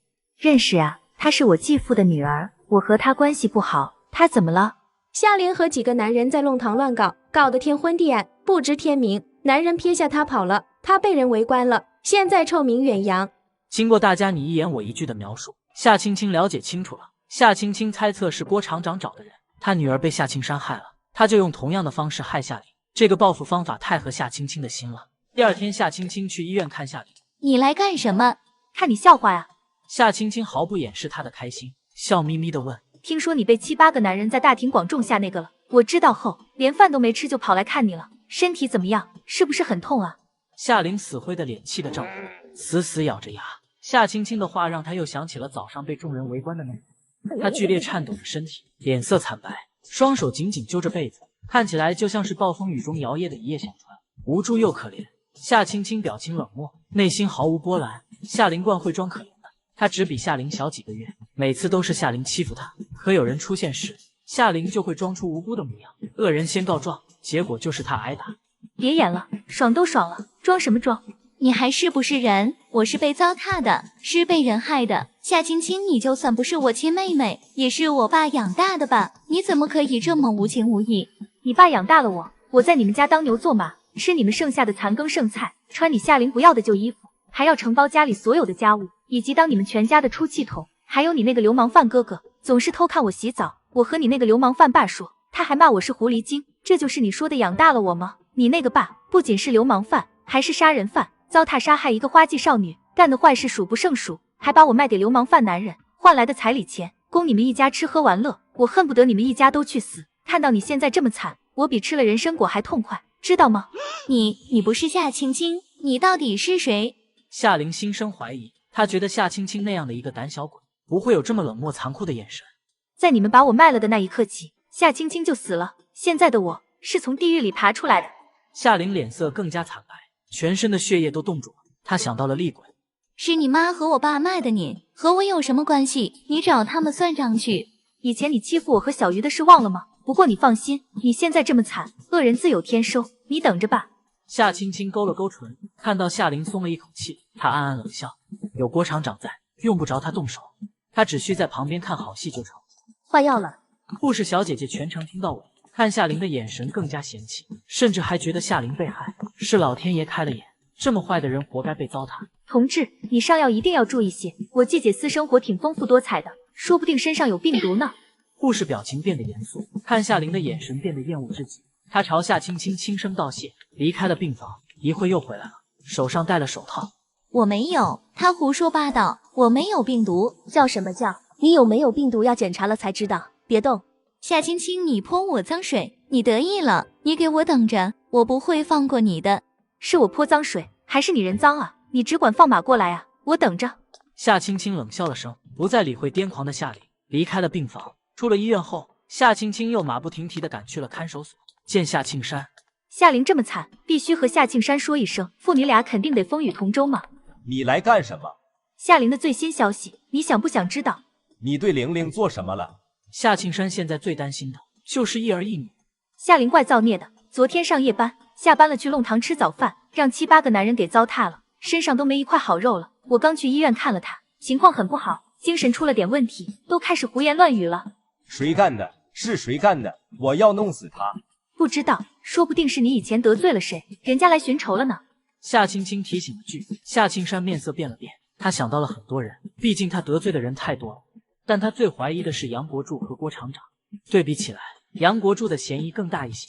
至于郭厂长，夏庆山不太怀疑，他觉得郭厂长那种文化人，向来讲究君子之风，应该不会整他女儿。还有个事你可能不知道，夏涛也进来了，罪名是他糟蹋许曼如。夏青青又好心的说了夏涛的近况，许曼如还是蛮给力的，咬死了是夏涛糟蹋，而且郭厂长应该也出了些力，夏涛很可能会被判刑，甚至是重罪。他放屁，明明是他勾引的小涛，臭婊子，早就该弄死他的。夏青青微微笑了笑，转身离开。他站在马路上，抬头看着蓝蓝的天空。该收尾了。夏庆山怀疑是杨国柱找人搭他女儿的，所以夏庆山举报杨国柱私藏大量公家财物。结果帽子叔叔在杨家掘地3尺，差点将地基都刨了，什么都没找到。肯定是有人污蔑我。我在那个地方工作那些年，兢兢业业，勤勤恳恳，连1两粮票都没收过，怎么会昧公家的财宝？天地良心啊！我可以对天发誓，要是我昧了公家财物，就让我不得好死。杨国柱赌咒发誓，表现得特别无辜，他心里却在庆幸，幸亏宝贝被和家人给偷走了，要不然我这条老命可就完了。帽子叔叔只得铩羽而归。不可能，肯定是杨国柱将宝贝转移了。见他说的信誓旦旦，帽子叔叔便派人暗暗盯着杨国柱。杨国柱这些天也过得惶惶不可终日，头发全都白了，老了不少。虽然宝贝没搜出来，可每天都被帽子叔叔盯着，他总担心以前做的那些坏事会被帽子叔叔查出来。杨师傅，你是不是生病了？确实有点不太好。你要注意身体啊！红兵在小黑屋里，外面就只剩下你了，你可不能有事，要不然给他送东西的人都没有。我听人说，小黑屋里要是没家属送东西，在里面很惨的，天天都要被哒哒哒呢。杨国柱脸色变了变，强忍下了气。正好老板打包好了早饭，他拿了就走。等以后危机解除了，再教训这2个小可爱。杨国柱离开了早餐摊，在回家的路上遇到一个清瘦的老太太迎面走了过来。看到他，杨国柱心虚的往旁边挪了下，不敢直视这老太太。杨国柱，老太太正是段阿姨，她出声叫住了杨国柱。什么事？杨国柱不想停，可到底心虚，还是停了下来，目光躲闪。我听我先生说，以前你帮过他，我快不行了，无儿无女，手里的东西送给你吧，你跟我去那边说说，以前是怎么帮我先生的，我都不知道这事。没想到竟然会天降横财，原来早上又眼皮跳是跳财呀！这段阿姨手上可有不少好东西，还有一幢房呢，要是能弄到手，我就发财了。欣喜若狂的杨国柱毫不怀疑地跟着段阿姨进了旁边僻静的弄堂，一个人都没有。我帮欧教授的事太多了，都记不起来了。其实没必要这么客气的，都是街坊邻居。段阿姨你太客气了。杨国柱假惺惺地说着客套话，但被腹部的冰冷打断了。他低下头，不可置信地看着插进自己小腹的香蕉。为什么？你害嘎了我家先生，害了我的女儿，还害了我儿子，你说为什么？你儿子杨红兵很快会来陪你了，放心吧。不要，求放过我儿。你为何不放过我家先生，还有我的儿女？他们做错了什么？你该嘎下去给我家先生和孩子赔罪吧。住手！负责盯着杨国柱的便衣帽子叔叔终于赶到了，指着段阿妈警告。周围邻居顷刻间将这条平时没人来的弄堂堵得水泄不通。段师母，你糊涂啊！哎呦，是我的错，都是我的错啊！我不该和你说的。段师母，你糊涂啊！你让我以后怎么去见欧教授啊？小刘，我得了绝症，没几天好活了。去世之前能替先生和孩子报仇，我知足了。段阿姨微微笑着，尽管他沾了一身血，可他眼睛明亮，笑容温和，并不让人觉得害怕。段师母，你的身后事我会替你办的。每年清明我会给你和欧教授还有2个孩子烧元宝的，放心去吧。李大爷表情是前所未有的严肃。段阿姨家里人都没了，只剩下他一人。他走了后，家里就没人了。多年老邻居，这个忙肯定要帮的。还有我，段师母，你安心的去吧。只要我活着，清明一定不会忘，烧最大的元宝，我保证。刘大爷哽咽着保证，泪水根本止不住。其他人也都纷纷表示，他们会帮忙操办段阿姨的身后事。谢谢你们。段阿姨深沉鞠了一躬，她其实已经立好了遗嘱，丈夫生前收集的字画和古书，还有住的房子，全都捐给国家。政府补发的工资，她用了1/3，雇了2个人进小黑屋，替她解决杨红兵。她一定要等到杨家人都嘎酒，才能去下面见先生和孩子。还剩下2/3，就用来办她的丧事，以及往后清明给她一家上坟的费用，她全都安排好了，才能安心报仇。公安本来想铐住段阿姨，可看到她和邻居们的互动，他沉默了。有因才有果，杨国柱先害打了老太太丈夫和孩子，才逼得病弱老太太拿起了香蕉。而且从这些邻居们能看出来，段阿姨的人缘很好，显然是个通情达理的老人。走吧，给你添麻烦了。这是我的工作，走吧。公安内心悸动，他同情地看了眼段阿姨，又嫌恶地看向地上的杨国柱。如果不是杨国柱先做的恶，这老太太肯定还和丈夫儿女生活得好好的。段师母，等一下，换件衣服，你向来最爱干净的。谢谢你，小徐。他拿热毛巾在脸上慢慢擦拭着，擦干净后换下了血衣，又变成了干净整洁的老太太。劳烦你把他们扔了吧，又给你添麻烦了。段阿姨很歉疚，她是最怕给人添麻烦的，可今天却总是在给人添麻烦。不麻烦，段师母你总是这么客气。徐姐接过血衣和沾血的毛巾，笑容里含着泪。段阿姨冲大家伙微微笑了笑，转身跟着帽子叔叔走了。都怪我，我要是不多嘴就好了，打烂我这张臭嘴，让你多嘴，让你多话。再抽下去，你这尖嘴猴腮都变成麻将脸了。李世仁，我今天不想和你吵，你离我远点。我说你笨，你还不服气？你想想看，段师母得了绝症，她都快要嘎了，她最大的遗憾是什么？是什么？刘大爷脑子昏沉沉的，反应比平时慢了3拍，就算李大爷在他耳边咆哮，他都没反应。段师母最在意的就是给欧教授和2个孩子报仇，他说过不止一次了，现在他报完了仇，没有遗憾了。刘老师你别自责了。他脑子笨得很，想不明白的道理我都知道，可我就是心里难受。欧教授一家不应该是这样的结局，不应该的啊。徐姐和李大爷都沉默了，他们想起了段阿姨一家没出事前的模样。欧教授风度翩翩，温文儒雅，为人特别随和，还有那对漂亮兄妹也都很有礼貌。段阿姨温婉内向，不爱说话，但很热心，谁家要是有个难处，她都会帮忙。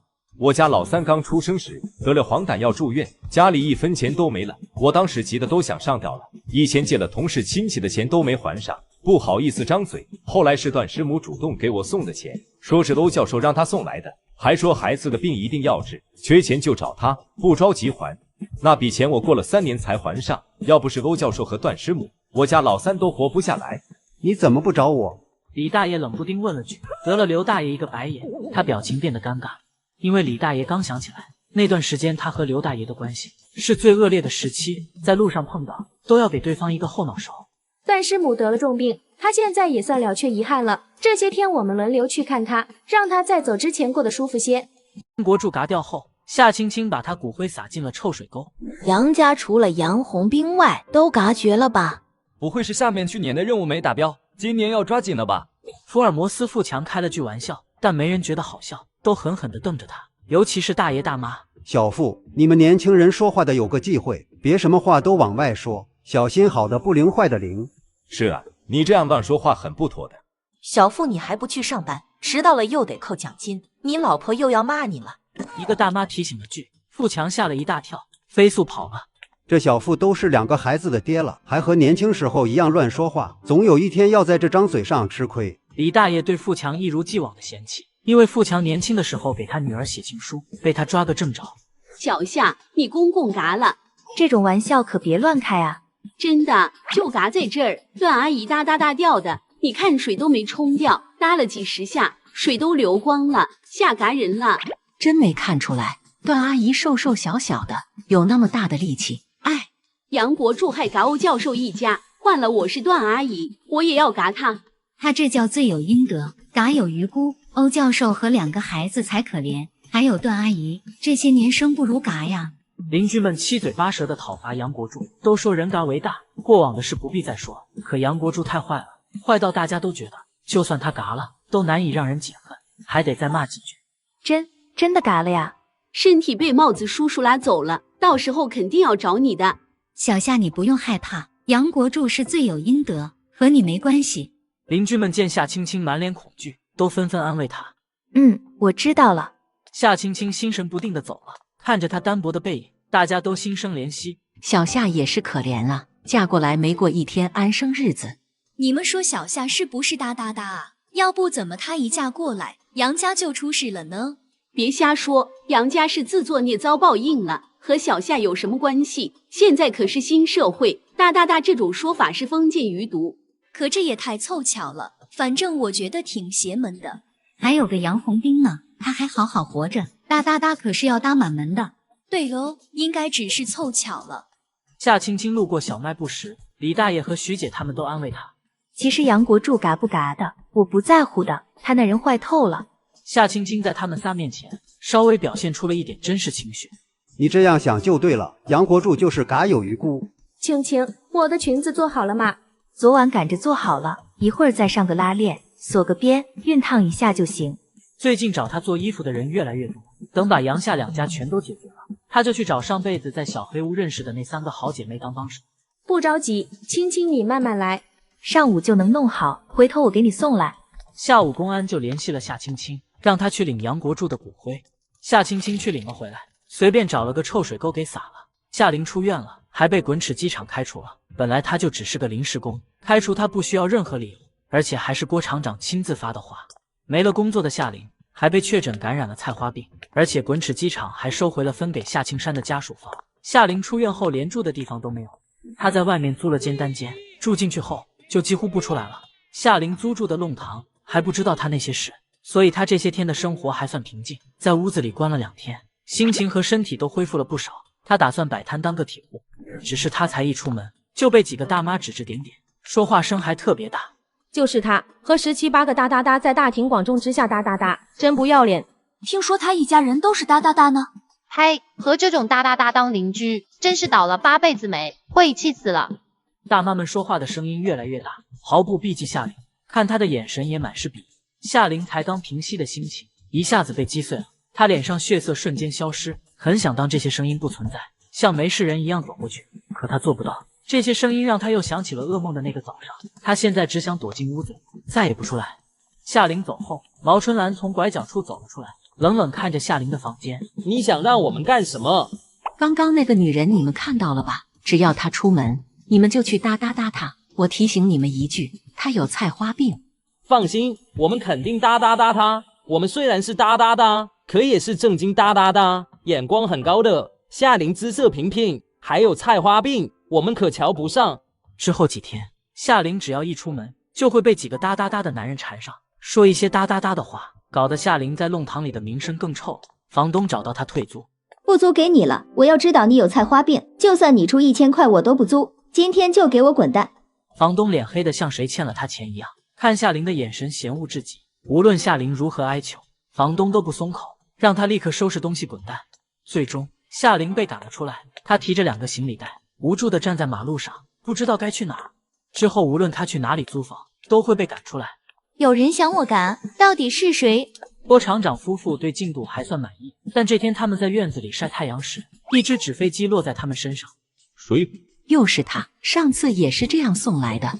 他拆开纸飞机，脸色沉了。夏玲买了火车票，他要跑，他必须嘎。我去找人，我的女儿嘎得那么惨，夏庆山的女儿凭什么活着？这事我去办，放心，我不会让她活。他们会怎么弄嘎夏玲啊？不知道，你们人类总是喜欢把事情复杂化。八爷趴在他头顶上，有些不耐烦。他觉得人类做事就是束手束脚，一点都不爽快。他要是想弄嘎谁，一爪子下去就行，多喘一口气都是他八爷无能。现在是法治社会，嘎人是犯法的。前世我不想活了，才会肆无忌惮的报复。现在我有钱有空间，自然要小心行事。这一世我还想活到150呢。做人真烦，还是做鸟惬意，想干啥就干啥。而且在这儿，我在鸟界几乎无敌，就算是最凶猛的鹰，都不过3个回合，无敌是多么寂寞啊！谢天夏灵过得水深火热，每天都在受煎熬。护城他待不下去了，他打算去南方。早就听说南方繁荣，或许我能在那边闯出一番事业来，我不会被打倒的。等我在南方发了财，就回来报仇。广播里响起了甜美的女声，是夏灵要坐的那趟车次，还有半小时进站。再有半小时，我就能解脱了。2名公安走到了他面前，夏灵哆嗦了下，心瞬间沉到了底。你是不是夏灵？我不是。公安拿出一张相片和夏灵做对比，眼神变得审视。夏灵在这样的眼神下，身体不由颤抖起来。滚齿机场举报你偷窃工厂财物，请和我们走一趟。我没偷，我是被人冤枉的，是有人诚心要害我。每个被抓的犯人都会说自己是冤枉的，而且你要是真的清白，刚刚为什么要否认？分明是做贼心虚。我没偷厂里的东西，你们不能抓我，放开我，我要上火车了。夏灵想逃，但只逃了几步就被公安抓了回来。他像困兽一般拼命挣扎，旁边的旅客们都用鄙夷的眼神看着他。1个小时后，郭厂长接到了公安的电话，微微笑了。滚齿机场确实丢了东西，是一批电缆。郭厂长就和公安提出了几个怀疑的人选，夏灵是其中之一。他并不是让夏灵坐牢，只是想让他困在护城。这起电缆偷盗案得调查一段时间，在调查期间，你必须留在护城配合公安工作。得知他租不到房子，公安还主动帮他找了间房子，暂时有了落脚的地方。可夏灵却更害怕了，他感觉像是有一只无形的手在操纵着这一切，目的就是让他死在护城。我必须离开护城，留下来肯定会死的。夏灵怎么还不死？郭厂长夫妻想利用流言蜚语让夏灵自杀。夏家最难对付的就是夏灵，这女人心狠手辣，城府深，能隐忍，抗打击的能力极强。上辈子为了嫁入豪门，连小鱼的心脏都敢挖来献殷勤。郭厂长他们想用流言蜚语逼夏灵自杀，恐怕很难。不行，我得加把力。这些人再不死，我都快累死了。夏青青手上多了把药粉，是用曼陀罗做的致幻剂，她要亲手送夏灵上路。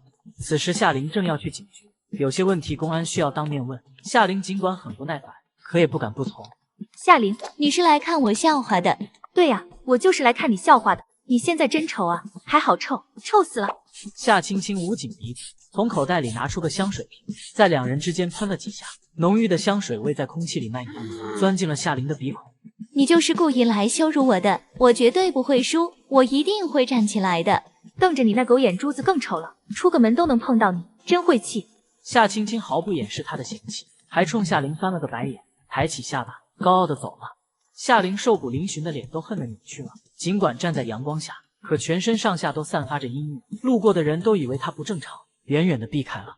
原地站了几分钟，夏灵慢慢冷静，朝马路对面走去。才刚抬起脚，身体晃了下，眼前出现幻觉，还看到了夏青青站在前面，冲他嘲讽的笑着，还说：“你这个丑八怪，你好臭啊！贱人，我打死你！”夏灵亢奋地冲了过去，被撞飞了10几米远，撞他的是辆卡车，而且直线是绿灯。夏灵突然冲了过来，司机根本来不及刹车。警察赶到的时候，夏灵已经断气了。娘，夏青青停下了，转身看到了追上来的毛春兰。什么事啊？夏青青装作不认识他的样子。姑娘，刚刚那撞死了个女人，你知道吧？刚刚看到了，真惨，人生无常啊。姑娘认识那个撞死的女人吗？不知道认不认识，我没看清死人的脸，就远远看了眼。阿姨，你认识啊？我也不认识，就是路过。姑娘，你这墨镜挺好看的，是什么牌子啊？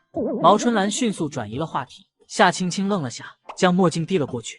没牌子的，路边摊3块钱买的。姑娘，你真漂亮，我女儿要是还活着，肯定也跟你一样漂亮。节哀，人要向前看。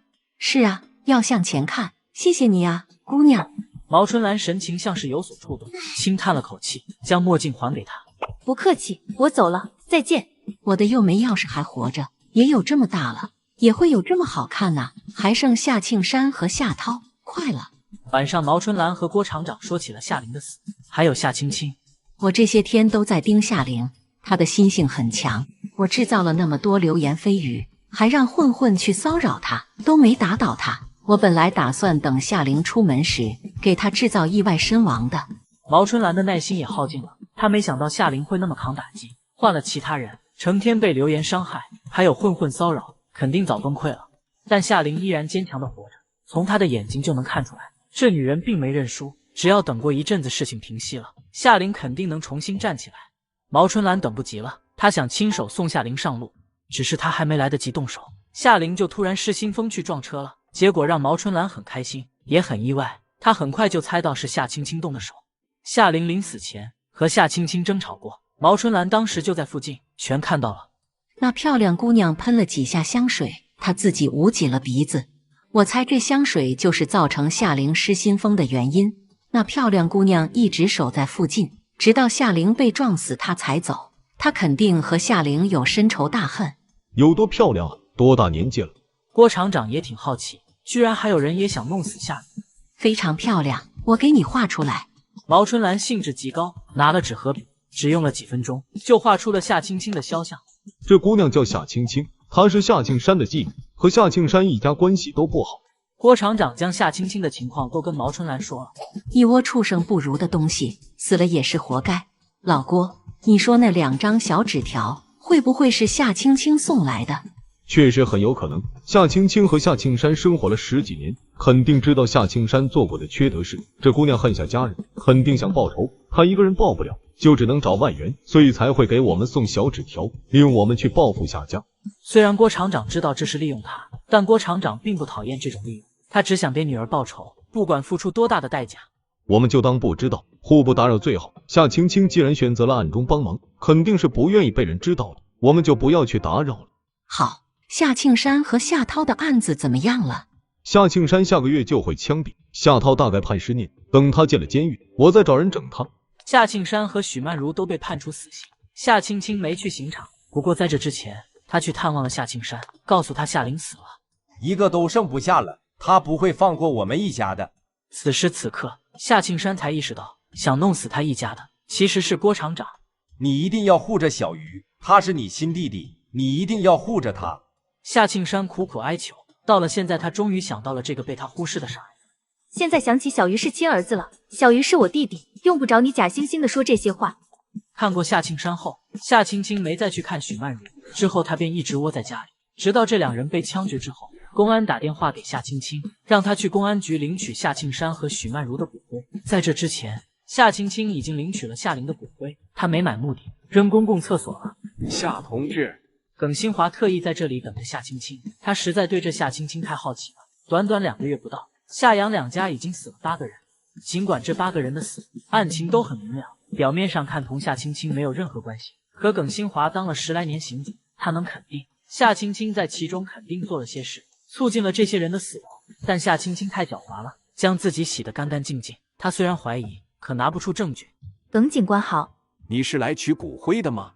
对呀，夏庆山和许曼如的骨灰，昨天枪毙的。夏青青没叫爸妈，而是直呼大名，语气也很冷漠，脸上更没有一丝伤心。你爸妈死了，你好像不伤心啊？左阳走了过来，冷不丁问了句。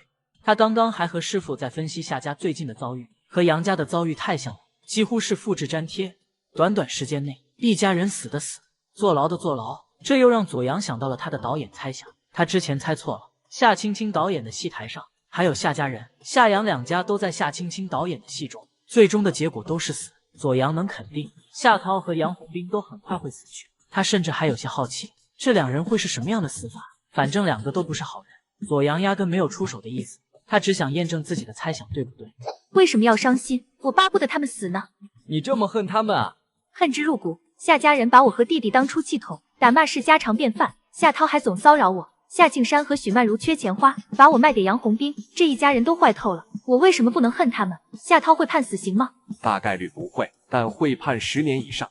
耿新华破了例，若是别人，他肯定不会说这些。但刚刚的夏青青让他有些怜惜。或许夏青青不无辜，但夏阳这2家人也是真的该死，没一个人是无辜的。真可惜啊，2位忙，再见。这么好看的姑娘，要是能演话剧该有多美啊！别看了，你驾驭不了她。夏青青确实很美，但美丽的事物都很危险，你没那个本事。师傅，我就是想邀请她演我的新话剧，你说她会不会答应啊？左阳兴冲冲地问。他虽然工作了，但还是学校话剧社的一员，有空就去参演话剧。演什么？难道演凶手？不是，我们排的是雷雨，我想让他演樊一。哎呀，师傅你说的对，让他演凶手可太有反差感了，绝对能吸引眼球。一个美丽柔弱的女孩，却是幕后真凶。直到快谢幕时才揭晓真相，观众肯定想不到，这效果绝对杠杠的。左阳猛地拍了下大腿，看耿新华的眼神膜拜极了。师傅，你当刑警太屈才了，应该去当编剧啊。刚你个头，去法医科问问碎尸案的结果出来了没？好。耿新华按了按太阳穴，最近他在查碎尸案的案子。郊区垃圾场野狗刨出来的碎肉被流浪汉捡到了，拿回家准备炖汤，结果清洗时发现了一根断指，吓得报了案。至今为止，法医科还没把尸体拼全，真让人头疼。师傅，法医那边说尸体有2具，就那么点碎肉，居然是2具尸体，剩下的尸体去哪了？不知道。从警局出来后，夏青青将夏庆山和许曼如的骨灰丢进了公共厕所。这药丸给你，谢谢。沈秋白接过了药丸，最近他感觉身体越来越好，他对夏青青也越来越有信心，或许他真的能回部队。谢啥呀？你能不能弄到30年份的野山参啊？给你配药要用的。我去弄。那你多弄些，至少得半支。我有点笨，配药一次可能成功不了。你不笨，很聪明。沈秋白纠正，他不爱听这姑娘贬低自己，明明就很聪明。没错，我可聪明了，肯定能治好你。我先走了呀。你不等小鱼了？沈秋白有些不舍，可又想不出什么理由挽留，只得抬出小鱼。他和铁牛在玩呢，我回去了，你别总看文件，要劳逸结合，厂子又不是你一个人的，天天搞得这么累，本来身体就不好，还这么辛苦。知道。沈秋白笑了，心里有一种暖洋洋的感觉。别光顾着嘴上说，要做到。对了，你喝点水。夏青青想起了要紧事，去桌上拿水杯，打算给他灌一杯水再走。我自己喝。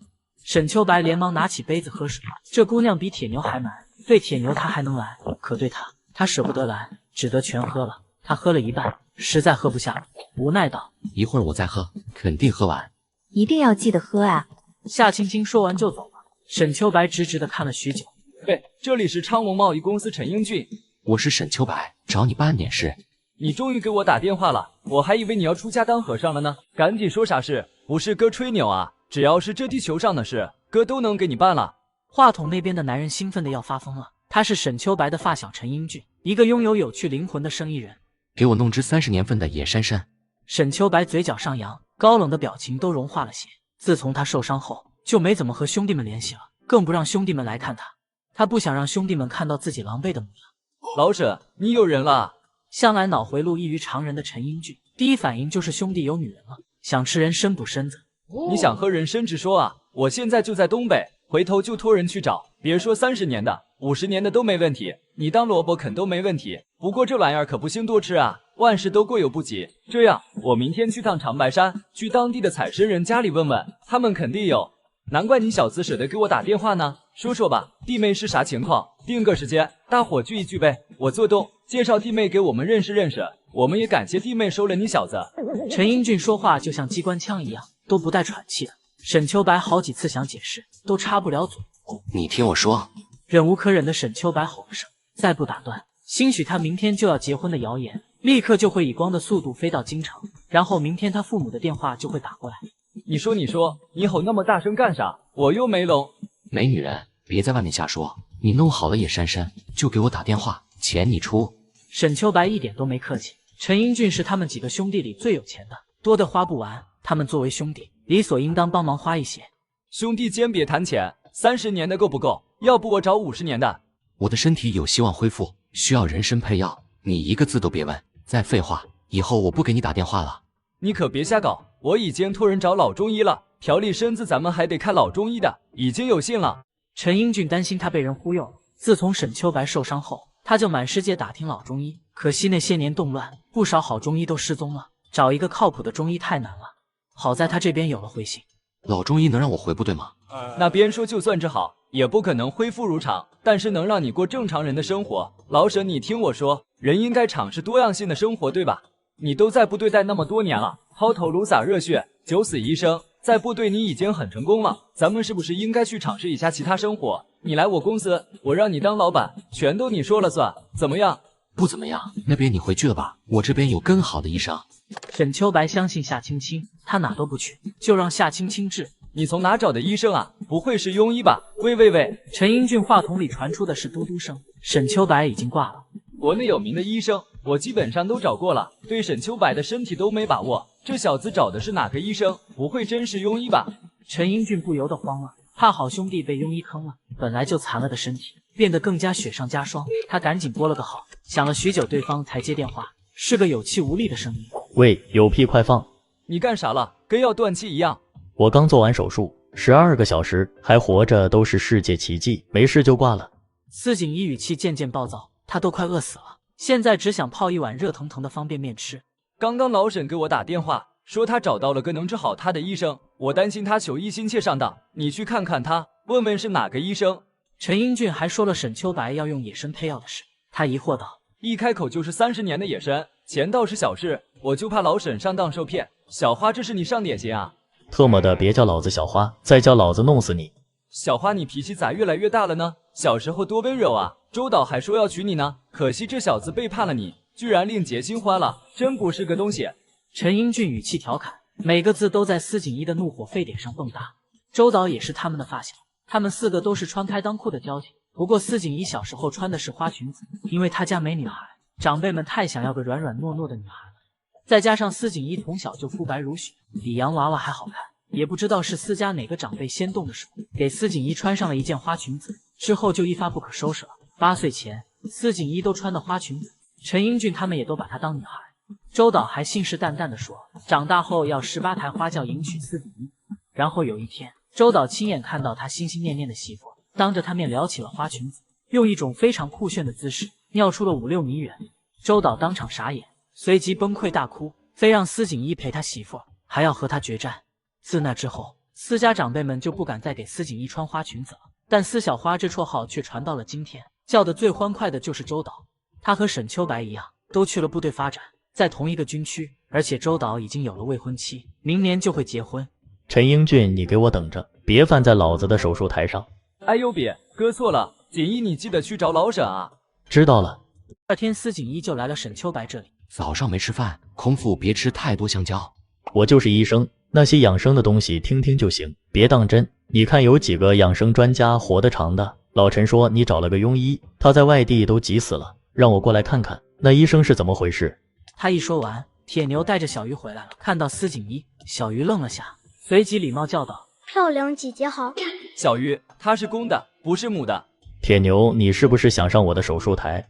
不想，一点都不想。漂亮公公好。司锦衣的脸更黑了，不过他已经看出小鱼不是正常孩子，对小鱼笑眯眯道：你叫我漂亮哥哥。漂亮哥哥好。小鱼乖乖的叫了声，还主动将手里的麦丽素递了过去。真乖。司锦衣心情一下子好了，不客气的接了麦丽素。你怎么不说话？不会那医生真有问题吧？司锦衣皱眉，直觉沈秋白找的医生不对劲。没问题，以后你就知道了。沈秋白现在不想介绍夏青青和兄弟们认识，他想再等等，或许不用多久，他就能光明正大的站在夏青青身边了呢。我不会有事，放心吧。你可别乱来，老陈在联系老中医了，那老头还是有水平的，你有很大的可能治好。司锦衣十分懊恼，他只是外科大夫，对沈秋白的身体毫无办法，早知道他就去学中医了。我让老陈回去了，我找的医生很厉害的，现在我已经有了点起色，我相信他。沈秋白嘴角轻轻上扬，眼里含笑。司锦衣不由得更好奇了，以他25年的人生经验，沈秋白嘴里的这个医生10之8九是女性，还是个年轻女性。青青姐很厉害的，肯定能治好我哥。没错，我姐姐是最厉害的。青青姐果然是个年轻女人。他怀疑的看向沈秋白，眼神戏谑。沈秋白脸上越来越热，心跳也快了不少。他对铁牛说：带小鱼出去玩吧。你先喝水，青青姐说的，我得完成青青姐交代的任务，不能马虎。沈秋白想快点打发他走，一口气全喝了。我就说嘛，只要抬出青青姐，你就听话了。你还不出去玩？哦，哥哥再见。再见。你和那个青青姐在处对象，她给你做的药丸呢？让我看看。别瞎说，我和她只是朋友关系。沈秋白纠正，他不想坏夏青青的名声。他从抽屉里拿出药丸，放在司锦衣手上。这话你自己信不？瞧你这思春的小样，早就春心荡漾了吧？司锦衣倒出一粒药丸，浓郁的药香散了出来，其中还夹杂了一丝特殊的气息。这些天他接连好几台大手术，经常忙到深夜，身体极度疲惫。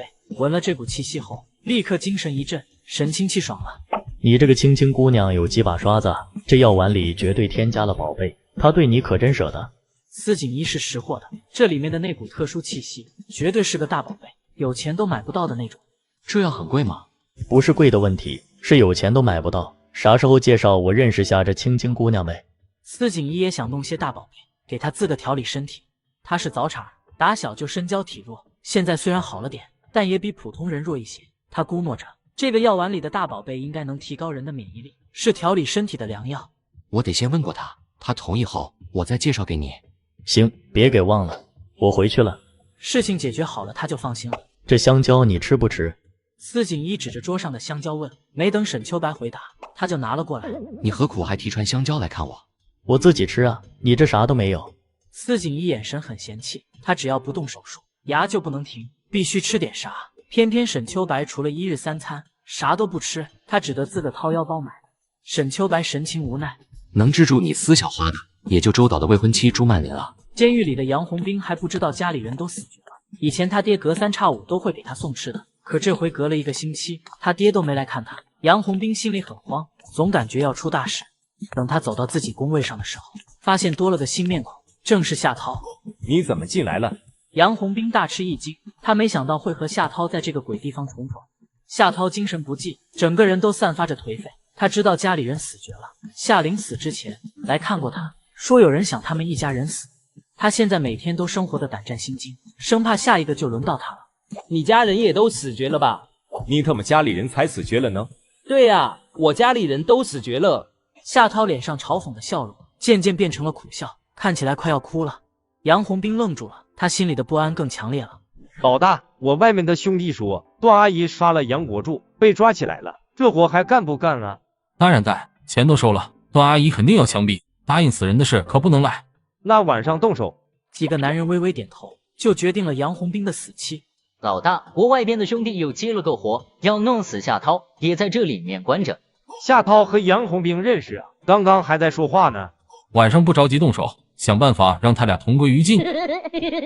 经过这些天的打听，那几个男人知道了杨红兵和夏涛的关系，于是老大让手下兄弟瞅准机会，就在杨红兵和夏涛两人面前挑拨离间，和夏涛说夏家是被杨国柱害的，和杨红兵说杨家是被夏庆山害的。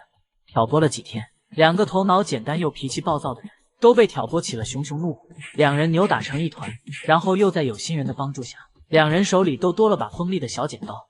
第二天，郭厂长就收到了好消息，和妻子喝了一瓶红酒庆祝。同时，看守所的段阿姨也收到了好消息，她笑得很开心，悬起的心也终于落了地。夏青青第二天接到公安局电话，通知她去领杨红兵和夏涛的骨灰。这两人目前能联系上的亲人，都只有夏青青。他俩在监狱里打架同归于尽了。到了公安局，夏青青听左阳说了两人的死因，实在出乎他的意料，居然是这两人同归于尽了。他设想了这两人的很多死法，唯独没想到这一种。不会是郭厂长和段阿姨找的是同一批人吧？夏青青懒得细想，过程他不在乎，结果是好的就行。进了监狱都还要打架，真是死不知悔改。耿新华嘴角抽了抽，他对这姑娘真心佩服了，心理素质不是一般的强。夏同志接下来有什么打算？耿新华语气很平常，就像是普通的关心，但他内心却充满了兴奋，因为他很期待夏青青制造下一场凶案。他想亲手逮到夏青青的犯罪证据，然后一一展示在夏青青面前。这是高手之间的对决，他想赢。夏青青看了他一眼，不明白他为什么如此兴奋。我开了家裁缝店，生意还不错，我手艺很好的。二位要是想做衣服，可以找我，肯定优惠价。裁缝店很不错，祝你生意兴隆。耿新华面无表情的恭贺，并不打算去做衣服。他穿的衣服都是单位发的制服，一年四季都有，根本穿不完，没必要浪费钱。左阳却来了兴趣。做衣服什么价格啊？我想定做一身民国风的白衬衫和西裤。民国风没问题，你个子高，身材好，穿起来肯定好看。布料你要自己买，还是在我那里选？你店里选吧，我懒得自己去买。料子好一点，要多少钱啊？男人穿衣服肯定不能料子太差，给你最好的料子。衬衫7角1尺，裤子8角。你伸开手臂，我量一下。夏青青像变魔术一样，从包里拿出皮尺和小本子，让左阳伸开手臂量尺寸。量好后，夏青青口算了下，说道：“你人高肺部，给别人做至少得25块，咱们是熟人，你给22吧。这么便宜，你不会亏钱吧？这个价钱比我想象的便宜太多了。以前的衣服都是百货公司买的，衬衫加裤子少说的30好几块，没想到自己做居然这么便宜。只是少赚一些而已。他确实给了优惠价，不过是看在耿新华的面子上。不管是前世还是这一世，耿新华都帮过他，他有仇报仇，有恩也会报恩。我现在给你钱。左阳掏了几下，表情尴尬了。他包里才10几块钱，根本不够。师傅，先借我呗，发工资了还你。前半月吃肉，后半月喝西北风，没一点花钱计划。耿新华没好气的瞪了眼，掏出2张大团结甩给徒弟。谢谢师傅，给青青姑娘。队长，南郊又找到了一袋碎肉，高度腐烂。去南郊，我1个星期后就要穿，辛苦你了。没问题。杨夏2家人都死绝了，夏青青心情美极了，慢悠悠的骑着自行车，忍不住哼起了歌。甜蜜蜜，你笑得甜蜜蜜，好像花儿开在春风里，开在春风里。骑过2条马路，夏青青看到路边有个公共厕所，便抱着2只骨灰盒进去，打开盖子，骨灰全给撒了，然后从空间里抓了几把石灰，胡乱装了进去。在下面好好当鬼吧，下辈子若是再和你们2家人相遇，我依然要灭你们满门。既然结了仇，那就生生世世都要报仇。原谅是佛祖才干的事，我是黑心人，只会报仇，不懂原谅。出来后，夏青青骑上自行车回家，结果在路上闻到一股香味，好香啊，绝对是弄堂阿婆炸的油墩子，好久没吃到了。今天是个好日子，我得吃点好的庆祝一下。离油锅远点儿，别溅到脸了。阿婆，我的年糕要放甜面酱，放好多好多啊！阿婆，我的油墩子也涂甜面酱好不好？小朋友们和阿婆看起来极熟，七嘴八舌的提要求，阿婆笑眯眯的回应着：好，都好。阿婆，我要10个油墩子，16串炸年糕，3个油墩子和5串炸年糕涂甜面酱，剩下的都涂辣酱。哇，这么多，姐姐你吃得完吗？吃得完。夏青青笑眯眯的冲他们眨了眨眼，她当然吃不完，但她得沈秋白和小鱼铁牛打包了，以铁牛那河马味，就算再多1倍都吃得完。总共2块2，稍等一下。不着急，你给小朋友们先炸。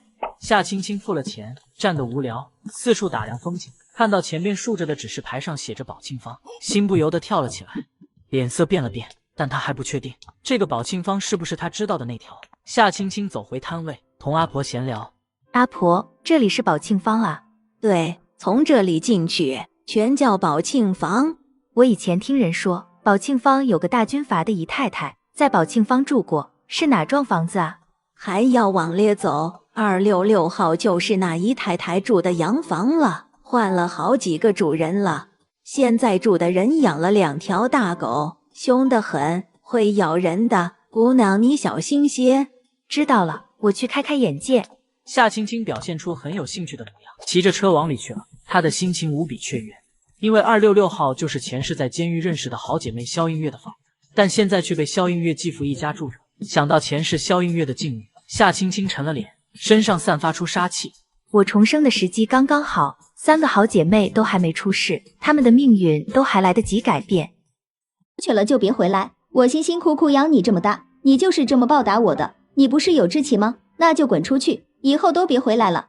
这房子是我爸爸的，你们才是外人。你爸早死了，骨头都没了，这房子现在是我的。你个养不熟的白眼狼，早知道就应该进马桶。滚！你不是有志气吗？现在就滚，以后讨饭都别讨到我面前。该滚的是你，你害死了我爸，还没和我爸离婚就和萧志光勾搭在一起。你之所以恼羞成怒，是因为你们做的肮脏事被我知道了。萧茉莉比我还大1岁，她就是你和萧志光生的哒哒哒。我爸知道了你们的丑事，你才故意举报我爸，还编造了那些莫须有的罪名。丁玉梅，我从你肚子里出来，真是奇耻大辱！你们一对哒哒哒，小心出门被雷劈死！女孩倔强愤怒的声音越来越大，虽然夏青青看不到，可她能想象，这姑娘肯定气得满脸通红，拳头紧握成拳。这姑娘还是太冲动了，不应该太早说出来的。前世就是在这次吵架之后，萧志光那个禽兽对映月下手了，最后这禽兽只是受了点伤，映月却因为故意杀人被判了15年。萧映月和公安说继父对他不轨，但他亲妈丁玉梅却作证说根本没这回事。而且萧志光平时在单位表现出来的就是个温文尔雅的老好人形象，没人相信这么个老实人会对妓女做出那种禽兽事，连公安都不信，没人相信萧映月。丁玉梅冲过去，狠狠抽了女儿一巴掌。她看女儿的眼神根本不像是亲生母亲看女儿，反倒像是在看仇人。你心虚了，你被我戳中痛点了。你丁玉梅和萧志光这对阴毒小人，你们都会有报应的，看着吧，我爸不会放过你们的。珍妮女士怎么知道的？这些事我瞒得很严，只有我和萧志光知道。珍妮女士真知道了，还是瞎说的？你满嘴胡言乱语！你萧叔叔对你那么好，你却还要这样泼他脏水。我是你亲妈，把你养这么大，你却一点都不知道感恩。你给我滚！现在你已经18了，滚出去，以后都别回来。这房子是我爸的，你和我爸早离婚了，你有什么资格住在这儿？你姘头萧志光更没资格，还有你们生的大们，全都给我滚出去！我才不会走，我要守护好爸爸的房子。我不相信爸爸死了，没找到尸体，就说明爸爸还活着，爸爸一定会回来的。我绝不会让爸爸的房子被你们这对大霸占。一个畜生！气急败坏的丁玉梅高高扬起手，想狠狠教训萧映月，但一道黑影突然飞过来，然后他双手捂着脸凄厉惨。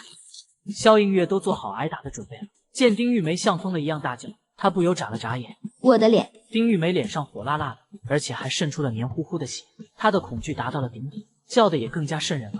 妈，你怎么了？屋里跑出个穿着裙装的女孩，女孩是萧映月的继姐萧茉莉，比她大1岁，其实是萧志光和丁玉梅的私生女，对萧映月的美貌十分嫉妒，经常在家对萧映月欺压打骂。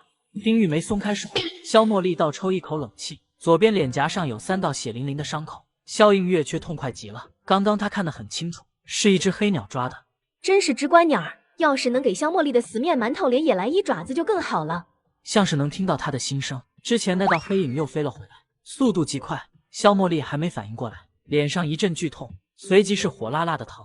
我的脸，妈，我的脸怎么了？萧茉莉极看重她这张死面馒头脸，一天要敷3次鸡蛋清，但先天不足，就算后天再补都枉然，依然是死面馒头脸。丁玉梅顾不上女儿了，她紧紧捂着脸，怕再被黑鸟攻击。八爷扑扇着翅膀，轻蔑地看着这些丑陋的人类。他认识萧映月，前世和我家小崽子共过患难，还救过我家小崽子。虽然蠢了点，但勉强能入我八爷的法眼。既然是自家人了，自然要帮一帮的。说着，八爷就又对着丁玉梅露出来的地方都来了一下。顾头顾不上脚的丁玉梅，不多时就被抓得面目全非，鲜血淋漓。萧茉莉害怕，想逃回屋子里，但八爷飞快地把她也给教训了，变得和他妈一样。映月，快躲躲，没事。萧映月没动，他直觉这只黑鸟不会抓伤自己，而且他仿佛感觉到了黑鸟的眼神，竟有些慈祥。虽然一只鸟的眼神慈祥有些不可思议，但萧映月就是感觉到了。他欣喜地看着八爷，在身上摸了半天，摸到了一块肉干，放在手心上，伸过去让八爷吃。虽然肉干少了点，但还是很懂礼数的小崽子，不错。他叼走了肉干，飞远了。院子里的丁玉梅和萧茉莉母女又气又痛，晕死了过去。此时夏青青也终于赶到了。你家房本上写的谁名字？萧映月看到黑鸟停在夏青青头上。刚刚是你帮了我吗？路见不平，拔鸟相助。我刚刚路过，不小心听到了你们吵架。你知不知道你现在很危险？前世萧映月是年前进的监狱，还有半年，萧志光那个禽兽就要动手了。你的意思是萧志光要杀我？我会武术的，他打不过我，我很厉害的。在萧志光第一次摸他时，他就去练了武术。我知道你很厉害，但如果你打伤了萧志光，他会让你去坐牢。在监狱里可以有100种方法让你消失。别怀疑我的话，萧志光处心积虑害死你父亲，他肯定不会放过你。这幢房子的房本名字是你吧？你觉得萧志光会心甘情愿地搬走吗？只要你死了，你的房子就会被你母亲继承，最终会到萧志光手里。夏青青知道这幢房子的户主是萧映月，是萧父在去西北农场之前给女儿过的户，但这也是萧映月杀身之祸的缘由。萧志光一心想得到这幢房子，又怕和丁玉梅勾搭的丑事败露，就先下手害死了师兄萧父，又陷害萧映月坐牢，然后派人在牢房里害死萧映月。最后这幢房子成功到了萧志光手里。前世夏青青出狱后，他想找萧志光和丁玉梅报仇的，可他们去了国外。你怎么知道我家的事？你认识我？我听人说宝庆坊有壮军阀姨太太住过的房子，蔷薇花爬满了一面墙，非常好看，特意过来看的。无意中听到了你和他们的谈话，不是故意听的。我叫夏青青，夏天的夏，青青绿叶的青。萧映月并没犹豫，也伸出了手，两只手紧紧握在一起，两人相视而笑。我叫萧映月，萧条的萧，二泉映月的映月。前世他和萧映月在监狱里第一次互相介绍时，萧映月就是这么解释名字的。当时夏青青听着就觉得这样说不好。以前他不信这些，但自从坐牢后，他受狱友的影响，对这些命学格外相信，只爱听寓意好的话。谁要是在他面前说一些触眉头的丧气话，他肯定要翻脸。而且他的感觉并没错，萧映月在牢房里那3年多灾多难，萧志光那王八蛋就是要他的命，派了不少人进来。虽然萧映月身手好，可暗箭难防，最终还是死了，年仅21岁，在夏青青的怀里闭上了眼睛。萧条和二泉映月都太悲伤了，以后这样说，我叫萧映月，辽国太后萧燕燕的萧，映山红的映，皎皎明月的月。你说的对，以后我就这么解释。我可以叫你青青吗？叫我青青姐吧，我比你大。说不定我比你大呢，我满18了。我满20了，而且我都已经结婚了。你居然结婚了，不会是骗我的吧？骗你又没钱赚，真结婚了。不过我运气很好，昨天刚当上寡妇。青姐，你怎么知道我家房子的户主是我？猜的。如果户主不是你，你以为你妈和萧志光肯养你到18岁吗？萧志光是萧映月祖父萧寻美战乱时收养的孤儿，顺便教一些戏曲才艺，算是半个儿子了。只不过萧志光天资平平，相貌也不俊美，戏曲成就上高不成低不就的。你现在就算四处嚷嚷，也没人会信萧志光是恶人，你得拿出真凭实据才行。我没有证据，我爸爸现在生死不明，没人能指控他们。证据怎么没有？眼前就有活生生的一个呢。夏青青朝地上的母女俩看了眼，笑得很阴险。你先去我那住，别在这儿住了，你斗不过萧志光的。夏青青不放心这姑娘继续住，怕她又不前世的后尘。萧映月想都没想就答应了。夏青青愣了下，随即无奈扶额，提醒道：映月，以后你别轻易答应去别人家住了，万一是坏人呢？你不是啊，我只去青青姐家里住啊，其他人家就算八抬大轿请我都不会去的。夏青青笑了笑，也没再劝。反正以后有我盯着，绝不会让这傻姑娘再受欺负了。夏青青和萧映月一起去屋子里收拾东西，看到那间粉嫩的公主房，夏青青怒了。这间房一看就知道你爸当初费了大量心思给你准备的，现在却被萧茉莉这女人占了，凭什么给她住？你看着。夏青青跑去院子里，拿出一把小刀，在萧茉莉身上割了一刀，血鼓鼓的流了出来。青青姐好行啊，可是好爽啊。夏青青拿了个小碗，从萧茉莉那接了半碗，再在丁玉梅那接了半碗，满满一碗血。这对母女俩依然死气沉沉的昏迷着。她割的伤口在手腕上放好血后，就撒了些止血药，是她自个配的，效果极好，立刻便止住血了。便宜你们了。萧映月的表情很复杂，兴奋、担心、膜拜3种情绪快速切换，唯独没有害怕。万一公安来抓人，我就主动承认是我割的，绝对不会连累青青姐的。走。夏青青捧着一碗写上了2个，在丁玉梅和萧志光的卧室墙上用鲜血写下了这句话：狗男女，敢欺负我女儿，晚上见。又在萧茉莉的公主房里写上：小贱人，你有什么资格睡在这？你也配。写完这2句话，一碗血还剩下大半碗。夏青青意犹未尽，不能浪费，再写哪好呢？书房，萧志光最喜欢去书房找宝贝了。你家书房还有宝贝啊？萧志光总觉得我爷爷去港城前在这幢房里埋了金条，他和丁玉梅说，我爷爷是最小心谨慎的，绝对不可能不给自己留后路。他害我爸也是为了这宝贝，但找到现在都没找到。说完，萧映月幸灾乐祸的笑了，他根本不觉得爷爷留了宝贝。我爸爸和我说过，我继奶奶御夫有术，还精明算计，将爷爷治得服服帖帖的。去港城的时候，除了留下这幢房，还有一些钱，其余财产都带去港城了，怎么可能留下宝贝？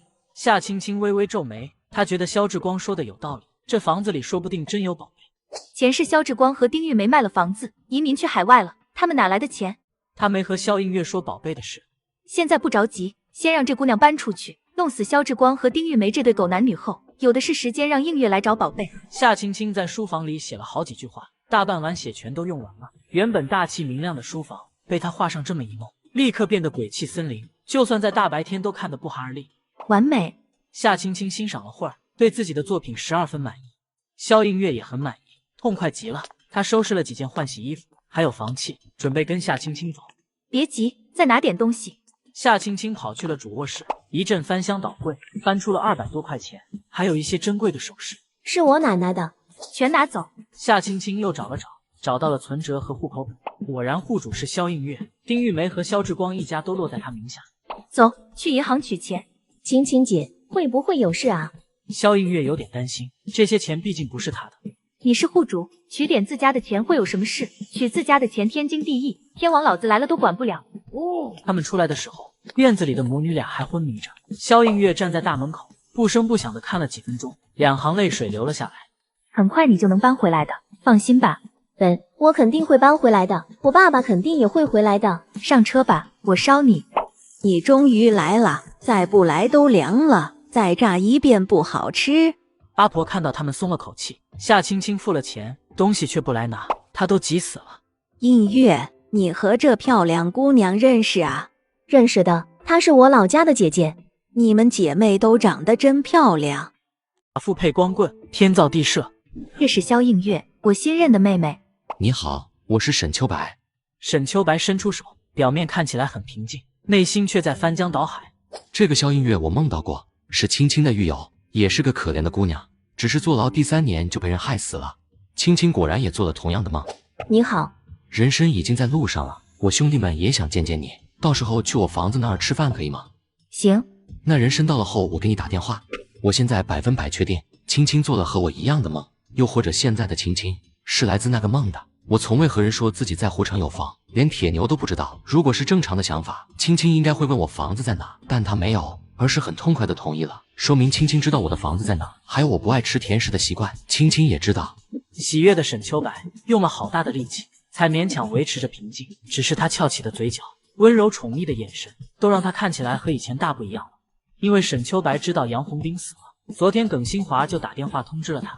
要不是身体没好，我都想开一瓶酒庆祝。杨红兵可算是死了，从此以后，我可以正大光明的站在青青身边，不必担心会有人非议了。夏青青感觉到今天的沈秋白很不对劲，像是喝高了。你喝酒了吗？没喝，你不是说不能喝酒吗？没好之前肯定不能喝酒。好，不喝。沈秋白很听话，眼神也更加宠溺了。姐姐，我们回来了。去玩什么了？全都是汗。打纸板好玩，都是我和铁牛哥赢的，送给姐姐。我家小鱼可真厉害，你替姐姐收着吧。这是你映月姐。映月姐姐，小鱼乖，这是我给你的见面礼。小鱼看向姐姐，不敢收钱。夏青青笑着点了点头，小鱼这才开心收下。小鱼，再过几天姐姐来接你好不好？夏青青和小鱼商量，杨家的房子她打算重新刷一下大白墙，大概得10来天，还得在沈秋白这继续住着。铁牛哥哥也去住吗？铁牛哥哥要照顾你沈哥哥，你可以经常过来找他玩。青青姐，让小鱼住这吧。石铁牛也舍不得小鱼，小鱼也眼巴巴的瞅着，希望夏青青能同意。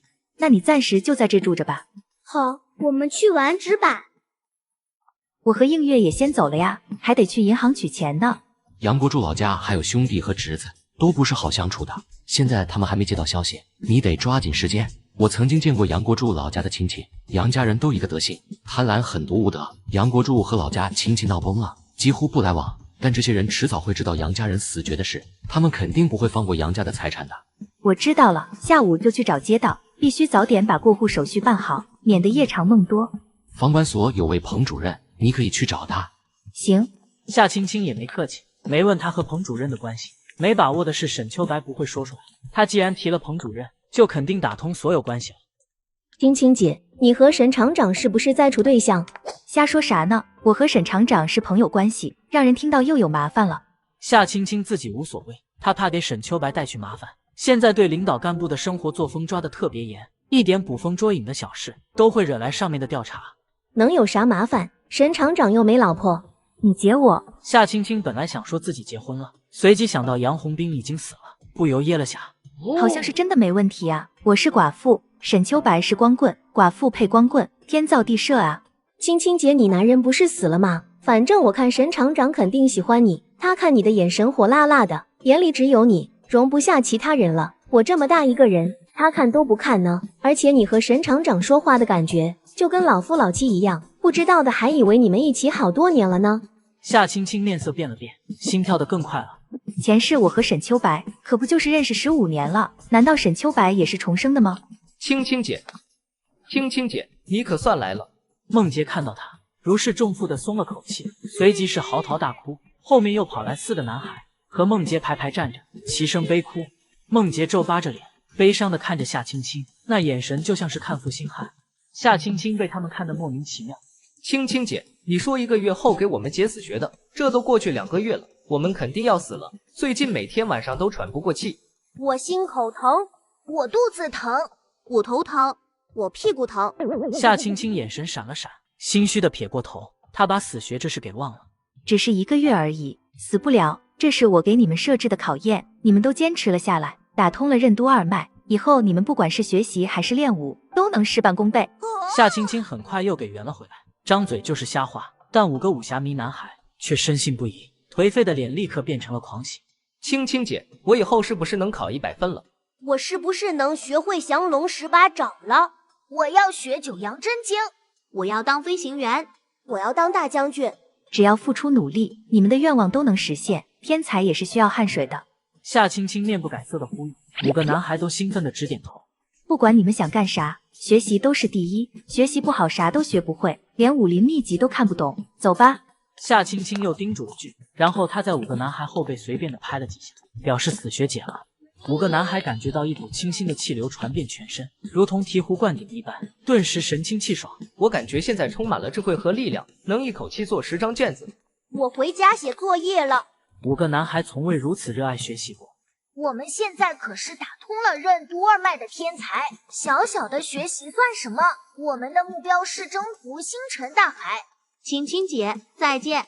下个月单元考试，我们肯定能考100分。下次来滚尺机场，得躲着些这几个小傻子。我记得马上要单元考试了吧？凭这5个小傻子的智商，倒数第一还是很稳的。不避着点儿，我怕到时候被5个小傻子的眼泪淹死。青青姐，小孩子真好骗啊！你也不比他们聪明到哪里去，赶紧去银行取钱。滚尺机场附近就有银行，肖映月拿出存折和户口本取钱，存折里总共4500多，肖映月全给取出来了，1分都没留。夏青青让他再重新开个户，把这笔钱存起来。办妥后，肖映月将存折塞给他，大大咧咧道：“青青姐，你替我收着吧，这么多钱你自己收。”夏青青不肯要，虽然他肯定不会昧这笔钱，但这一世他和肖映月才刚认识，不能一下子跨度这么大。我收着的后果肯定是找不到。青青姐，你帮我收着嘛，我一看见你就觉得亲切，就像是我亲姐一样，我只信你。行吧。肖志光回家后肯定气死了，这么多钱他得攒好多年呢。这点钱才哪跟哪，还得让他们一家付出代价。青青姐，我要怎么做？不急，先晾他们几天。夏阳2家人都死绝了，我正好空出手，就拿这一家3口打发时光吧。生回到80年代，我把前世的仇人全送上西天，让火葬场都烧冒了烟。小夏终于回来了。大友，小夏，这小姑娘是谁啊？我娘家表妹，叫肖映月，过来和我住。青青，这是杨红兵的骨灰吧？怎么有2个骨灰盒？另一个是谁啊？总不可能是杨红兵锯成2半烧的吧？对，这是杨红兵的骨灰，还有个是我继兄，他和杨红兵缘分还挺深的，坐牢分到了一起，2人打架动了剪刀，同归于尽了。以前我不喜欢继兄，也讨厌杨家人，可是现在人都死了，一切都烟消云散了。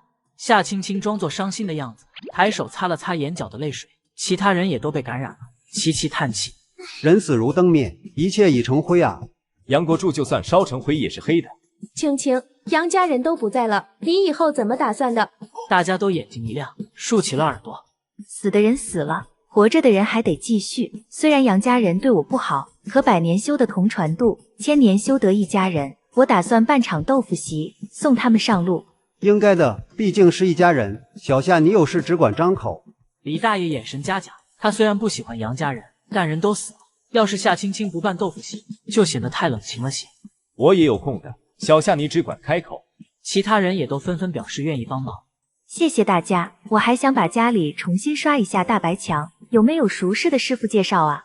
我娘家侄子就干这个，手艺好，价钱也公道。我们弄堂的活基本上是我侄子干的。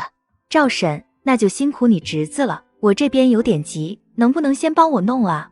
没问题，我让他明天就过来，价钱肯定公道。小夏你放心。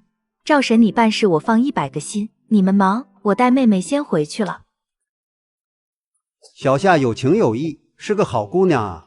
可惜就是八字太硬，以后怕是难嫁了。嫁过来才短短2个月，就将夫家人都克死了，连和倩肚子里的孩子，还有和父，全都算进去的话，8条人命啊！八字不是一般的凶啊！听说小夏的娘家人也都死绝了，加上杨家、何家还有夏家，总共12条人命。听说火葬场都烧冒烟了。你们懂个屁！八字硬有什么关系？小夏现在可是大赢家，5间店铺，1幢房，每个月租金都花不完。大家一下子沉默了，空气也变酸了。爹亲娘亲都没钞票亲，八字再硬有钞票就是好命。这个小夏命可真好啊！什么八字硬八字凶的，杨家人死绝是老天爷开眼，他们要是不做缺德事，能有今天的下场吗？和小夏有什么关系？又不是小夏让他们去干坏事的，何家和夏家也是他们自个造的孽，和小夏八竿子都扯不上。昨天杨红兵死了的消息传到弄堂后，关于夏青青是扫把星的传言就满天飞了。这些人说的有鼻子有眼的，偏偏还有不少人相信。李大爷替夏青青争辩了几句，但这些人压根不听，可把大爷气坏了。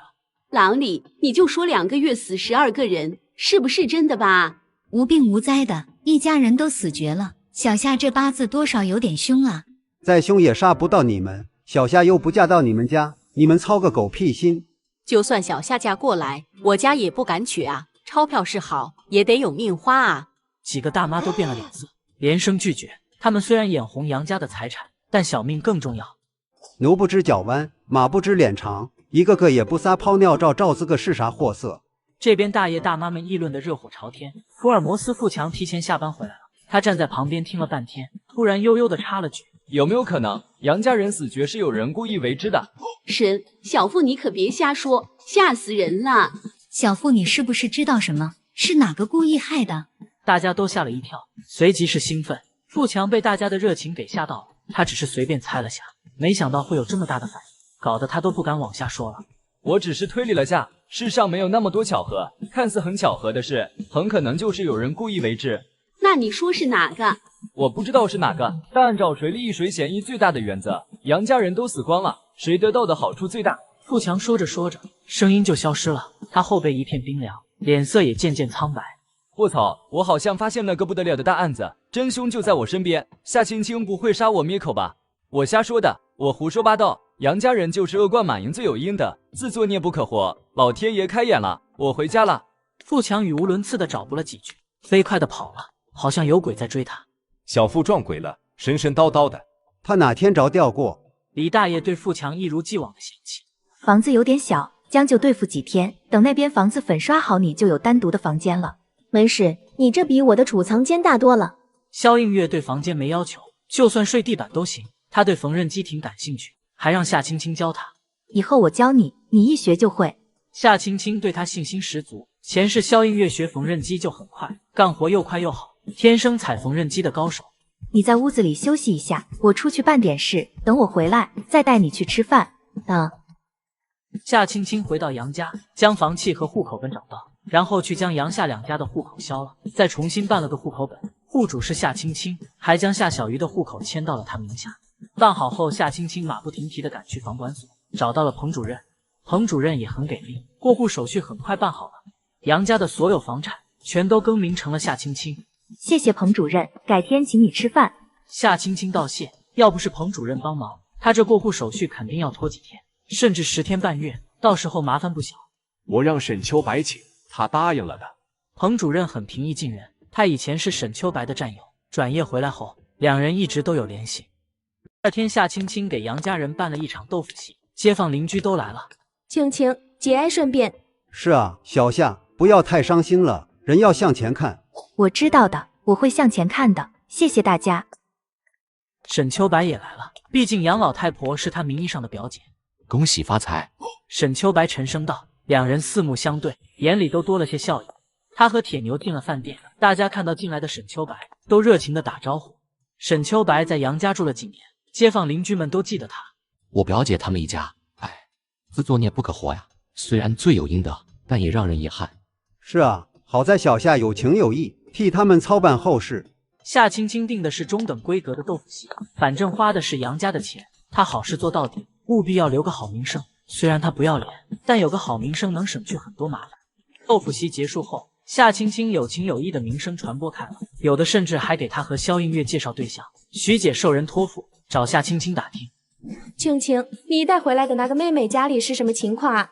我这妹妹和我一样，亲妈靠不上，嫁了个后爹，心都偏向妓女了。映月在家里过得连狗都不如，他们还想要映月的命，霸占映月亲爹留下的洋房。这女人是脑子长蛆了不成？亲闺女不疼，去疼个妓女，哎呦，气死我了！幸好还有青青你照看着，否则你这妹妹怕是连骨头都剩不下了。老话总说宁跟讨饭的娘，不跟当官的爹，这话也不对，有些亲娘也是黑心鬼。毕竟是少数，大部分亲妈还是好的，只是我和映月没碰上罢了。父母子女也看缘分的，人这一世，十全十美不可能，这个地方失去了，另外地方就会找补回来，想开点就行了。徐姐说了一番颇有哲理的话，说完她还叹了口气，神色也很惆怅。不等夏青青问，便说起了她自己的事。我家里4姊妹，我是家里老二，我大姐叫徐招娣，我叫徐迎娣，老3是弟弟，叫徐宝根，老4是妹妹，叫徐庆娣。大姐是长女，爹娘器重，弟弟是宝贝儿子，爹娘的命根子，小妹是老小，爹娘也疼的，只有我啥都不是。徐姐神情自嘲，尽管她现在日子是家里姐妹过得最好的，但她想起小时候的事依然会心痛。自己过好了比啥都重要。父母其实也势利的，爹亲娘亲都不如钞票亲。徐姐，你这面相一看就是有福的，少年把苦都吃完了，以后就只剩下享福了。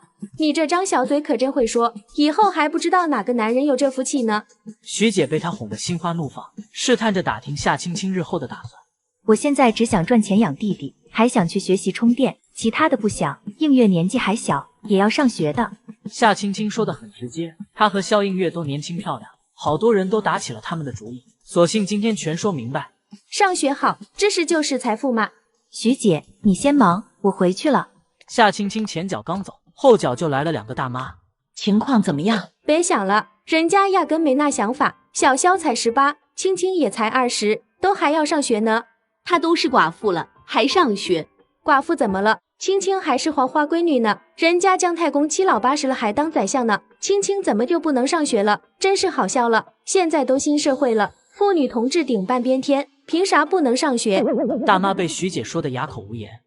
转眼间到了7月，沈秋白打来电话，说人参已经送到了，放在他的大洋房里。夏青青当天就跑了过去。不用这么急，擦擦汗。太阳有点毒，人参在哪？脸都晒红了，先歇歇。姐姐，这只蚂蚱好漂亮，你看是不是好漂亮？真好看，小鱼太厉害了，抓到这么好看的蚂蚱。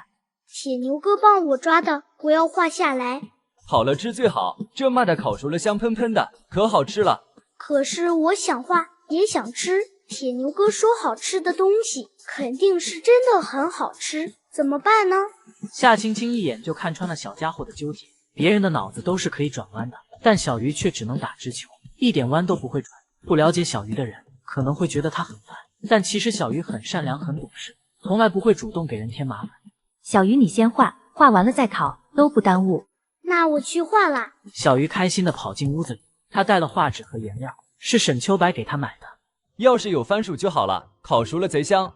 菜市场就在附近，你去买几个回来烤。沈秋白给他出主意，语气很宠，还有些内疚。他那个梦里也有铁牛，虽然铁牛是光荣的烈士，可他还是自责，如果他身体和以前一样，就不会躲不开坏人的子弹，铁牛也不会给他挡子弹牺牲了。梦里的铁牛母亲哭得多次昏厥，一夜之间头发全白。沈秋白每次想起都撕心裂肺，就忍不住想对这憨憨好一点。我去买番薯，还有土豆烤了也好吃。我去看人参。夏青青休息够了，准备干正事。进屋看到小鱼在全神贯注的画画，夏青青走过去，想看看画的怎么样了。她对小鱼画的画并没抱多大的希望，只是想着小孩子有个兴趣挺好。但看到画纸上像模像样的蚂蚱后，夏青青愣住了，画的太好了。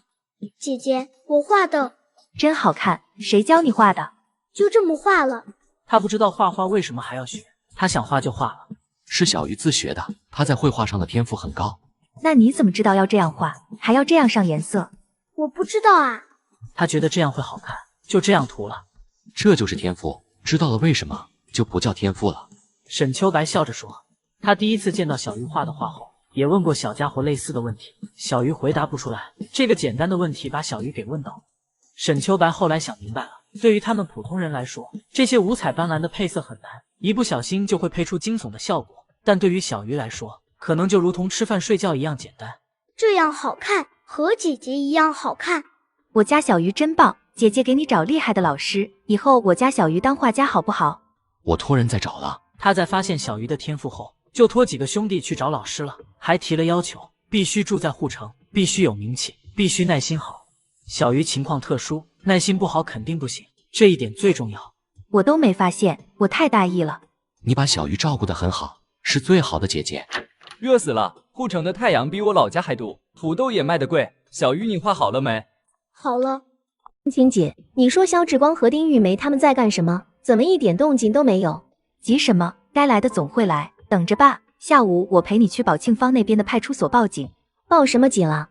说肖志光对你多次欲行不轨，丁玉梅助纣为虐。最近几年肖志光越来越过分，你在家里待不下去了，被逼得离家出走，纠结了许久，最终还是决定报警，要回自己的房子。你怕不怕被人非议呀？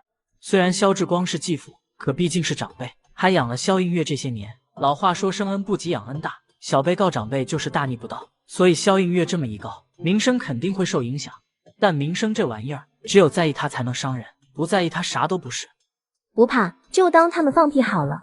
这样想就对了，吃了饭我陪你去。夏青青十分满意，这个社会对女人本就苛刻残酷，要是还那么在意名声，活着可太痛苦了。索性疯疯癫癫不管不顾的过，看不顺眼也是别人难受，自己爽了就行。青青姐，为什么我们离开那天不去报警？现在都过去10来天了才报警，公安会信吗？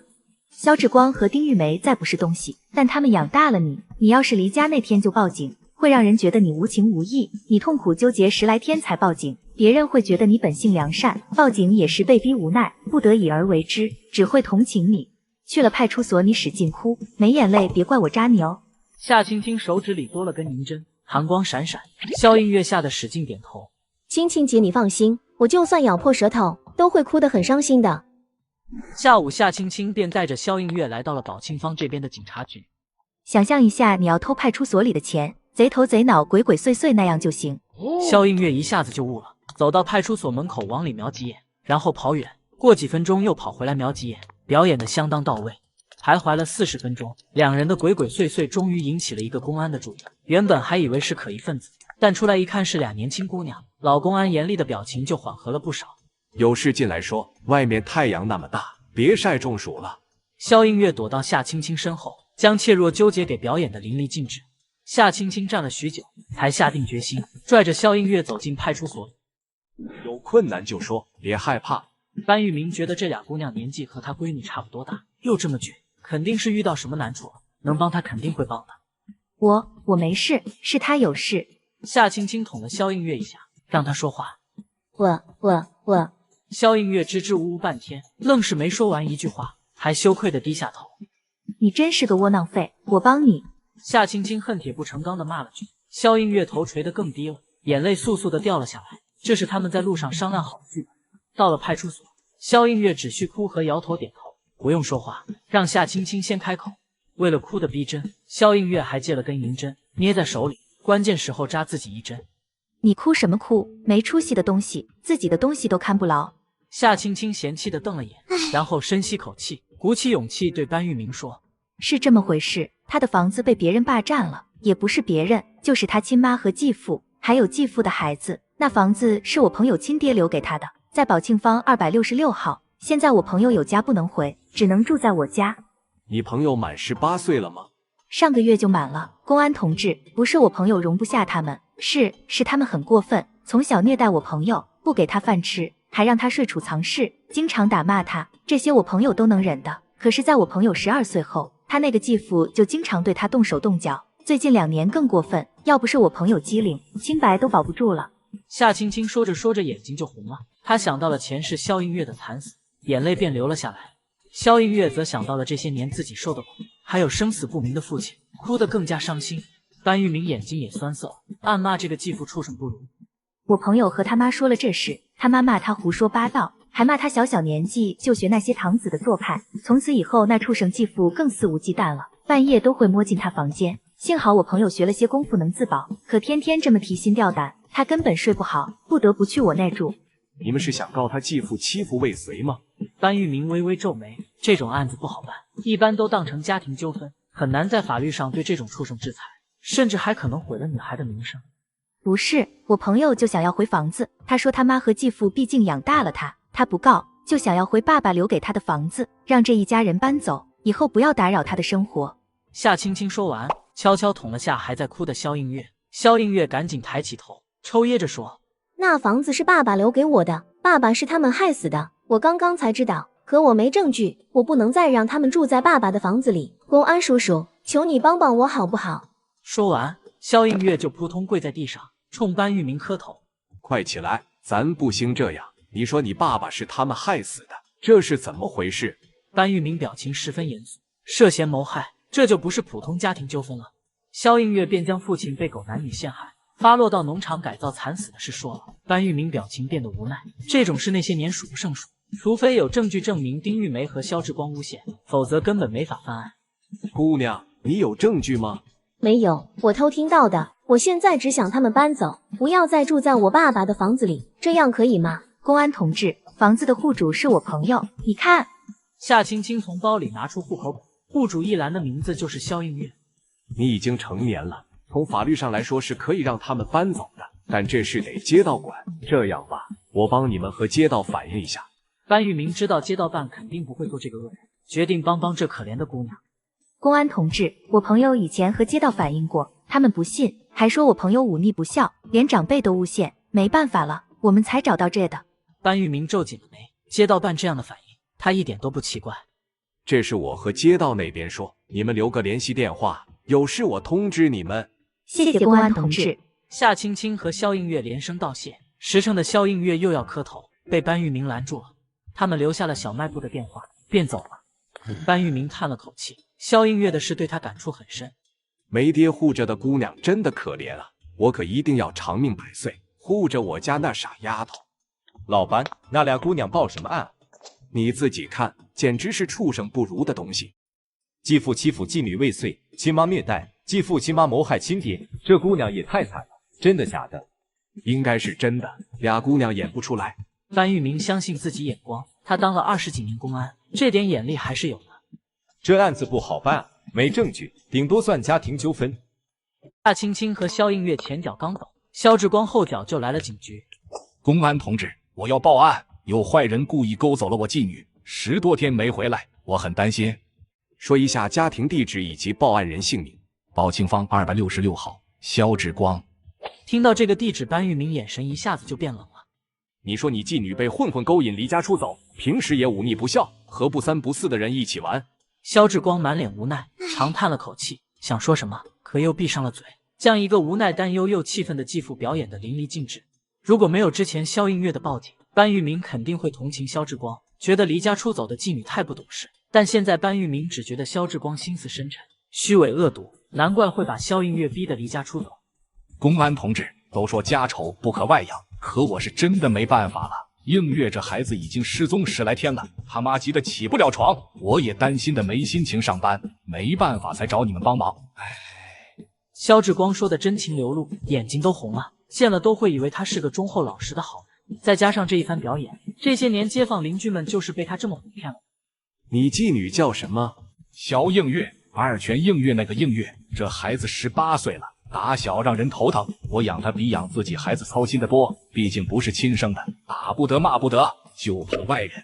你家是宝庆坊266号，我查了下，这幢房子的户主是你继女萧映月，你和你的孩子其实是记住的。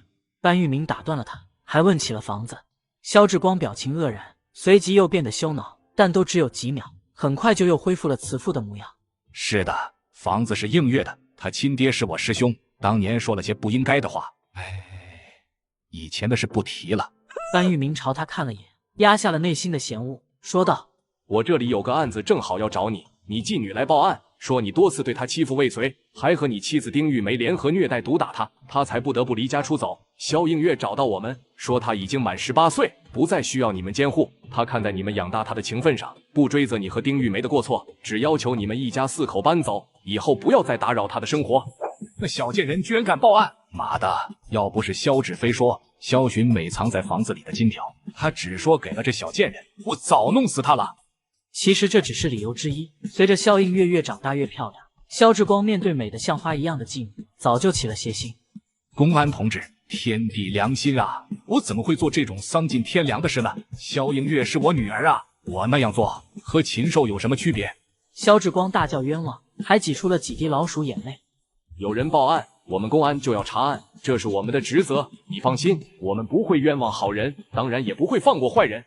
这个公安不会信了小贱人的鬼话了吧？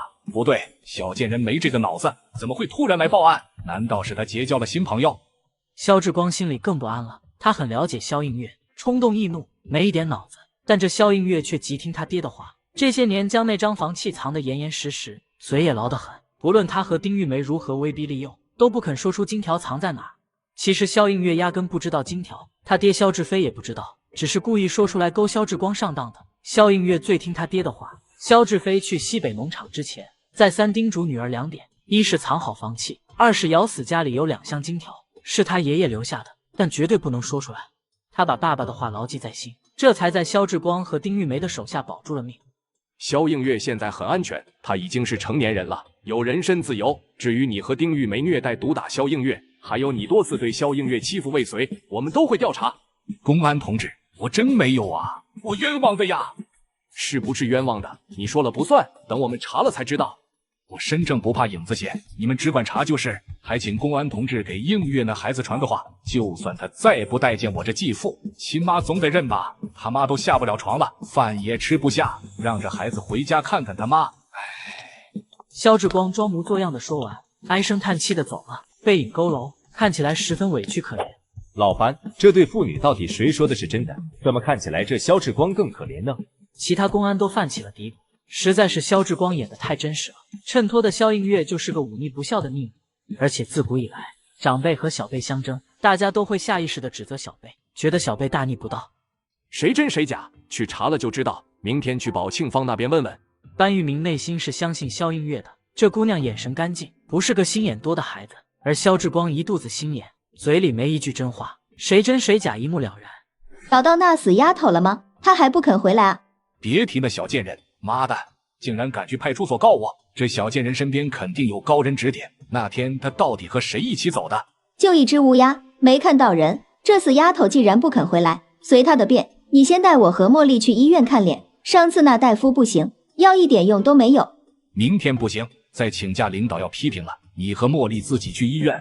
萧志光早对她生了厌心，只是房子和金条还没到手，他还得哄着。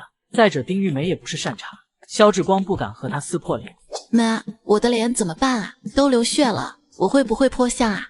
明天我们去医院找最好的大夫，肯定能治好的。死没良心的东西，房子宁可给黄毛丫头，也不给我，活该在农场炸死。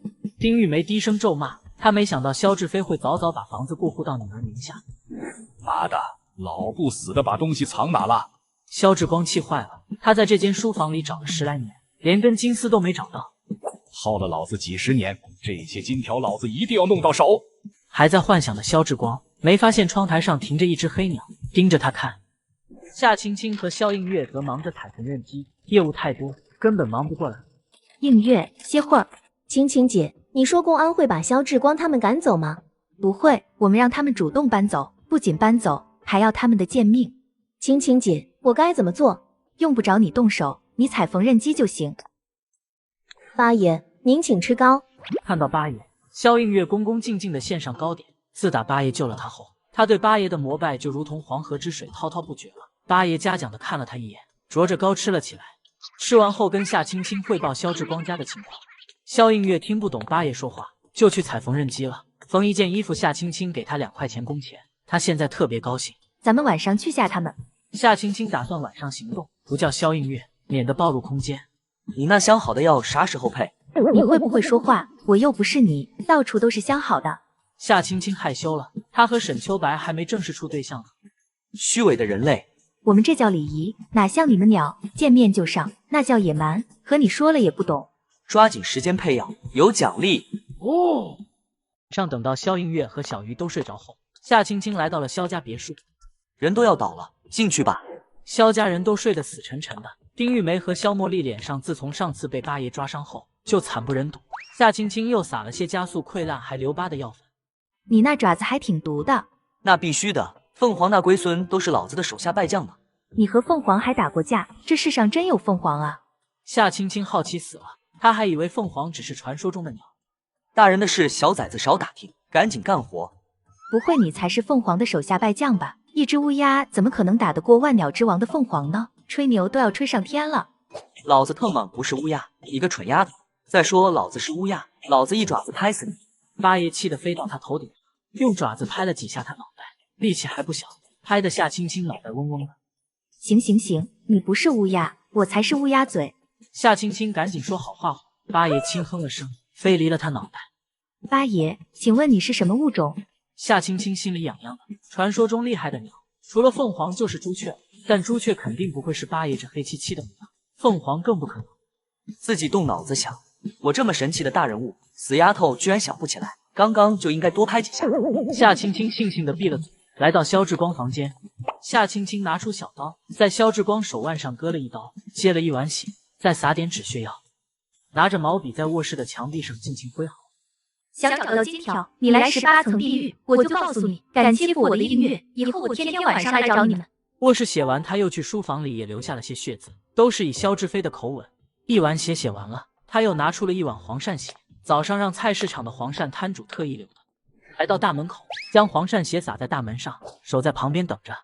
没多会儿，就飞来一群蝙蝠，大门被撞得砰砰响，就像有人在拍门一样。收工。夏青青十分满意，要的就是这效果。这法子是他前世听一个狱友说的，监狱确实是个学习知识的宝地方，里面365行的人才都有，只要肯学，啥本事都能学到。第二天，宝庆坊就有了萧志飞半夜上门的传言。萧志飞是被冤死的，死的时候还穿了红裤衩，他变成了厉鬼，千里迢迢的飘回来了，找萧志光和丁玉梅算账。萧志光一家莫名其妙昏死了，早上大门敞开着，人却不出来，我担心他们出事，就进去看了下，哎呦，魂都吓没了，墙上全是血渍，还让萧志光去18层地狱，不是萧志飞还能是谁？真看不出来，萧志光竟是这种人，果然知人知面不知心呢。你们说，萧志飞是不是就住在萧家啊？白天睡觉，晚上出来。听到这话，大家齐齐打了个寒战。萧志飞活着时挺和善，就算当厉鬼了，肯定也不会乱来的，放心吧。都成厉鬼了，还有什么人品？人善被人欺，马善被人骑。清醒过来的萧志光看到墙上的血渍，他气得又想砸东西，但手腕疼得很。我根本不相信世界上有鬼，肯定是萧映月那小贱人搞的鬼，想逼我走，门都没有，金条没找到，我是绝对不会搬走的。夏青青又去了3个晚上，走的一样的程序，有八爷在，萧志光就算不睡觉都躲不掉。他其实并没吓到，但邻居们都吓坏了，天天晚上被鬼吓，邻居们都没睡好，怨气冲天。他们找到街道办，强烈要求萧志光一家搬走。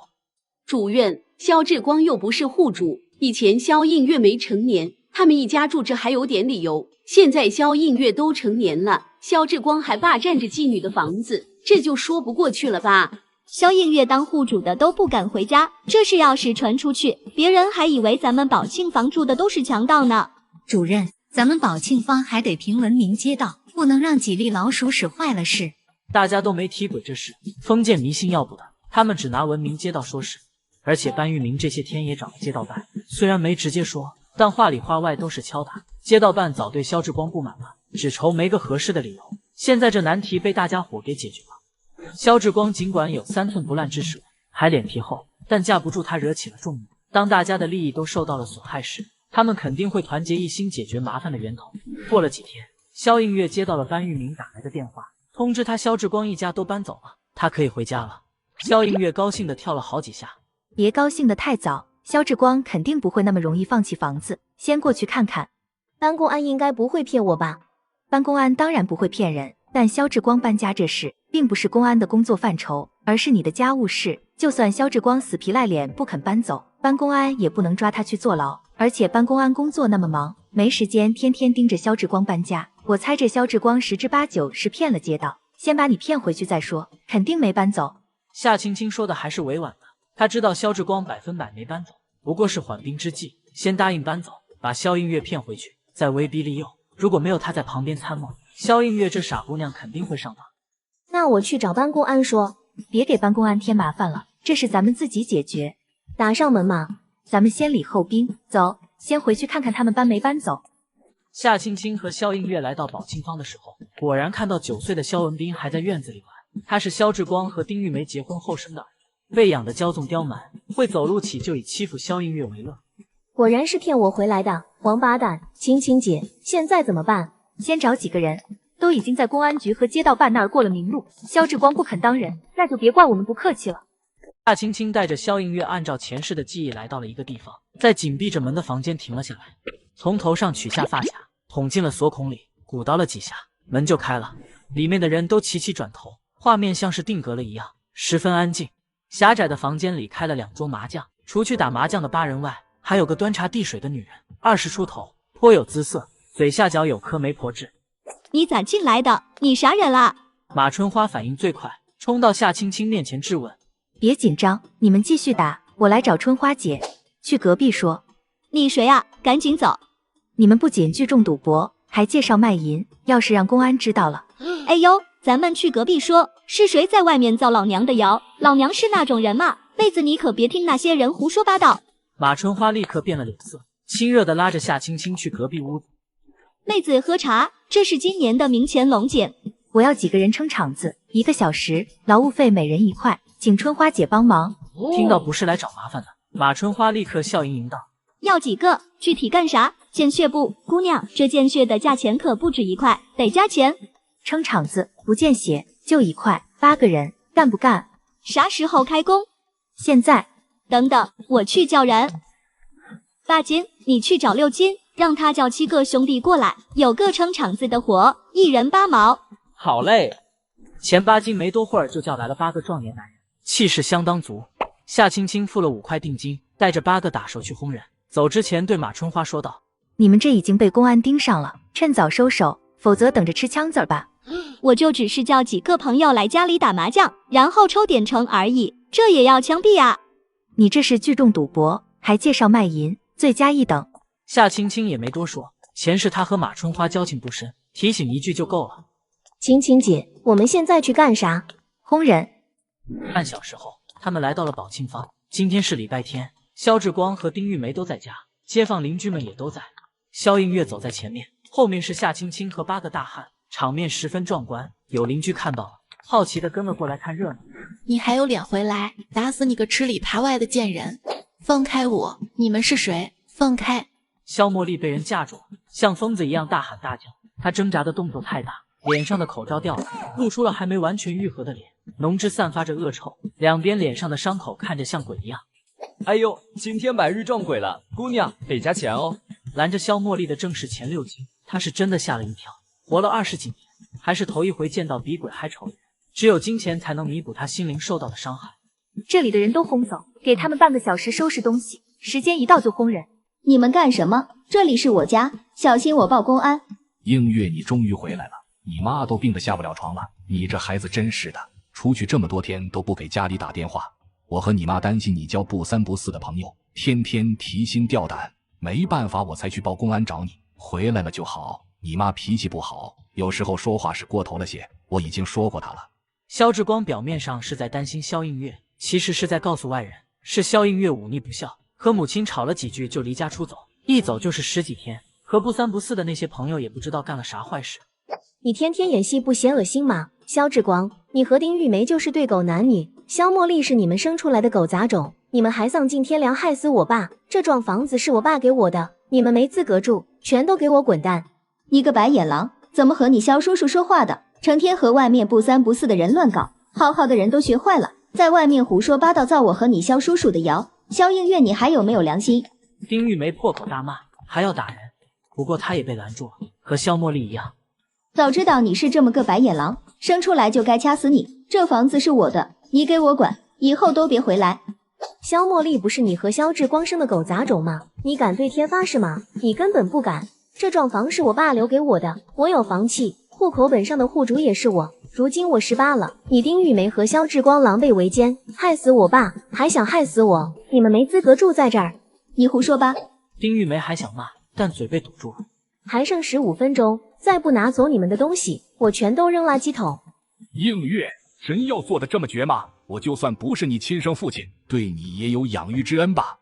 你养了我什么？房子是我的，你们一大家子住在我家，房租钱都够我吃喝了。你和丁玉梅虐待我、毒打我，你还想欺负我？你算哪门子长辈？你萧志光是我萧家的叛徒，我爷爷现在不在，我作为他老人家的嫡孙女，替他清理门户。从此以后，你没资格姓萧，也不许再唱我萧家的唱腔，我还要登报昭告全国，让大家都知道你是个什么东西。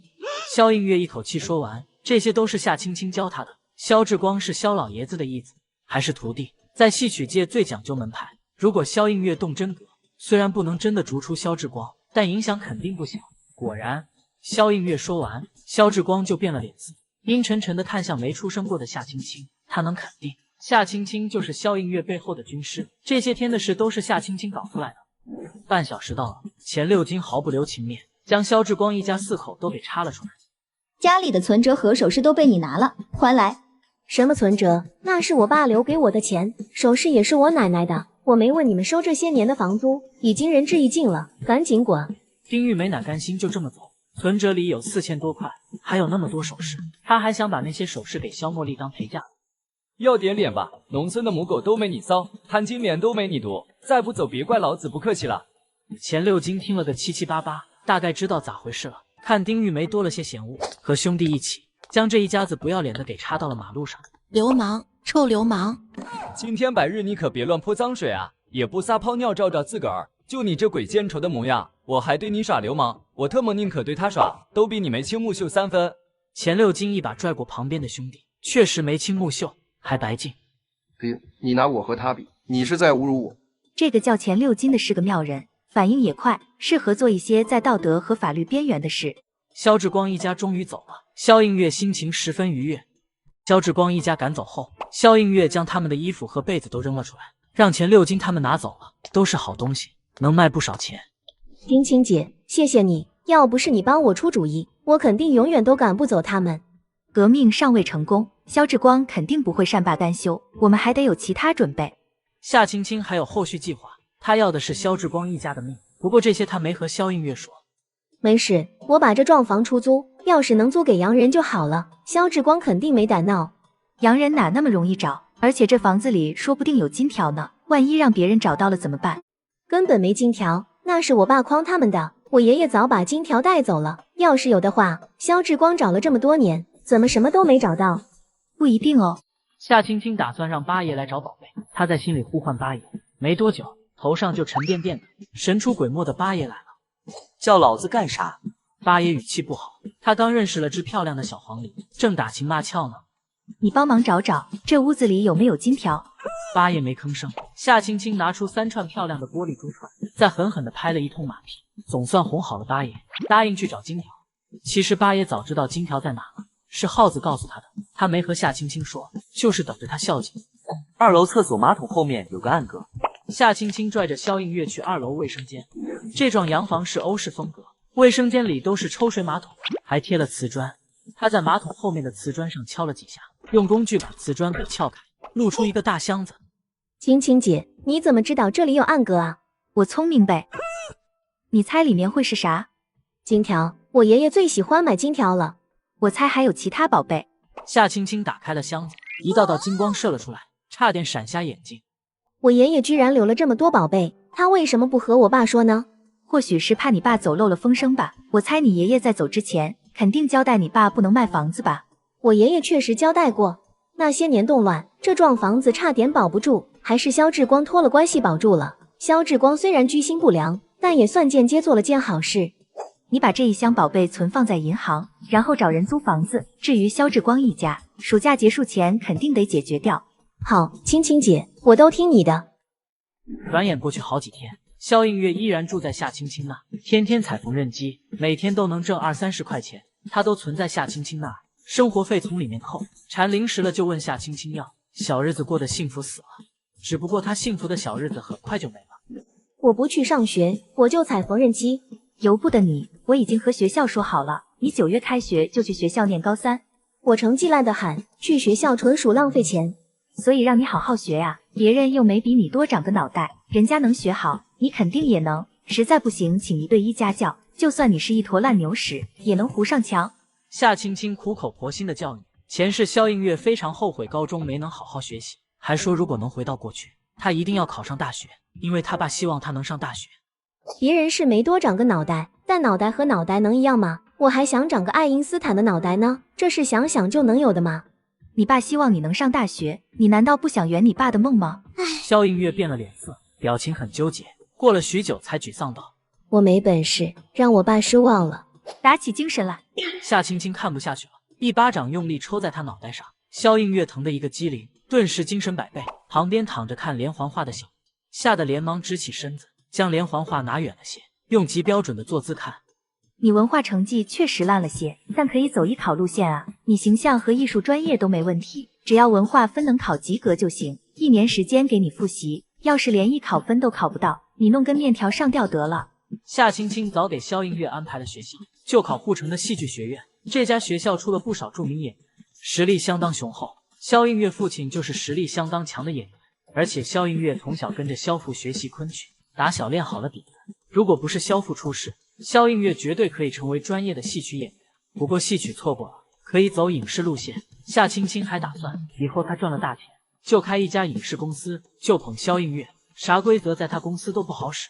当演员也是萧映月前世的梦想，前世夏青青是死的最晚的，其他3个姐妹都走在她前面，而且都死得不甘心。既然她重生了，自然要帮姐妹们圆梦，弥补前世的遗憾。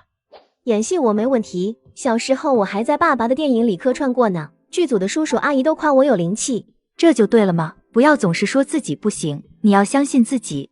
好的，我知道了，青青姐。踩缝纫机去吧，多挣些钱以后请家教。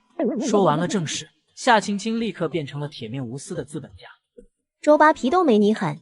萧映月小声嘟嚷，乖乖去踩缝纫机了，嘴角却高高上扬，眼睛亮晶晶的。以前他对未来没有规则，过一天算一天，现在有了非常清晰的目标。萧志光和丁玉梅他们一家4口暂时还算安静，不能现在就对付他们，得将时间线拉长一些，否则接二连三的死人，耿新华那边不好交代。现在要做的就是将配好的药给沈秋白送过去。陶婶，你那朋友到底靠谱不靠谱？要不还是让我找的老中医看吧，至少人家保证能治好呢。你眼睛要是没问题，就能看出我现在比以前好了很多。陈英俊上上下下的打量，终于看出了沈秋白的气色确实比以前好了不少，心也终于踏实了。自打沈秋白受伤后，他都急死了，没一天安心的。你这朋友还真有2把刷子啊！他姓什么？是哪个姓连世家的啊？他家青青姑娘手里有秘药。青青姑娘是哪个？秋白，你有对象了啊？是这个青青姑娘吗？你们处到啥程度了？啥时候结婚啊？再啰里吧嗦，我和你妈说你喜欢男人。沈秋白一句话就灭了陈英俊的八卦火焰。哥，青青姐来了。司锦衣和陈英俊都眼睛一亮，一前一后的冲了出去，一个是想看药，一个是想看人。青青姑娘，你好，你好，我是陈英俊，秋白的好兄弟。这青青姑娘果然标致，难怪老沈藏得这么严实。你好，我是夏青青。夏青青大大方方的和他握手，看他的眼神十分同情。这胖子的生命已经进入倒计时了，算算看，大概还有1年零2个月。前世陈英俊是沈秋白的好兄弟里最早出事的，大约在明年的11月，陈英俊和一伙人在喝酒，喝着喝着就开始扯皮。这倒霉家伙热心肠的去劝架，结果挨了刀子，一命呜呼了。也不知道是不是冥冥之中的预感，陈英俊早就写好了遗书，将财产的80%留给了沈秋白，让他用这些钱治病。陈英俊虽然好色八卦还贪财，可他对沈秋白绝对真心实意，比亲兄弟还好。青青姑娘，我咋了？陈英俊被他看得心里发毛。我看你气色不太好，晚上节目很丰富吧？胖子，你不是天天喝路血吃路边吗？怎么还虚？去，我哪虚了？女人都说我强壮。陈英俊脸上挂不住，表情悻悻的，心里却慌得很。最近确实不太得劲儿，我不会提前进入布局了吧？女人指的是你的钱包，你个傻吊。你好，我是司锦衣。你好，我是夏青青。乖乖，男人比女人还美，真是没天理。可惜红颜薄命，司锦衣前世也是英年早逝，铁牛牺牲后的第2年，他就在国外出事了。前世司锦衣主动申请去非洲援助，可是在回国前的1个月，他在急救一场车祸事故时，不幸感染了 HIV 病毒，离开了他最心爱的手术台。夏青青朝沈秋白看了过去，正好沈秋白也在看他，两人眼神相撞。他在想什么？他们脑海里同时闪过这句话，而且都想到了对方的想法，肯定在想陈英俊和司锦衣这俩人的死。沈秋白在梦里见到了2个好兄弟的结局，他势必要阻止这些悲剧的发生。别人是暗送秋波，他俩是眉来眼去。你是一见面就上床？成功男人身边怎么可以只有1个女人？我虽然不能像皇帝那样3宫6院，但至少也得找17、8个女人吧。只要不结婚，我就可以无限快乐。你也不怕的病？这是用野山参配的养肺膏，还有我给你定制的饮食清单，按照这个吃，你要不了多久就会完全好起来的。好。青青，这药是你自己配的吗？是我家祖传的方子，这膏药很难普及，有几味主药外面很难找到，只有人迹罕至的深山里才有。那你怎么找到的？我有八爷啊。他是八爷？司锦衣表情一言难尽，他没想到居然给一只鸟取辈分这么高的。对呀，八爷辈分比我高，我们夏家很多秘方的主药都得靠八爷去深山老林里寻来，这养肺膏也是。八爷爷，您老人家好。司锦衣毫无节操地冲八爷拱了拱手，只要能给他找来好药材，让他叫祖宗都没问题。司锦衣准备徐徐图之，打听到八爷的喜好，好好巴结这只鸟祖宗，看能不能弄来些好药补身子。小崽子长得好看，还懂礼，是个好崽子。青青，我买了你最喜欢吃的鲫鱼，要红烧还是清蒸啊？红烧，我来做。沈秋白给他打下手，两人合作亲密无间，也不用说话，只是一个眼神就明白了对方的意思。陈英俊和司锦衣看着，不知怎么的，心里都有些酸。我们还是去和铁牛说话吧，跟他们一起，我们太碍眼了。青青，我给你联系了医学院的函授班，9月你就能去上学了。沈秋白从梦里知道，夏青青很遗憾没能上大学，她已经结过婚了，不能参加高考，只能上函授班和夜大。你怎么知道我要上大学呀？我猜的，函授班文凭也是国家承认的，而且班上同学都是医学部门上班的人，对你应该有些帮助。谢谢你啊，我本来打算去上夜大呢。夏青青开心极了，她去教育部门打听过，高考生必须未婚，她这样的不能参加高考。本来她都要去联系夜大了，没想到沈秋白悄悄给她办好了。和我不用客气，小鱼的画画老师，我联系了一个，他现在在京城开会，等他回来我带小鱼上门，看能不能让对方收下。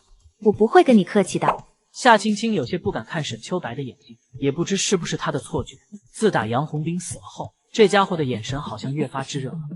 对了，还有件事。沈秋白开了个头，纠结要不要说，他怕夏青青为难。什么事啊？锦衣他是早产，身体有些弱，做大手术吃不消，你看他的身体能不能调理好啊？沈秋白没问宝贝药，司锦衣说夏青青给他的药丸里有千金难买的宝贝，非常难得。既然是千金难买，显然非常稀有，夏青青说不定也没多少。要不是司锦衣是他兄弟，他连问都不会问。可以调理。会不会很麻烦啊？不麻烦，但药材珍贵，他得出钱。夏青青一点都没客气，反正司锦衣有钱。陈英俊这胖子当丈夫肯定是渣男，但他当兄弟则能打100分，他发财了，身边的兄弟都跟着发财。沈秋白分的钱最多，司锦衣和周导也没少分，都不差钱。你别客气，只管开口，锦衣他有钱。放心，我肯定狮子大开口。两人在屋子里忘我的聊天，完全忘了外面还有人在等。老沈，饭好了没？好了。吃完中饭后，陈英俊见沈秋白状态确实不错，便准备开车回公司了。走的时候还把人拽到外边说小话。老沈，青青姑娘绝对是好姑娘，你眼光没得说，但你妈那边估计有麻烦啊，毕竟青青姑娘2婚了，你啥时候带她回家啊？刚刚陈英俊和铁牛唠嗑，打听到了夏青青的情况，20岁新寡，还继承了短命前夫的5间店铺、1幢房子，才貌双全的漂亮寡妇，这么好的条件，就连陈英俊都心动。但是沈秋白他妈肯定不心动，这老太太有中意的儿媳妇人选，也是他们圈里的姑娘，叫柳如烟。不过沈秋白不乐意。你难道不知道柳如烟已经很久没登我家门了吗？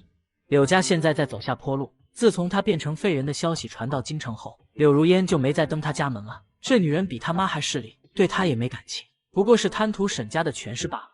我最近没回京城，柳家人都特么是墙头草啊。柳如烟最近和秦志虎打得火热。柳如烟这是狗急跳墙了，连秦志虎这种蠢货都要。沈秋白笑了笑，他知道原因。柳如烟必须尽快找人结婚，否则柳家会将她嫁给五毒俱全还心性残忍的王康峰。这家伙前面2个老婆，一个死了，一个疯了，圈里人都知道是怎么回事。柳如烟当然不愿意嫁过去。秦志虎虽然蠢，可好拿捏，柳如烟嫁他肯定比嫁王康峰好。见陈英俊气得咬牙切齿，沈秋白调侃道：“你现在要是去追，柳如烟说不定会同意。老子缺女人嘛，以前是老子眼瞎，没看清这女人的真面目，老子就算打光棍都不会再找她。”陈英俊16岁时对柳如烟一见钟情，展开了猛烈的追求，情书都写了厚厚一摞，咱的零花钱全都买了礼物。柳如烟礼物全数照收，但什么都不答应，顶多就是给陈英俊一个浅浅的笑，然后说父母管得严，不让他和男孩出去玩。陈英俊被这女人足足吊了3年，好在陈英俊幡然醒悟，洗心革面，不再当柳如烟的舔狗，而且受了情伤的他黯然南下，找兄弟凑了些本钱进货，成就了现在财大气粗的陈老板。我回去开会了，大几10万的生意呢，没我在肯定开不下去，走了。胖子，等等我。侧侧麦，司锦衣听话的伸出手，欢喜的冲沈秋白挤了挤眼。肯定是老沈刚刚对夏青青施展了美男计，真是我的好兄弟啊！你这身体能调理好，但药材很珍惜。我懂，10万够不？夏青青本来想说2万块医药费，没想到这厮美人真上道。够，10万块包你龙精虎猛。这是我电话，要配好找我，拜拜。我也回去了。让铁牛开车送你回去，太阳太大了。不用，我有自行车。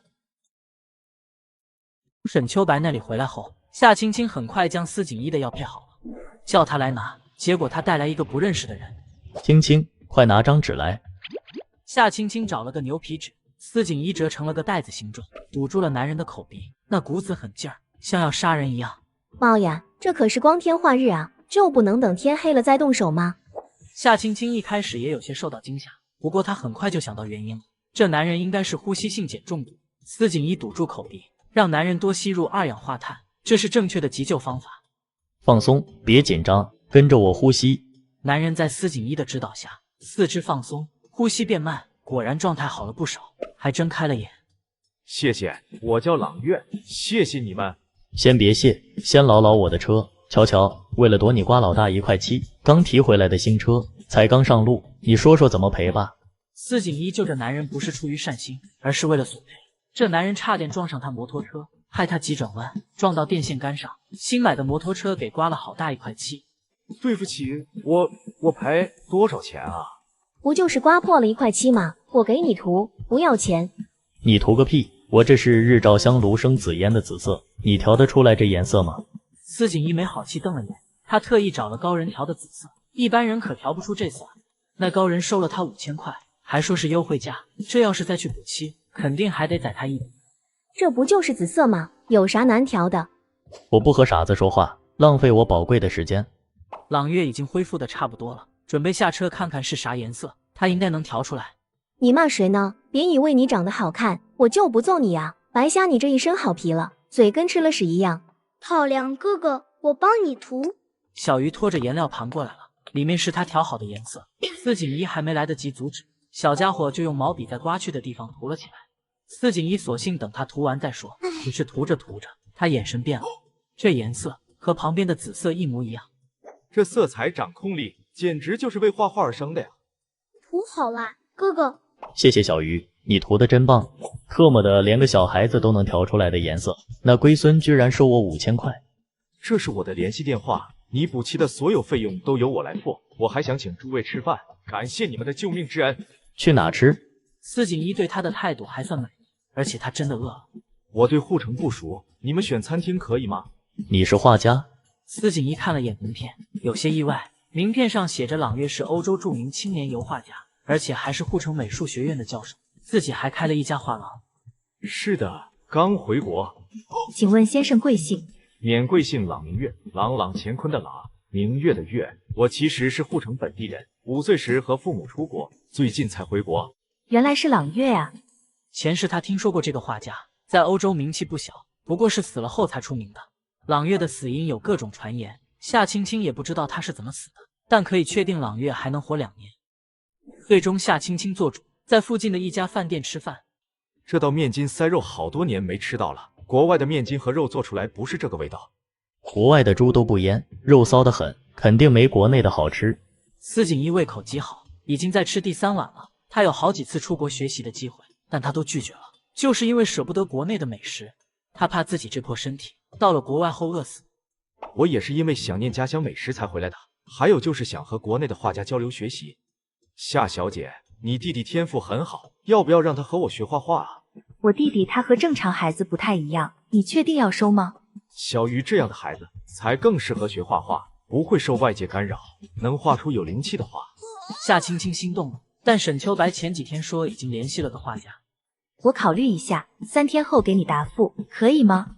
当然可以，你慢慢考虑，随时都可以给我打电话，这是我的名片。好的，谢谢你。1天1颗，这是1个月的量。谢谢。1个月后再侧卖，你努力赚钱吧。胖子有钱，与其给那些乱七八糟的女人花，还不如我帮着花，至少我都花在正经事上了。有你这样帮着花钱的兄弟，陈英俊可真幸福啊！司锦衣吃了1颗，就感觉到一股暖流在咽喉处散开，朝他的身体四肢涌去，而且经常困扰他的头疼也神奇的消失了。舒服，我感觉精神焕发，变成了早上7、8点钟的太阳。你收10万块，不会亏本吧？只是不赚钱而已。你是沈秋白好朋友，我给你算的亲情价，含泪赚99999.9块9。客气话我不说了，以后有事只管吱声，我能办肯定办，不能办也想办法找人给你办。行，我肯定不会客气。那我先走了。司锦衣骑车风风火火的跑了，半小时后又风风火火的跑回来了。小鱼，来干活。司锦衣兴冲冲的招呼小鱼补漆，买油漆才100块不到，那龟孙喷漆大师肯定会宰他一笔，他才不送上门挨宰。干什么？